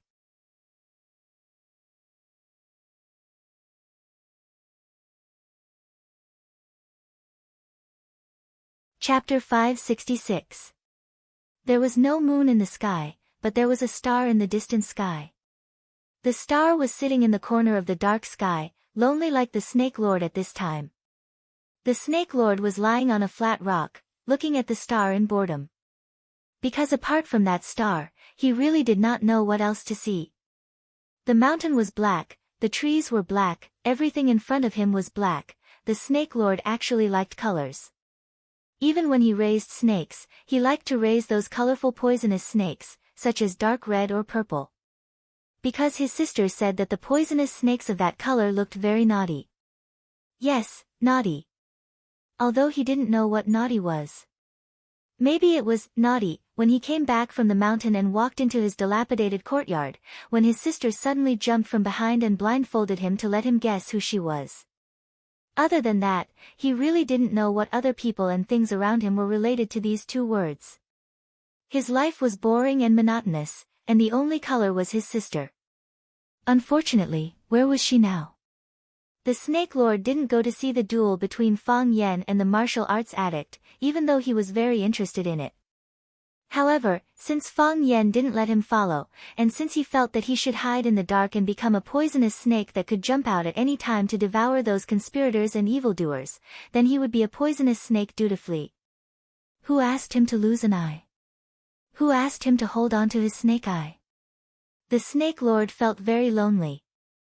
Whether it was killing people or being chased, he felt that there was no highlight in life.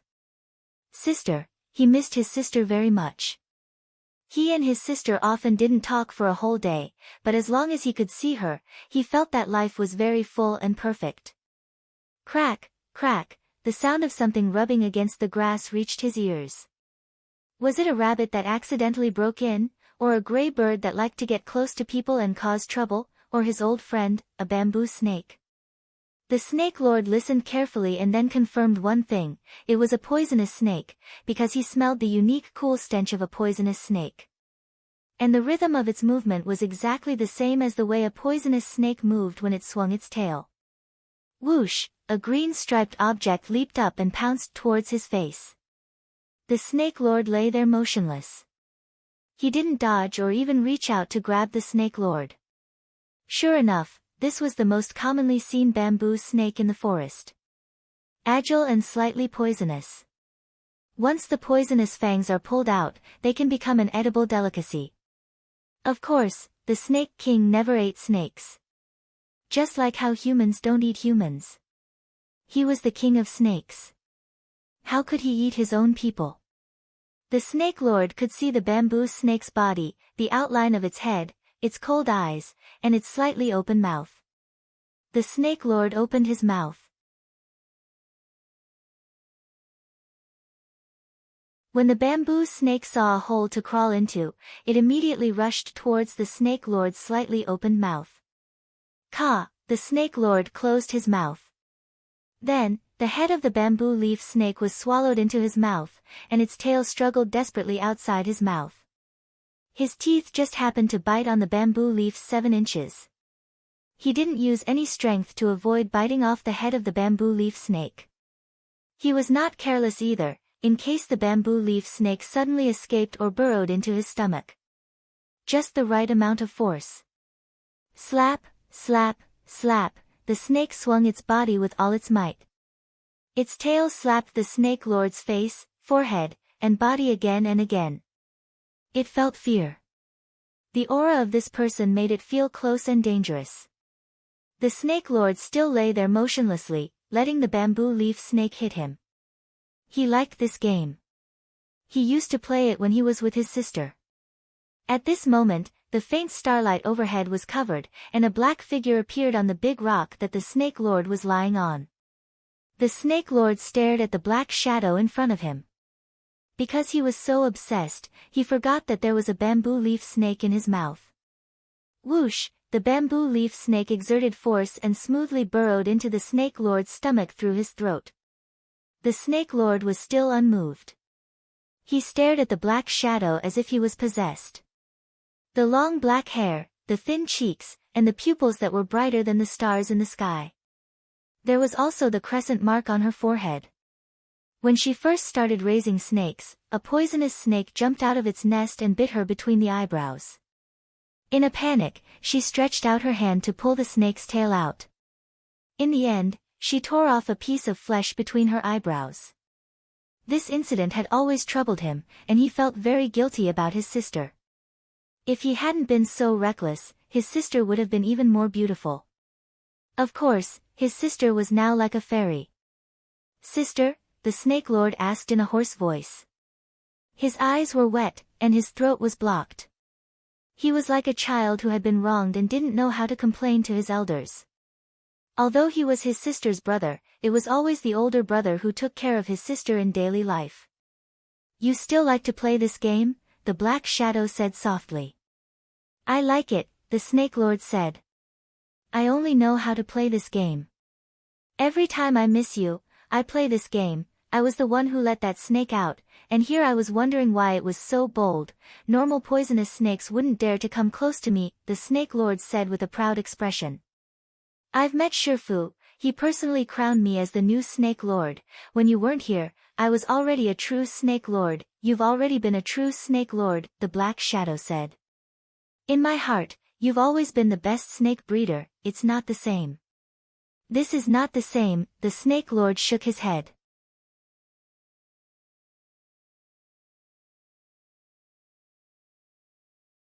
The snake lord's bloodline is passed down from generation to generation. Only when the old snake lord is crowned can I become the new snake lord. "Sister, when I die, I'll crown you as the new snake lord." "No, you can be the snake lord whenever you want." "I can crown you as the snake lord right now." The snake lord jumped up from the rock and said, "Come, sister, I'll crown you as the new snake lord. I'm willing to give the position of snake lord to you." The black shadow shook his head and said, "I don't want to be the snake lord. I only want to be the snake lord's little sister." The snake lord opened his mouth wide and smiled. His ugly face gave off the impression of being honest and sincere. The black shadow lightly stroked the snake lord's missing eye socket and sighed, "Big brother, did you also offer the snake lord's eye to someone else?" "It's fine," the snake lord replied with a smile. "At the time, I almost died, but I couldn't stop worrying. I didn't know how you were, I didn't know if you were still alive, I couldn't accept it, but now that I see you again, I know how correct my choice was. Fortunately, I offered my snake lord's eye, otherwise, I wouldn't have been able to see you again." "What about Shifu? Is Shifu dead?" "Yes, Shifu is dead. He gave the snake lord's eye to someone else, as well as his life to his master. This is the fate of snake slaves. Unfortunately, I didn't get to see Shifu again. I didn't get to see him one last time." "Big brother, what are you doing here?" "I'm here to watch over him." "Watch over what?" "Watch over my master. The master I offered the snake lord's eye to. He's fighting with a very powerful expert. I want to be there to protect him so that he doesn't get killed. Because if he dies, I won't be able to live either. If I die, I won't be able to see you again." The snake lord grinned, revealing a mouthful of yellow teeth. "I didn't expect to see you here. Even if I die now, I won't have any regrets, Big Brother," the black shadow reached out and hugged the Snake Lord who was standing there like a fool. "Big Brother, I'm not dead, you can't die either, how can I die?" "I won't die, let's go back to Xiangxi together, we'll hide in the mountains and never come out again, the people outside are too scary, even scarier than the venomous snakes we raised." The Snake Lord's body tensed up. This hug made him feel a bit strange. In the past, when he hugged his sister, his body would always be very relaxed, and even his breathing would be very calm and steady. They were like the closest family in the world, who would have any thoughts other than kinship toward their sister. But now, the Snake Lord was very nervous, his heart was beating very fast. He felt that something was different from before, but he didn't know what was different. Perhaps it had been a long time since they last met, or perhaps it had been a long time since they hugged.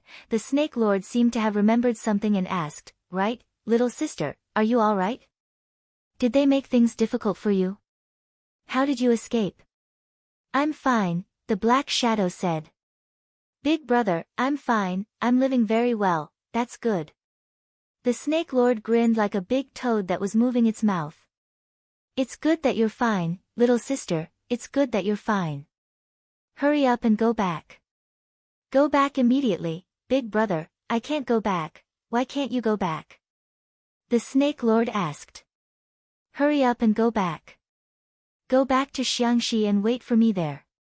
I'll take back my Snake Lord's eye and go back to Xiangxi to find you. Don't let them catch you again, they'll definitely come out to find you." "Big Brother, they won't find me, why?"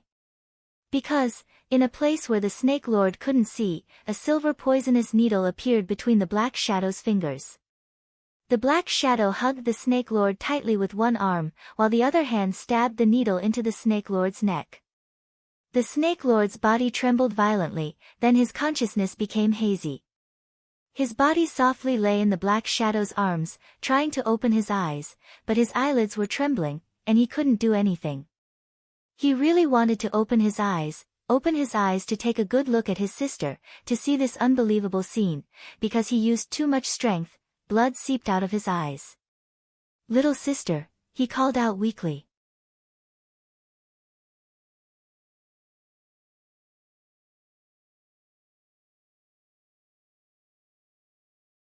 Chapter 567. Pain. A tearing pain. Fang Yan touched his head with his hand, there was a large amount of sticky liquid on his palm. Just as Fang Yan had expected, his head was broken and he was bleeding.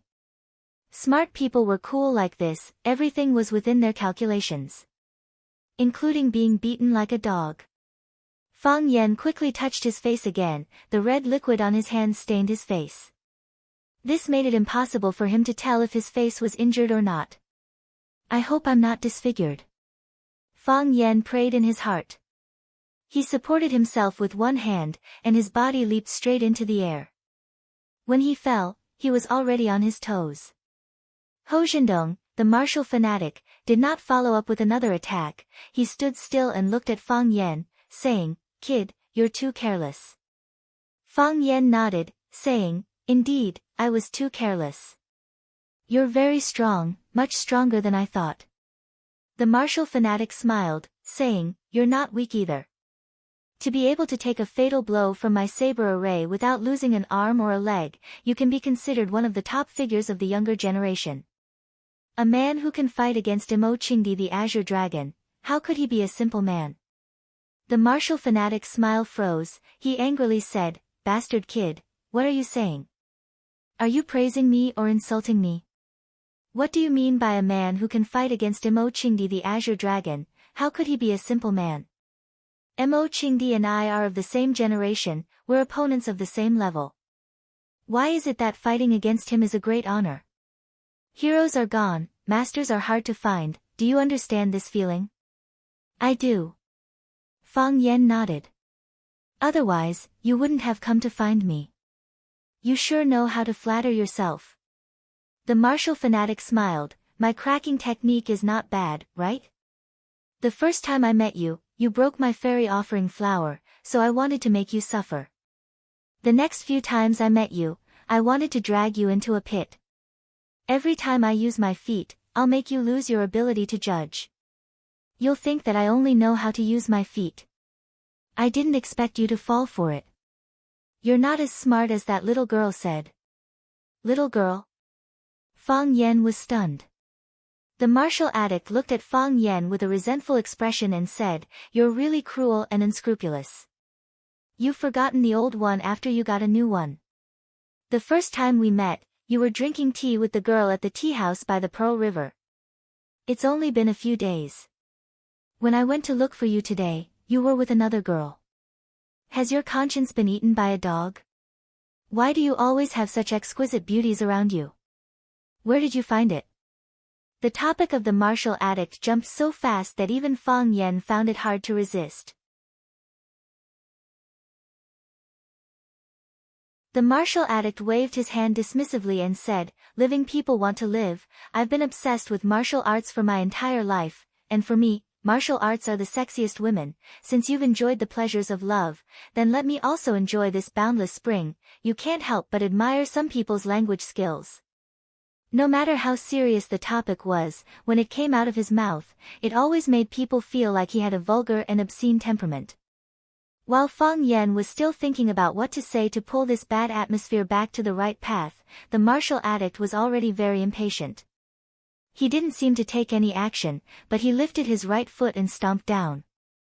A powerful white stream of air rushed out, like a long white dragon drilling a hole in the hard stone ground. Cha-cha, this was the sound of grass and trees being cut. There was no room for resistance. A long crack appeared on the ground, the long stream of air headed straight for where Fang Yan was standing. After stomping his foot, the martial addict lowered his body and dove towards Fang Yan's direction. He clenched his hands into fists and punched towards Fang Yan's face. Whoosh, a white flash of lightning appeared in front of Fang Yan. Because the night was too dark, and because the lightning was too white, everything within a few meters was illuminated as if it was daytime. Whoosh, where the lightning flashed, sparks of burning air could be seen. Fang Yan's toes touched the ground, continuously using drunken crane riding the wind's swaying steps, his body continuously retreating. The martial addict took the initiative and attacked. His fist missed, and he punched out again. Whoosh, another white flash of lightning appeared. The white flash of lightning illuminated the martial addict's cold, serious, almost sinister face.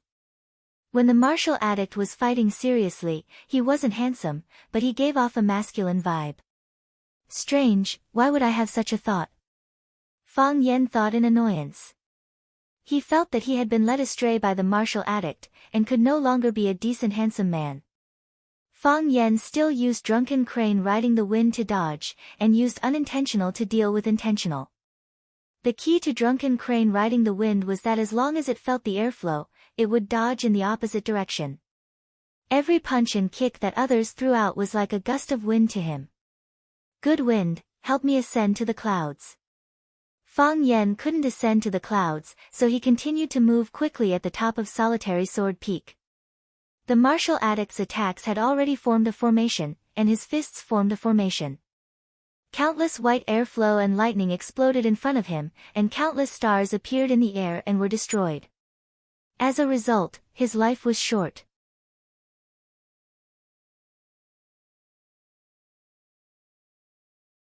Bolt after bolt of lightning, countless bolts of lightning crisscrossed and collided, once again brewing into a ball of lightning that looked calm on the outside, but was ruthless on the inside.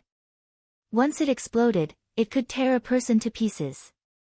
Fang Yan had already suffered once, so he wouldn't touch those bolts of lightning again. Even if he was very confident in his Taiji heart, even if he could clearly see the lines of each of the martial addict's fists in the Taiji domain, even if he could find the safest gap among those countless red lines, and then put his arm in, but he definitely wouldn't do such a stupid thing again. The martial addict's attacks became faster and faster, and the movements of his fists had already become a blur. The shadows of the fists and the shadows of the lightning intertwined, creating a scene that was both beautiful and dangerous. His body was like an enraged bull, rushing forward with all its might, rumbling and shaking the earth with every step. Fang Yan's small steps also became faster and faster, and finally, Fang Yan's figure also disappeared in the shadows of the fists and the lightning. In close contact, in a face-to-face battle, Fang Yan truly felt the terror of the martial addict. His fists could crack the air, and every step of his feet could similarly crack the earth's crust. In other words, Fang Yan not only had to receive his fists, but also had to be on guard against the endless small movements of his feet. Whether he was hit on the upper body or sneak attacked on the lower body, he would immediately use the cracking technique to crack. Based on Fang Yan's understanding of him, he would definitely be able to do such a thing. Retreat was not Fang Yan's style, but escape. He really wanted to turn around and run down the mountain. That is, if he could run away. Why did he want to fight to the death with this guy for no rhyme or reason? He didn't steal Yi Ro from him, and he didn't kill his own father. Why did he have to fight like this? Oh, by the way, there was hostility in Fang Yan's heart. Fang Yan decided to release the hostility that had accumulated in his body and almost overflowed. When he thought of this, he had already thought of clenching his fists to fight back. Just when he was about to bite the bullet and punch back, the martial addict punched more than a dozen times in a row, and the dozen punches turned into a dozen lightning. People with profound inner strength were willful. Their punches were like they were free. Fang Yan had no choice but to keep retreating. He kept retreating. However, if he kept retreating, he would be forced to the edge of the cliff by the martial addict. He was getting closer and closer to the cliff, and he could already hear his feet kicking out the stones and rolling down the mountain. There was no way to retreat, so he had to retreat again. According to the way the martial addict attacked, he intended to force Fang Yan off the cliff. Like a storm, like a broken bead curtain. Like a lute being played wildly, like a guitar being played wildly. Martial addict was completely immersed in his own rhythm. When a person did things extremely smoothly, he would have a sense of rhythm. It was like this when he sang, when he typed, and when he fought with others. At this time, even if the martial addict didn't want to kill Fang Yan, he couldn't stop what he was doing. Because it was the most wonderful thing in the world. For the martial addict, it was 1,000,000 times more wonderful than the love between a man and a woman. Cracking skill. Everywhere was cracked. His punches cracked, his kicks cracked, his palms cracked, and he even opened his mouth and roared because he was having too much fun. Their words were like swords and lightning. Ah, the martial addict shouted and screamed. He felt that today's fight was so enjoyable. The feeling of being able to attack and blast as he pleased was simply too comfortable. In the past, when he fought with others, the weak ones fell down in a few punches and kicks. Those who were strong would be knocked down after he bombarded them for a while. Of course, this had never happened before. Only once or twice, or 2 or 3 times, but Fang Yan was different. No matter how much he punched, Fang Yan just calmly retreated. Don't underestimate the word retreat. In the eyes of a true master, retreating was harder than advancing. Because the human body was used to walking forward, it was easy to lose one's footing or get knocked down by an object when retreating. Moreover, under his high rhythm of punching, Fang Yan was still orderly even when retreating, and always tried to counterattack. This was very rare and precious. That's great, the martial addict shouted. He wanted to tear off all his clothes and run naked on the top of the mountain. Bah, Fang Yan spat out a mouthful of phlegm. That's great, the martial addict only felt a mouthful of phlegm slipping into his mouth, but before he could react, it had already flowed down.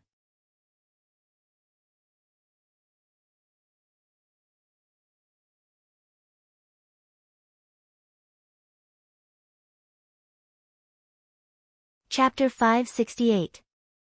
There was no need for image, and no need for quality. For a war, the most important and only factor was winning or losing. Yes, Fang Yan had always been a handsome, aloof, and sunny young man. He never ate leftovers, never wore dirty clothes, and never threw garbage anywhere or spat on the street. As for spitting into someone's mouth, Fang Yan had never even thought about it, it made him feel disgusted. But, this was a battle. When Ho Zhendong, the martial maniac, connected his cracking magic kung fu into a formation and set a rhythm. His punches were the most domineering and rhythmic. Even with Fang Yan's strength, he would be at a disadvantage if he continued to fight. Moreover, the cracking magic kung fu had another characteristic, which was that old punches could be connected with new punches, and old forces could be connected with new forces. If it was an ordinary person's kung fu, with one punch, the energy would be released. If it didn't hurt anyone or anything, the energy would naturally disappear in the air. But the cracking magic kung fu was different. Their airflow could form lightning, and each single lightning could form a net. They relied on each other and supported each other. It became an independent little world. When an external force or object entered or touched it, it would immediately explode in anger, giving the other party the strongest blow, just like a chaste virgin. Ho Zhendong was able to become one of Hua Xia's 7 martial maniacs, and not Ho Xiaolong or anyone else, so naturally he had something special. He was able to win more than he lost in hundreds of battles, and he was able to fight against Azure Dragon Mo Qingdi at his peak, in Fang Yan's opinion. Besides his shameless stalking that made the old drunkard unable to bear it, the most important reason was that there was something about this person that attracted Mo Qingdi. What could a middle-aged fatso have that attracted Mo Qingdi? If it wasn't his body or face, then it could only be his kung fu. And because he had seen the power of the cracking magic kung fu, Fang Yan kept retreating. Fang Yan knew their advantages, and he also knew that he wasn't suitable to fight them head-on. He didn't steal a girl, and he didn't kill his father. Why would he fight to the death? So, Fang Yan needed a chance. It was a chance for him to make a move, a chance for him to counterattack in a desperate situation. He didn't know much about the martial addict and didn't know that he had a bad habit of shouting and screaming when fighting. Didn't he know that it was easy to absorb the fog from the hilltop or the dust from the kicks?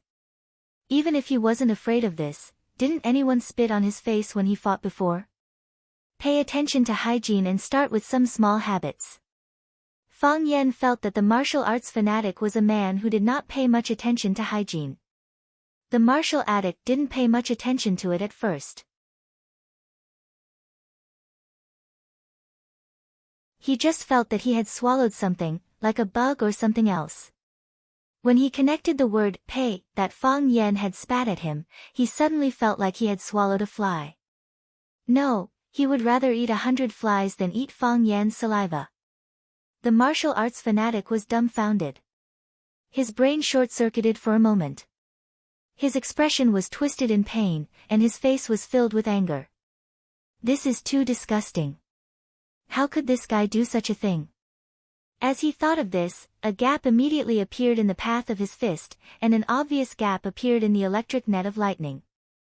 In the blink of an eye, it was seen by Fang Yan. At this time, Fang Yan had already retreated to the edge of the cliff. If he took another step back, his whole body would fall into the endless darkness. Fang Yan finally made his move. His white and slender right hand stretched out, and then stabbed towards the electric net of the cracking magic skill. The skin of his arm was white and tender, and his fingers were slender and flexible. That hand seemed to have eyes, and with a whoosh, it grabbed a handful of lightning. Yes, he grabbed the white lightning formed by the airflow in his hand. The airflow did not dissipate, and the lightning was still flashing with white light. Crackle crackle, it struggled desperately, twisting. The air around it hissed as it burned. Fine sparks flew one after another, and before you could take a closer look, they disappeared without a trace. Fang Yan grabbed the bolt of lightning in his hand and used it as a guide to spin it 3 times in a counterclockwise manner on the lightning planet.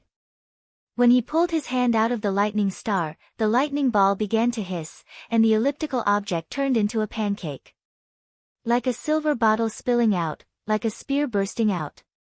Countless strands of lightning stretched out and then retracted in an instant. When they retracted, the pancake lightning suddenly expanded a lot. It was like a shot put suddenly turned into a flying saucer. Boom, the silver lightning ball suddenly exploded. The countless bolts of lightning were like countless silver snakes, roaring and flashing in all directions. For a moment, the sky was bright, and the snakes flew randomly in the sky. The lightning star was the lightning star of the martial addict, and the airflow was also the strength of the martial addict's punch. When the lightning star exploded, the martial addict's body still maintained the inertia of moving forward. Even though he had already reacted quickly, even though he had noticed a flaw in his attack and immediately made up for it.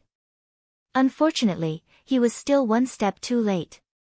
Bang! His body collided with the exploding lightning star, and the explosive force of the lightning star sent his body flying. The cracking qigong formed a natural array, and if there was an array, there must be an array I. If it was in normal times, it would be very difficult for Fang Yan to find where the array I of the cracking qigong was. Besides, even if he found it, there was nothing he could do. Because the martial addict Ho Jindong's attack was too fierce.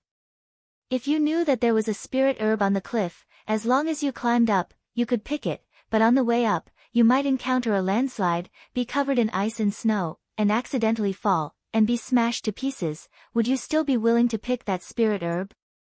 His mood was naturally contradictory.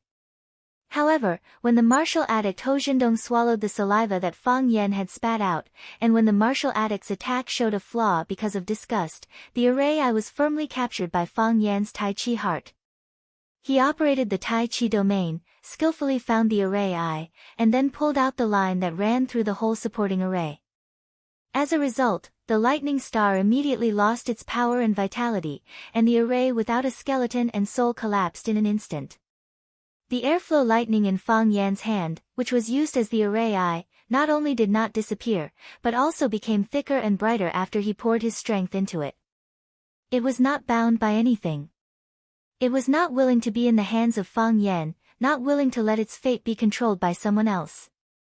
Fang Yan helped it. When the silver lightning ball exploded, he suddenly threw out the white lightning. Pa!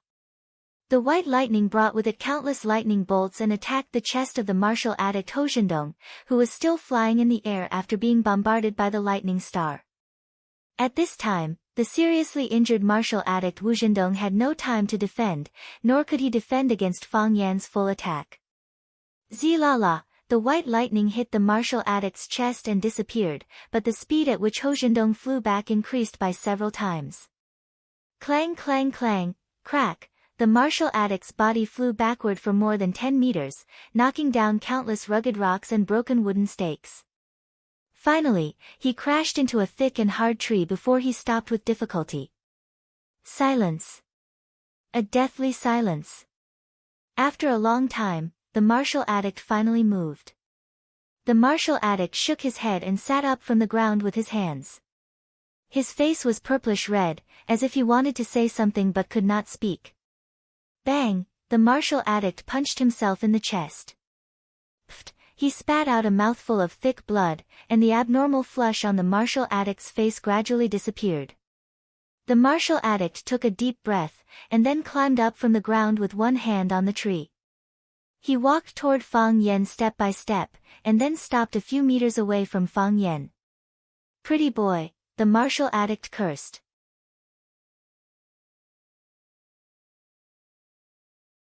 But when he thought about it, this was a man who could knock him down, so it was too disrespectful to call him a pretty boy.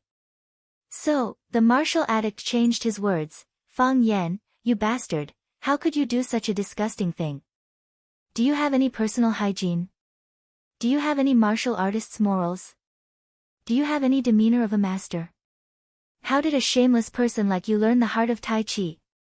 How did you become the most outstanding figure of the Tai Chi branch? So what if you beat me? Humiliation, this is the most humiliating thing in the world, spitting at someone during a fight. This is not only disrespecting your opponent, it is also disrespecting yourself. Whether it's the inner or outer Jianghu, everyone should be ashamed of your behavior. Fang Yan smiled at him and said, when you use all kinds of methods to force others to fight you, have you ever thought about a martial artist's morals? You used a woman's life to threaten me to come here today. Do you have any demeanor of a master? You are one of the 7 addicts of Hua Xia, a famous figure for decades. I only learned a little bit from you. If you don't care about your reputation, why should I? The martial addict was choked by Fang Yan's words. Indeed, in order to force others to fight him, he did a lot of things. Sometimes, he even used the lives of other people's family members to threaten him. Although he didn't do anything to those people's family members, his bad reputation still spread. Senior, thank you for letting me win, Fang Yan cupped his hands and said with a smile. The martial addict's face turned green and white. He hesitated for a while, but finally couldn't help but ask, "Are you sick?" Fang Yan wanted to spit at his face again. "You're the one who's sick. You're tuning in to the Blissful Bookshelf YouTube channel. We're so grateful for your support, and don't forget to subscribe to join us on this incredible journey through captivating stories. Your generosity through donations truly makes a world of difference, as it's the primary source of revenue that allows me to expand and enhance this channel for you. Thank you from the bottom of my heart for being a part of this adventure.